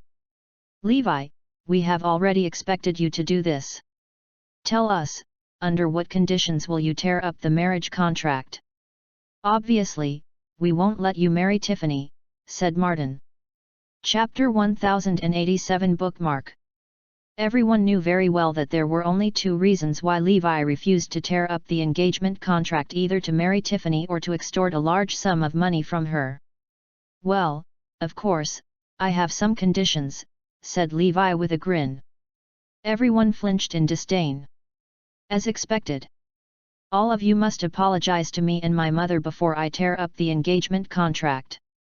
You, in particular, must kneel in apology." Levi pointed at Martin. When he said that, Tiffany and the others were momentarily stunned. "Instead of asking us for money," he's actually demanding us to apologize to him. How is it possible? As the heirs and heiresses of royal and imperial families, how can we deign to apologize to an illegitimate bastard? We aren't even at fault here. But even if we are, we will never apologize. You want me to kneel and apologize? Dream on. Can you afford to bear the consequences if I apologized to you on my knees? Scoffed Martin. Tiffany pursed her lips and said arrogantly, Levi, you can raise any other conditions, be it money or anything else. We will fulfill whatever terms you raise. However, we'll never apologize. We didn't do anything wrong, so why should we apologize? Furthermore, if we apologized to you of all people, we'll bear the brunt of everyone's mockery. Tiffany was adamant that she would not apologize. You didn't do anything wrong? Very well. Since you haven't realized your mistake, it looks like I won't be hearing your apology anymore. In that case, don't even think about making me tear up the engagement contract. Look for me again when you find out what you did wrong. With that, Levi spun around and returned to the residence. Martin was about to block him when a group of people suddenly emerged one by one and surrounded him. How dare you create trouble here in Northampton? Have you sought our permission yet? There were more than 100 people around him right now. Martin was about to become angry when Tiffany pulled him back. Let's resolve this peacefully. We'll go back and discuss first. Tiffany did not want to blow the issue out of proportion, afraid that the Garrison clan in Oakland City would blame her. Do we just endure the humiliation just like this? I don't want to. It was tormenting to suppress the anger building up within him. They went back and had a discussion together. Apologize? But what did we do wrong? Everyone was puzzled. They were too used to having their way and treating everyone with such arrogance that they found nothing wrong with what they had done. After all, everyone they met in the past acted subserviently around them. It did not matter even if they were slightly more overbearing. They mulled over it for ages, but no one could figure out what they had done wrong. At this moment, Tiffany suddenly suggested, does Levi think that we're too aggressive towards him? Have you guys scolded his mother before? Everyone only realized after being reminded by Tiffany. That's right. We scolded his mother previously. However, we merely stated facts. It's true that his mother ruined your life, Tiffany. Yet, if it were not for his mother, Tiffany would have already been married. Even though they knew why Levi was infuriated, they still did not think that they were wrong. He's making us apologize for such an insignificant matter? Is that rascal deliberately putting us into a difficult spot? He even wants me to kneel and apologize. It's impossible. A haughty look crossed Martin's face. Then, what should we do? Asked Leia. They felt disgusted at the thought of apologizing. Despite their noble statuses, they had to apologize to an illegitimate bastard. If news about this got around, their reputation in Oakland City would be thoroughly ruined. Listen to me. I'll kidnap that bastard here and force him to tear up the engagement contract. Don't worry, Tiffany. This is just a piece of cake to me. We don't need to resolve the issue the hard way, said Martin with a sinister smirk. Left with no choice, Tiffany could only agree. Chapter 1088 Bookmark. Martin arrived at the residence at midnight, flanked by numerous skilled fighters. Tiffany and the rest waited outside. Don't worry, Tiffany. This is simply a piece of cake. I don't fear anyone in a small city like Northampton. With that, Martin was about to lead his subordinates to kidnap Levi when his phone suddenly rang. When he accepted the call, he realized that it was Damien on the other end of the line. Hello, Mr. Garrison. Immediately dropping his haughty attitude, Martin became extremely polite and servile. No matter how powerful his family was, they were nothing compared to the mighty Garrison clan. I heard that you're going to confront Levi. Damien's voice was icy cold. I am. After a moment of hesitation, Martin eventually decided to admit it. I know that you are helping Tiffany tear up her engagement contract because you like her. However, you must deal with it in a peaceful manner, understand? Even though Levi is an illegitimate bastard, he's still related to the Garrison clan. If you do anything out of the line, it'll be deemed as disrespecting the Garrison clan. Understood, warned Damien. By then, Martin had already broken out into cold sweat. Luckily, I was a step slower. Otherwise, something tragic would have happened. I didn't even consider this point earlier. What should we do to Levi, then? Because of the infamous bet he made, everyone knows about his relationship with Tyrone.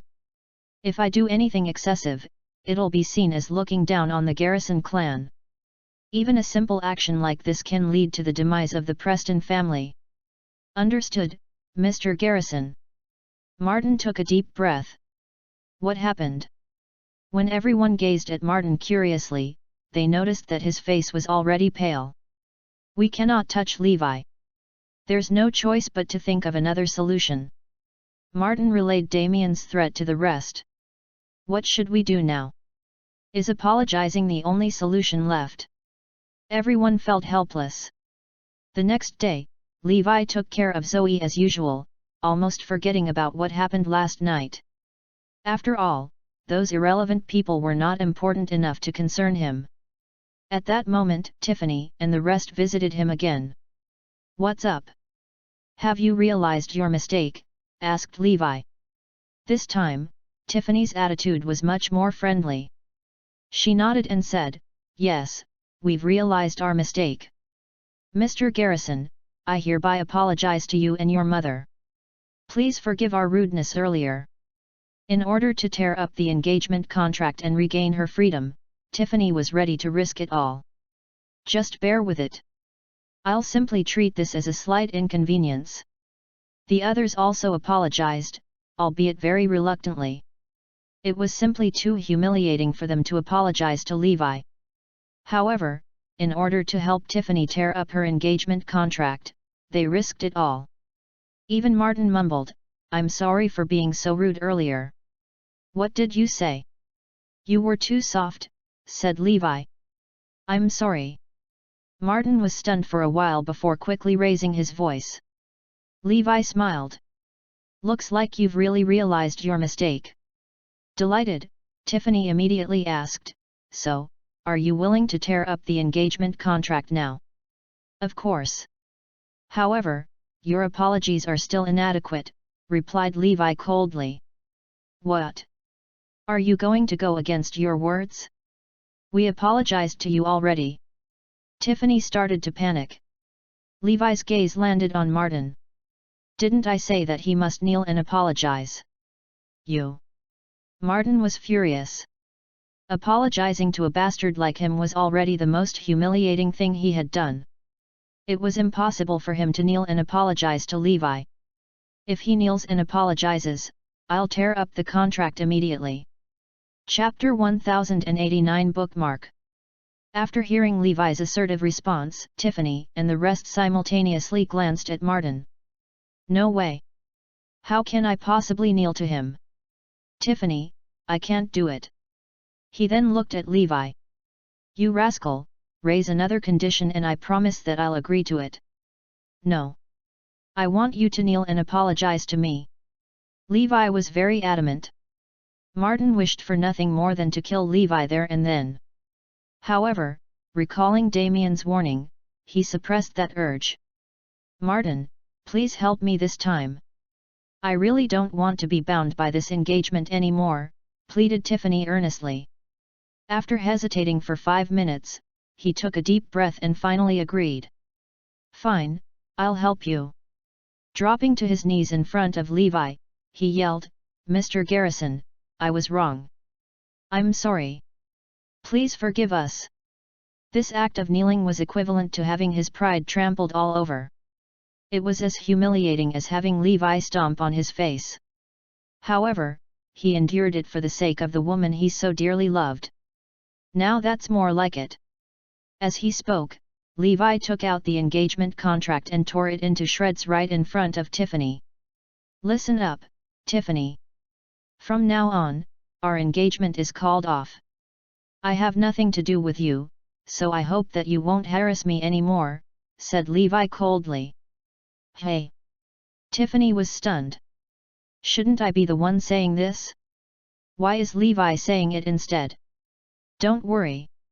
I won't harass you because you aren't even worthy enough," replied Tiffany proudly. "Yet, I think that this is the most unequal arranged engagement in the whole of history. You're nothing compared to Tiffany.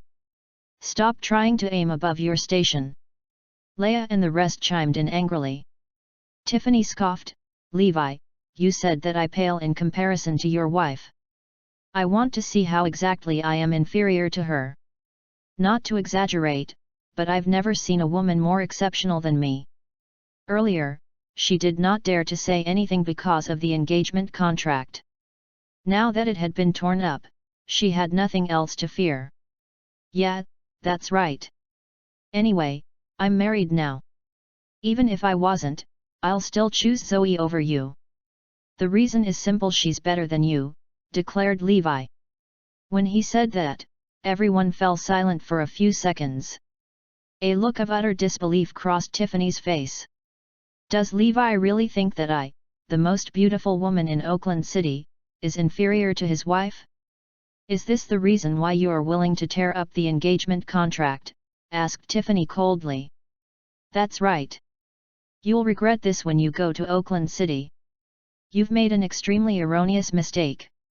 You'll regret choosing her over me," shrieked Tiffany. For this trip to Northampton, she did not put on any makeup at all. Her hair was disheveled and her clothes were very simple. She dressed up in a low-key manner, deliberately trying to prevent Levi from taking a fancy to her. To her surprise, things turned out like this. Now that Levi had torn up the engagement contract, she actually found herself quite upset. She even had the impulse to make Levi choose her instead. After all, she must not lose to Zoe. "On the day you come to Oakland City, I'll appear in front of you in my greatest splendor. Then, you'll finally understand how it feels like to have your breath taken away by my beauty. You'll be embarrassed for your words today." Tiffany decided that she would dress up prettily when she next appeared in front of Levi. She was determined to make him regret it. "There's no need for that, Tiffany. I'll make him regret it now." Unable to suppress his anger anymore, he shot a hostile glare at Levi. Chapter 1090 Bookmark. He couldn't take it anymore. It was fine if he was insulted. He could even kneel before Levi. However, he refused to allow anyone to laugh at Tiffany. Hence, he strode over to Levi aggressively. At the thought of what Levi did earlier, he had to hold himself back from strangling him. "Martin!" When Tiffany and the others realized what he was doing, it was too late to stop him. A clear slap rang out. Everyone was stunned. Even Martin was dumbfounded. No one knew Levi would dare to hit Martin Preston. How dare you slap me?" Martin glared at Preston. Levi's forceful slaps landed on Martin's cheeks continuously. Flabbergasted, the crowd thought, he seriously slapped Martin? Soon, Martin's face swelled up badly as blood trickled down from the corner of his lips. He stood in front of Levi, hyperventilating and about to explode in rage. "I'll kill you!" Martin roared furiously, intent on killing Levi. "No!" Tiffany and the others rushed up to stop him. "If he kills Levi, the Garrison clan will seek revenge. None of us could bear the consequences." After they tried to persuade Martin, he calmed down considerably. Recalling Damien's warning, he held his anger in check. "Just wait and see. You'll die in my hands one day," he announced before storming off. Tiffany was gazing at Levi, her emotions a complex mixture. Logically speaking, after their engagement contract was destroyed, she was no longer tied to Levi anymore. However, she wasn't willing to give up just yet. She vowed to show Levi the best side of herself so he'd regret his decision. After they left, Azure Dragon appeared. "Boss, you should have let me help. I want to defeat everyone whose name is listed in Oakland City's heir leaderboard so the Stewart family will be full of regrets. Azure Dragon was obviously upset. Don't worry. You'll get a chance to do so, said Levi with a smile. Tiffany and her entourage returned to Oakland City. The news about the end of their engagement spread all over Oakland City soon. It even reached Tyrone's ears. The engagement got called off? What a loser! Why did I have such a son? Tyrone was fuming mad. He thought the engagement was broken off because Levi was useless. Yes, that's right. How humiliating. Even if he's a bastard, he represents us Garrisons. We'll become a joke after this broken engagement of his. Everyone was displeased. Olivia responded, yes. Even if we remain silent, everyone thinks he's related to us. For example, Martin's cheeks were swollen after the bastard slapped him, but he dared not retaliate. After hearing that, Tyrone declared, no, this won't do. We can't let this bastard use our name out there. Otherwise, other people dared not go against him. He could do whatever he likes. Damien refuted at once. But father, he's still a Garrison. He represents us. Earlier, Damien had called Martin to warn him because, in his opinion, no one could hurt Levi.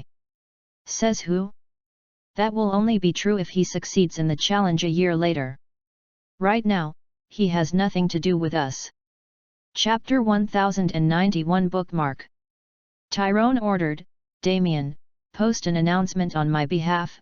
Now, Levi Garrison has nothing to do with the Garrison clan in Oakland City. He is responsible for his own matters. His safety has nothing to do with the Garrison clan. What Tyrone meant was clear. After this announcement was posted, the Garrison clan wouldn't interfere even if Levi were beaten to his death. Smirking, Tyrone said, Levi, I don't think you can last till 1 year later. Indeed. He gets into trouble too often. Look, he had just offended Martin. He isn't even in Oakland City yet, but he has already made so many enemies here. He might not even make it to Oakland City, let alone challenge us. The Garrison clan is full of talented people.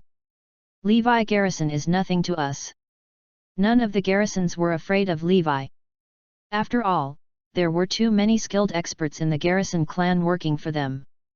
Right then, the head butler of Garrison clan, Tud Garrison, appeared with a list in his hand. Chuckling, he handed the list to Tyrone. Sir, great news for the Garrison clan. 50 candidates have been chosen to join the Hidden Dragon Soldier King training camp at the South War Zone.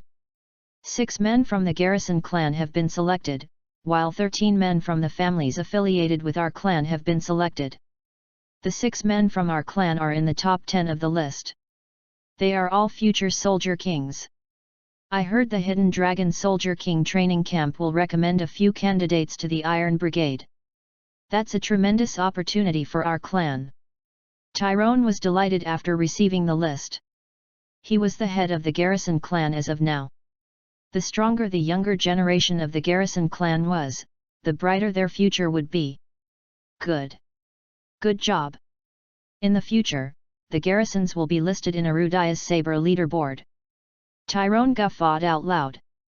If Levi is capable enough to climb up Saber leaderboard, the Garrison clan will definitely acknowledge him, someone scoffed. Tyrone mocked. Forget about Arudia's Saber leaderboard. If he is qualified enough to enter Hidden Dragon Soldier King training camp, he's showing potential, too. After Tyrone's announcement was posted by Damien, the entire Oakland City was in an uproar. Previously, Martin and the others held back because they were afraid the Garrison clan would avenge Levi. Now that the announcement had made things clear, they no longer had to worry. Martin was excited after hearing the news. Everyone in Oakland City knew how Levi slapped him previously. He was so humiliated that the only way out was to kill Levi. It was only a matter of time before they departed for Northampton. Without the disturbance, Levi's life was peaceful once again. He accompanied Zoe and took care of his pregnant wife carefully. Iris was in charge of handling his company. This decision of his made everyone anxious. As Morris Group was muzzled, there was no room for development. Shouldn't Levi be worried?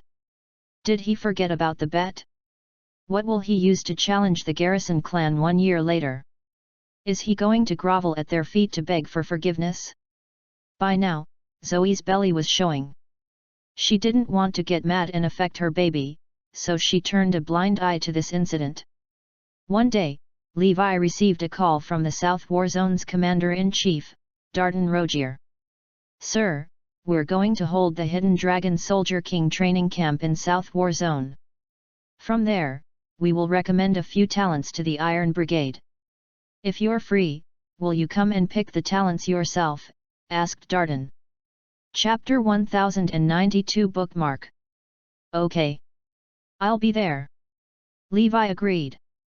"It'll be great if you can come and teach them," implored Darton.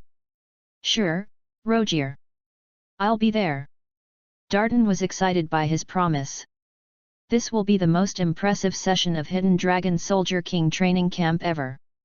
I shall keep it a secret and give the youngsters a surprise." Right then, a car had just departed the Garrison clan. 6 young Garrisons were in the car, heading to Hidden Dragon Soldier King training camp. Tyrone had just sent them off. Tyrone and the Garrison clan had high hopes for the 6 young men. The young men were arrogant and rebellious. After all, they were born in the top ancient family in Arudaya. Bert Garrison, the young men's leader, declared sternly, "This time, we're representing the Garrison clan. We need to be the top 6 in the camp. We need to be the 6 selected ones to join the Iron Brigade. Understand?" "Yes," the others replied in the affirmative. They had always felt a sense of superiority, so there was no way they'd lose to the other weaklings at the camp. "My dream is to enter the Iron Brigade and be the God of War's subordinate. If I succeed, that will be a great honor for me and my family," another young Garrison by the name Clint exclaimed. Bert nodded. "Yes, that's right. I'll be extremely honored to be the God of War's subordinate. He's the idol of every young man in Arudaya. Damien is nothing compared to him." "Yes. The God of War has always been Damien's idol. He's been working hard to reach that height." The young men were excited about the upcoming adventure. Right then, Pewter Garrison changed the topic. "The south that we're going to includes Northampton. I wonder what Levi Garrison looks like." "Ha! I'm curious, too. Let's take some time off to teach Levi a lesson." A look of anticipation crossed Clint's face. "Sure. Let's beat him up one day. He's too arrogant. He even looked down on Damien." The other 3 agreed unanimously. In a forest deep in the mountains in the South War Zone, 50 trainees were gathered. The young men present were from various war zones all over Arudaya. They were valuable talents to their teams because of their expertise. Each of them was arrogant and wild. There was a possibility that they would even look down on the instructors in the training camp. Their instructor would need to show his capabilities and convince the young men. Darton himself showed up to make an announcement. "You're all hidden dragons, the future of Arudaya. Your instructor will be arriving soon," he declared with a chuckle. Bert asked, "Sir, is our instructor going to be one of the gods of slaughter in the south?" There were 4 famous gods of slaughter in the South War Zone. Before arriving, Bert and the others couldn't help but wonder who their instructor would be. They thought it would be one of the 4 gods of slaughter. "No," said Darton, shaking his head. "Could it be one of the 8 combat heroes?" Bert thought of another possibility. "No. You'll know when your instructor arrives." Chapter 1093 Bookmark. Everyone's curiosity was piqued. However, they didn't want a nobody to be their instructor. They wanted someone whom they could trust. Bert gathered everyone and ridiculed, "Everyone, since the strongest men in the south wouldn't be our instructor, I don't think we need to stay." Wolf Leek from Northwest City joined in. Yes, that's right. I came here to meet the four god of slaughters. If they aren't here, what would be the point of holding the training camp? Perhaps the instructor won't be as powerful as me. You're right. Everyone here is capable. Not anyone can be our instructor. Why don't we prepare a welcome gift for him tomorrow? If he can't reach our standards, he can leave right away, suggested Bert. Wolf agreed immediately. Sure. This is a great idea. Let's show him how powerful we are. Let's protest so the South will get us the best instructor available. The 50 young men reached a consensus soon enough. The next day, Darden came to pick Levi up. Zoe, can I take him away for a day? Asked Darden with a smile. Zoe nodded. Of course you can. Come with me. I need to talk to you. Darden trailed behind her curiously. Darden, you're Levi's best friend, right? She inquired. Zoe, boss, and I went through a lot together, exclaimed Darden. He wasn't the only one. The commander-in-chiefs of the 9 war zonies and the 4 guardians owed Levi one. After all, Levi had saved them on the battlefield. Do you want to see him in trouble? Darden immediately replied, of course not. Boss can't be in trouble. You know about the one-year bet he placed with the Garrison clan, right? The Garrison clan stated 4 conditions. For now, Levi's hope is all on his business. But he isn't working hard at all. I want you to convince Levi to take this seriously. At least he needs to work hard, implored Zoe. Oh? But this is nothing for him. Darden was shocked as he thought it was something important. The bet with the Garrison clan? I can defeat them easily, let alone Levi. Hey? Nothing. Zoe was taken aback. Why are Levi and his friends reacting the same way? They don't even care about the bet. Darden, don't you know the Garrison clan? You know Levi's situation, right? Zoe thought Darden was an ordinary citizen who knew nothing about how powerful the Garrison clan was. Don't worry, Zoe. I'll advise him to deal with this matter ASAP. Finally, Darden realized what she was talking about. Okay, you do that. He won't listen to me. Perhaps he'll listen to his comrade, said Zoe. She hoped Levi's comrades would be able to convince him. After all, they looked like ordinary citizens to her. Darden returned to his vehicle and told Levi all about her concern. Boss, when will you inform Zoe of your identity? He asked. When I enter the Garrison clan, I'll tell her. She's pregnant now. I can't afford to make her emotional, replied Levi. Got it. Boss, a few garrisons are at the training camp. Darden recalled Bert and the other young garrisons. Oh? Interesting. The smirk on Levi's lips deepened. Chapter 1094 Bookmark. You don't have to come with me. Let me see how capable the youngsters are, Levi declared. Got it. I'll ask someone to send you to the training camp. Shortly after, Levi arrived at the training camp. He sat on the back seat while Gruffin and Windy took the front seats. They were both in charge of the training camp's security. Through the rearview mirror, they could see Levi was sleeping. Seriously? Did Chief Rogier appoint him to be the instructor? Look at how young he is. Windy was astounded. Gruffin seemed surprised, too. Yes.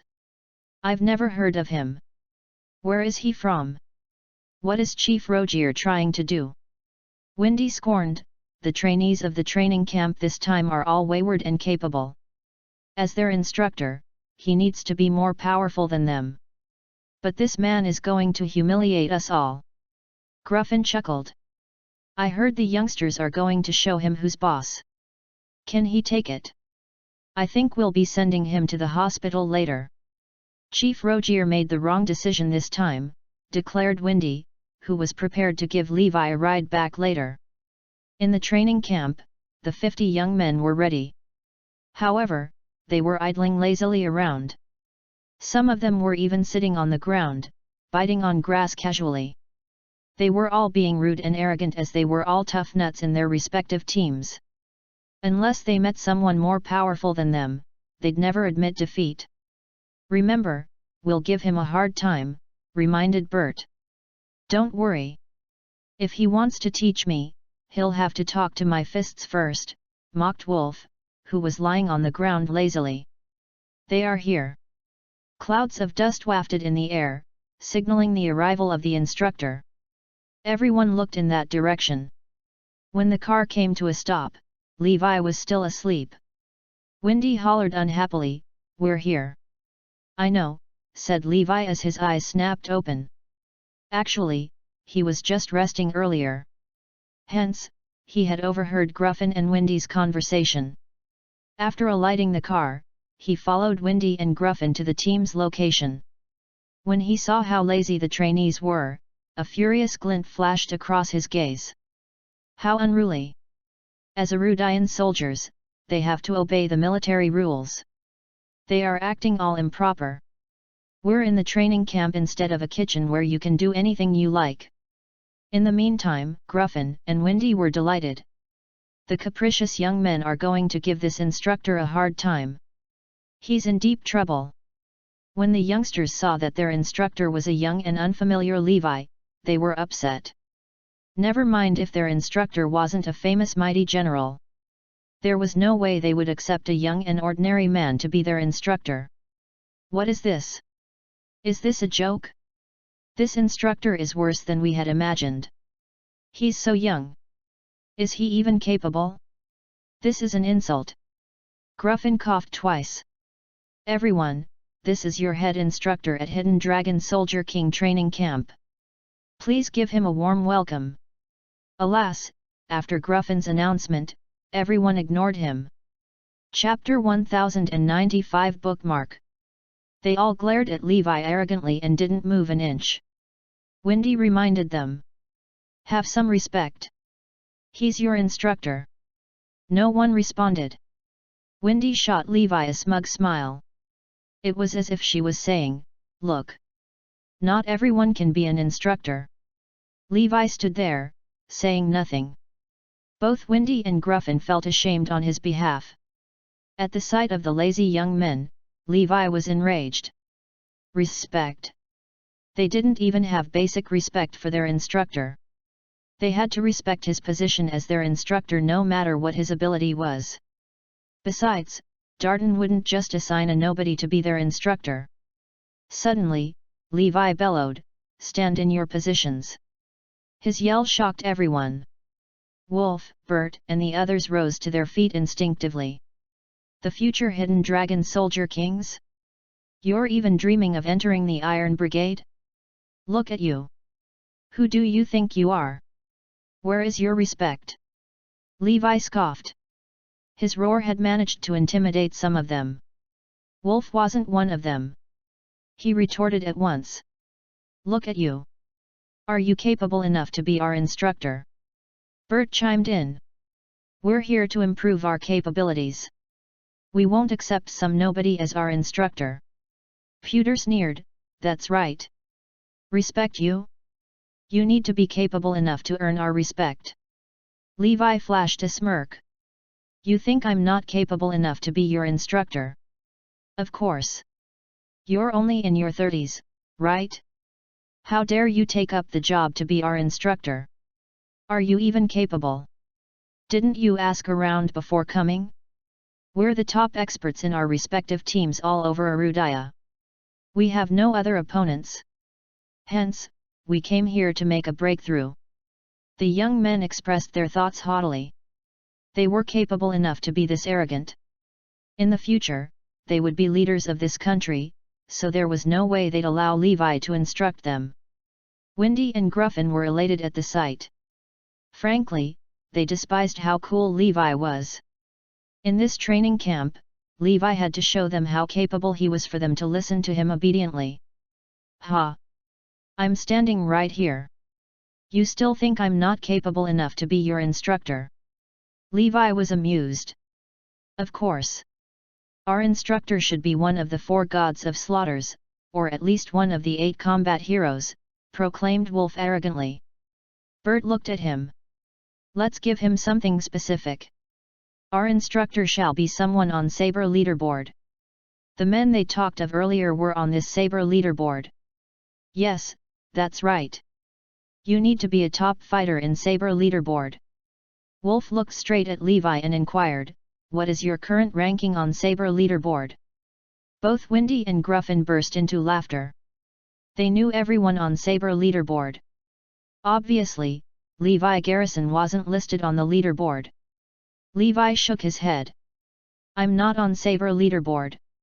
He and his comrades from Iron Brigade weren't on Saber leaderboard to protect their identities. At his words, everyone burst out laughing. However, Levi added, I might not be on the leaderboard, but I'm stronger than all the fighters listed on it. The entire place fell silent after Levi spoke. Chapter 1096 Bookmark. How arrogant! I can't believe he's this arrogant. That's the famous Arudaya's Saber leaderboard. All the strongest fighters of Arudaya were listed on Saber leaderboard. The top 100 fighters were famous for their fighting abilities. The ancient families in Arudaya were snobbishly proud to have just one of their members listed on Saber leaderboard. No one could believe how exaggerated Levi was.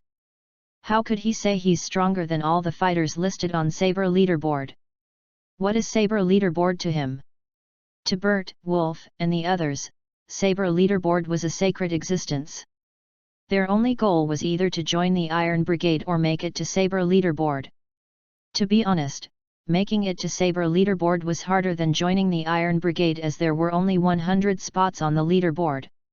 Windy and Gruffin nearly collapsed in shock. Only strong fighters like the 4 gods of slaughters would make it to Saber leaderboard.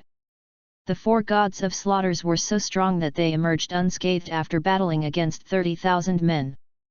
Their enemy ended up losing 10,000 men after the battle. Hence, they deserved to be on Saber leaderboard. But even so, they were in the middle ranks instead of being at the top. One could imagine how strong and impressive the top 10 in the leaderboard would be. At the mention of their names, other organizations and countries would be terrified. After all, these fighters were strong enough to take on thousands alone. Levi had just announced he was stronger than everyone on the leaderboard. No one in the world dared to disregard Saber leaderboard. Even the top ancient family in Arudaya, the Garrison clan, dared not say such a thing. That's funny. How dare you say you're stronger than the fighters listed on Saber leaderboard, mocked Wolf. Right. I've never heard anyone being this arrogant, Bert joined in. Everyone started sneering at Levi. The South Commander-in-Chief, Darton Rogier, might be strong, but he is only ranked 17th in the leaderboard. How dare you disregard Saber leaderboard, young man, said an amused Gruffin. Are you doing this on purpose? You have a death wish. If you continue insulting Saber leaderboard, we'll teach you a lesson. All it took was one word from Levi to infuriate everyone. Some were about to take action, but Wolf stopped their actions. Okay. Since you claim to be stronger than everyone on Saber leaderboard, we need you to prove it. We won't ask you to be the strongest. As long as you get ranked, we'll listen to you. Wolf suggested with a chuckle. He wanted to humiliate Levi by asking the latter to show his capabilities. That was because he was certain Levi would be proven a liar soon. Yes, prove it to us. Otherwise, we won't let you leave in one piece. We won't allow you to disregard Saber leaderboard. Everyone else chimed in, glaring at Levi resentfully. Windy and Gruffin were watching the entire debacle with smirks on their faces. Your act will be exposed once you take action. Ha! Serves you right for being so boastful. What now? You're scared? You shouldn't brag that much. If you refuse to change, we'll help you. You won't dare to brag after we teach you a lesson. I was contemplating on how to show you I'm stronger than all the fighters in Saber leaderboard. After all, you're all weaklings. Chapter 1097 Bookmark. Levi was gazing at them seriously. The young men were strong, but they were no match for him. Even after defeating them, he couldn't prove he was stronger than the fighters on Saber leaderboard. Alas, Levi's words only served to infuriate the wayward fellows. "We're weaklings? Is he joking? We're weaklings? Fine. I'll give you a chance to prove yourself. If you can defeat us, we'll listen to you," declared Bert. Wolf chimed in. "Me, too. I, Wolf Leek, would only succumb to those who are stronger than me. Nothing else will make me succumb." The young men would only listen to those who were stronger than them. "Look carefully." Suddenly, Levi raised his right leg and stomped on the ground forcefully. A huge tremor sounded from the ground as if an earthquake had just happened. Instantly, everyone stumbled in dizziness from the sudden tremor. If they weren't stable enough, they would have toppled to the ground. Their eyes were about to pop out when they saw cracks forming on the ground. Cracks started appearing beneath their feet. If they moved an inch, they'd fall into the crevice. They stared at Levi, absolutely stupefied. What was that? What class is he in? His stomp created a giant earthquake. Look, the cracks are forming up to hundreds of meters away. Is he still human? No one knew whether he was stronger than the fighters on Saber leaderboard, but they were about to go crazy. If that kick of his had landed on anyone here, that person would be dead by now. His stomp had created a giant earthquake. It was a spectacular sight. Wolf, Bert, Windy, and the others were dumbfounded. They belatedly realized Darton wouldn't have sent a nobody to be the instructor. "If any of you are unwilling to submit, you're welcome to battle with me," Levi announced. At his words, everyone hurriedly got into line. Wolf jumped to his feet and straightened his back. Levi's actions had impressed the crowd. "Stand in line. Let me introduce myself. I'm your instructor. First lesson, respect. No matter how strong and capable you are, you need to abide by the rules. You must respect your instructor as he will be teaching you. Besides, the higher UPS aren't fools. Would they assign a nobody to be your instructor? Hence, be humble and have respect for others. That's basic manners." Levi himself was a god of war. However, he remained humble in front of Benny Quinton and the others and gave them the utmost respect. "Understood," roared Wolf and the others. "I'll only proceed with the other lessons after you learn this," said Levi. "Sir, can you tell us who you are?"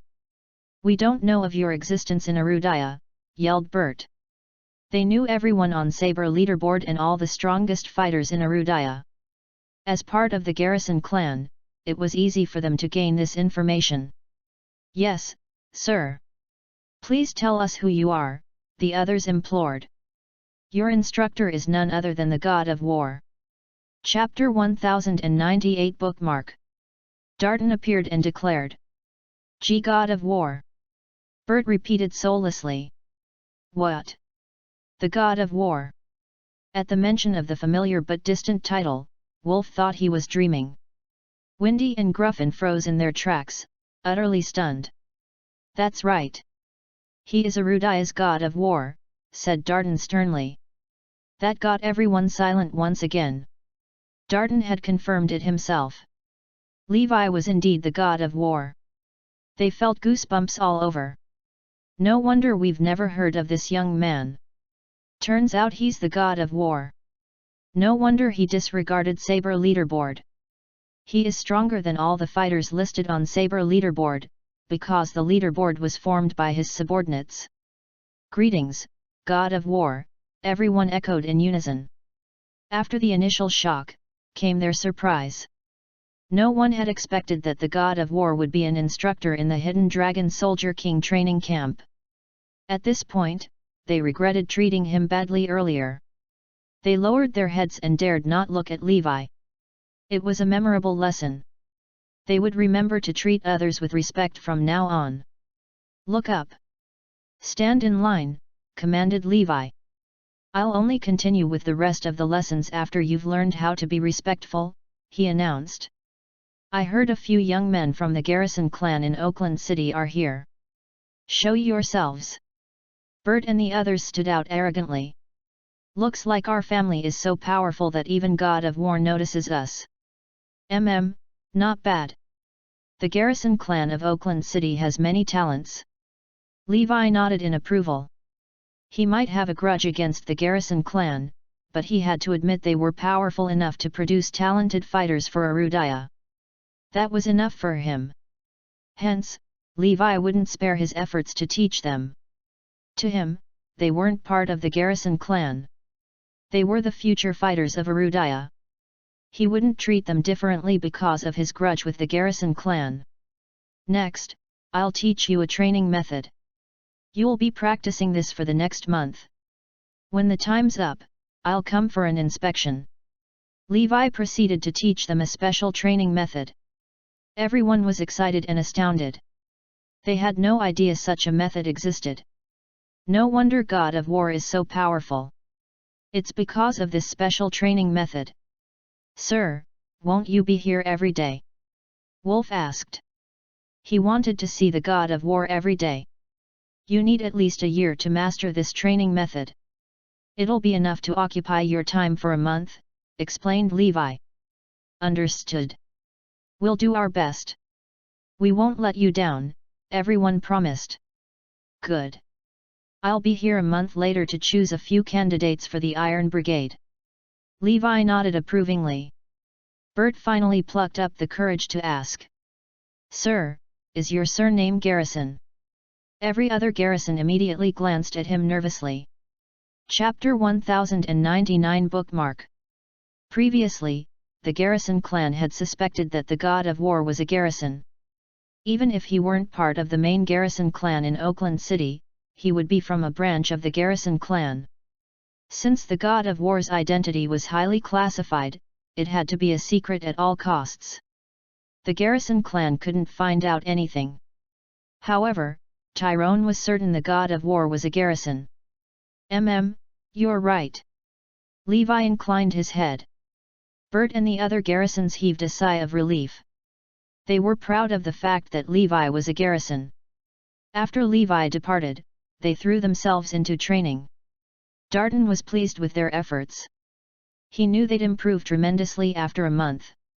Meanwhile, in Oakland City, Martin was planning to return to Northampton immediately to take revenge on Levi, but everyone had found out about the broken engagement. Hence, people flocked to the Myers family in hopes of an arranged marriage. Martin had to be on guard, so he couldn't leave. Soon, 1 month went by in the blink of an eye. Morris Group was going nowhere, so both Iris and Zoe were anxious. Alas, Levi was unfazed.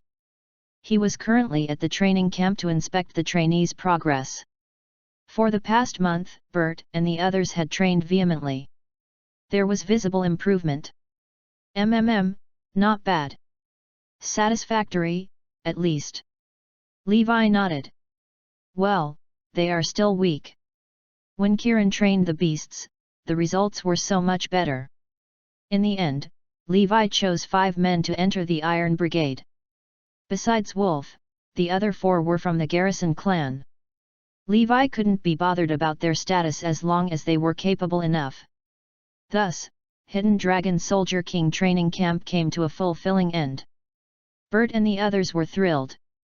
Besides getting into the top 10, 4 of them were selected to join Iron Brigade. The first thing they did after getting out of camp was to inform their clan about their results. Wait up! I have an idea. We're near Northampton. Why don't we meet Levi Garrison? Pewter suggested. Sure, I can't wait to see him. Clint returned eagerly. The rest agreed to the suggestion. Their confidence had gone up significantly after getting stronger. Sure. We'll meet Levi, then inform our clan about the results. Bert assented. Zoe's belly was growing larger by the day. She had to be extra careful even when she was walking around. However, she was worried about Levi's nonchalance. We have less than 1 year left. How could he challenge the Garrison clan with what he had? She was deep in thought when her phone started ringing. Someone from the Garrison clan in Oakland City wanted to treat Levi to a meal. Shocked, Zoe immediately went to Levi. She was afraid it might be a trap. After all, this was the Garrison clan. Why not? If they're treating us, we'll be there, replied Levi. Well, Zoe sighed. An ignorant person like you knows no fear, hey. Why isn't Levi afraid of the Garrison clan? Doesn't he know how powerful the Garrison clan is?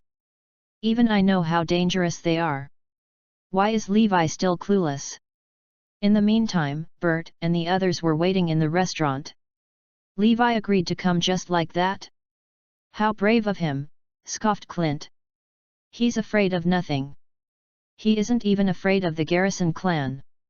Bert narrowed his eyes menacingly. Let's show him who's in power later. Can't wait. Everyone was anticipating Levi's arrival. Chapter 1100 Bookmark. Soon, voices were heard from the hallway. A woman stepped into the room. Bert and the rest were stunned by how pretty she was. If she weren't pregnant, her beauty would be comparable to Tiffany. This was the first time they had seen someone as gorgeous as Tiffany. Are you Zoe Lopez? Bert was the first to snap back to reality. Yes, I am, replied Zoe with a nod. What a pity. Bert and the rest shook their heads. What did the bastard do to deserve such a gorgeous wife? By the way, where is Levi? Asked Clint. I'm here. A voice bellowed outside the room. The 6 Garrisons thought the voice sounded familiar. That voice certainly rings a bell. They exchanged glances. We've never met Levi. Why does his voice sound familiar? Then, Levi walked into the room. The moment Levi appeared, Bert and the other Garrisons froze in confusion. Their expressions paled instantly. None of them knew Levi Garrison was the god of war. They had just met with Levi this morning. Now, they were meeting him again under different circumstances.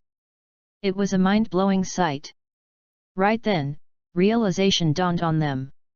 No wonder the god of war is a Garrison. He should have been a part of the Garrison clan in Oakland City. Why is Levi bold enough to go against the Garrison clan in Oakland City and place a bet with Tyrone? Why did Levi despise the Garrison clan and everything else? This is the reason. Never in their wildest dream did they expect Levi, the bastard of their family, to be the legend of Erudia. Zoe sensed the change in their reactions after Levi's arrival. They seemed to be terrified of Levi. What is going on? A minute ago, they were arrogant and snobby. Why did they become so petrified all of a sudden? Is Levi that scary?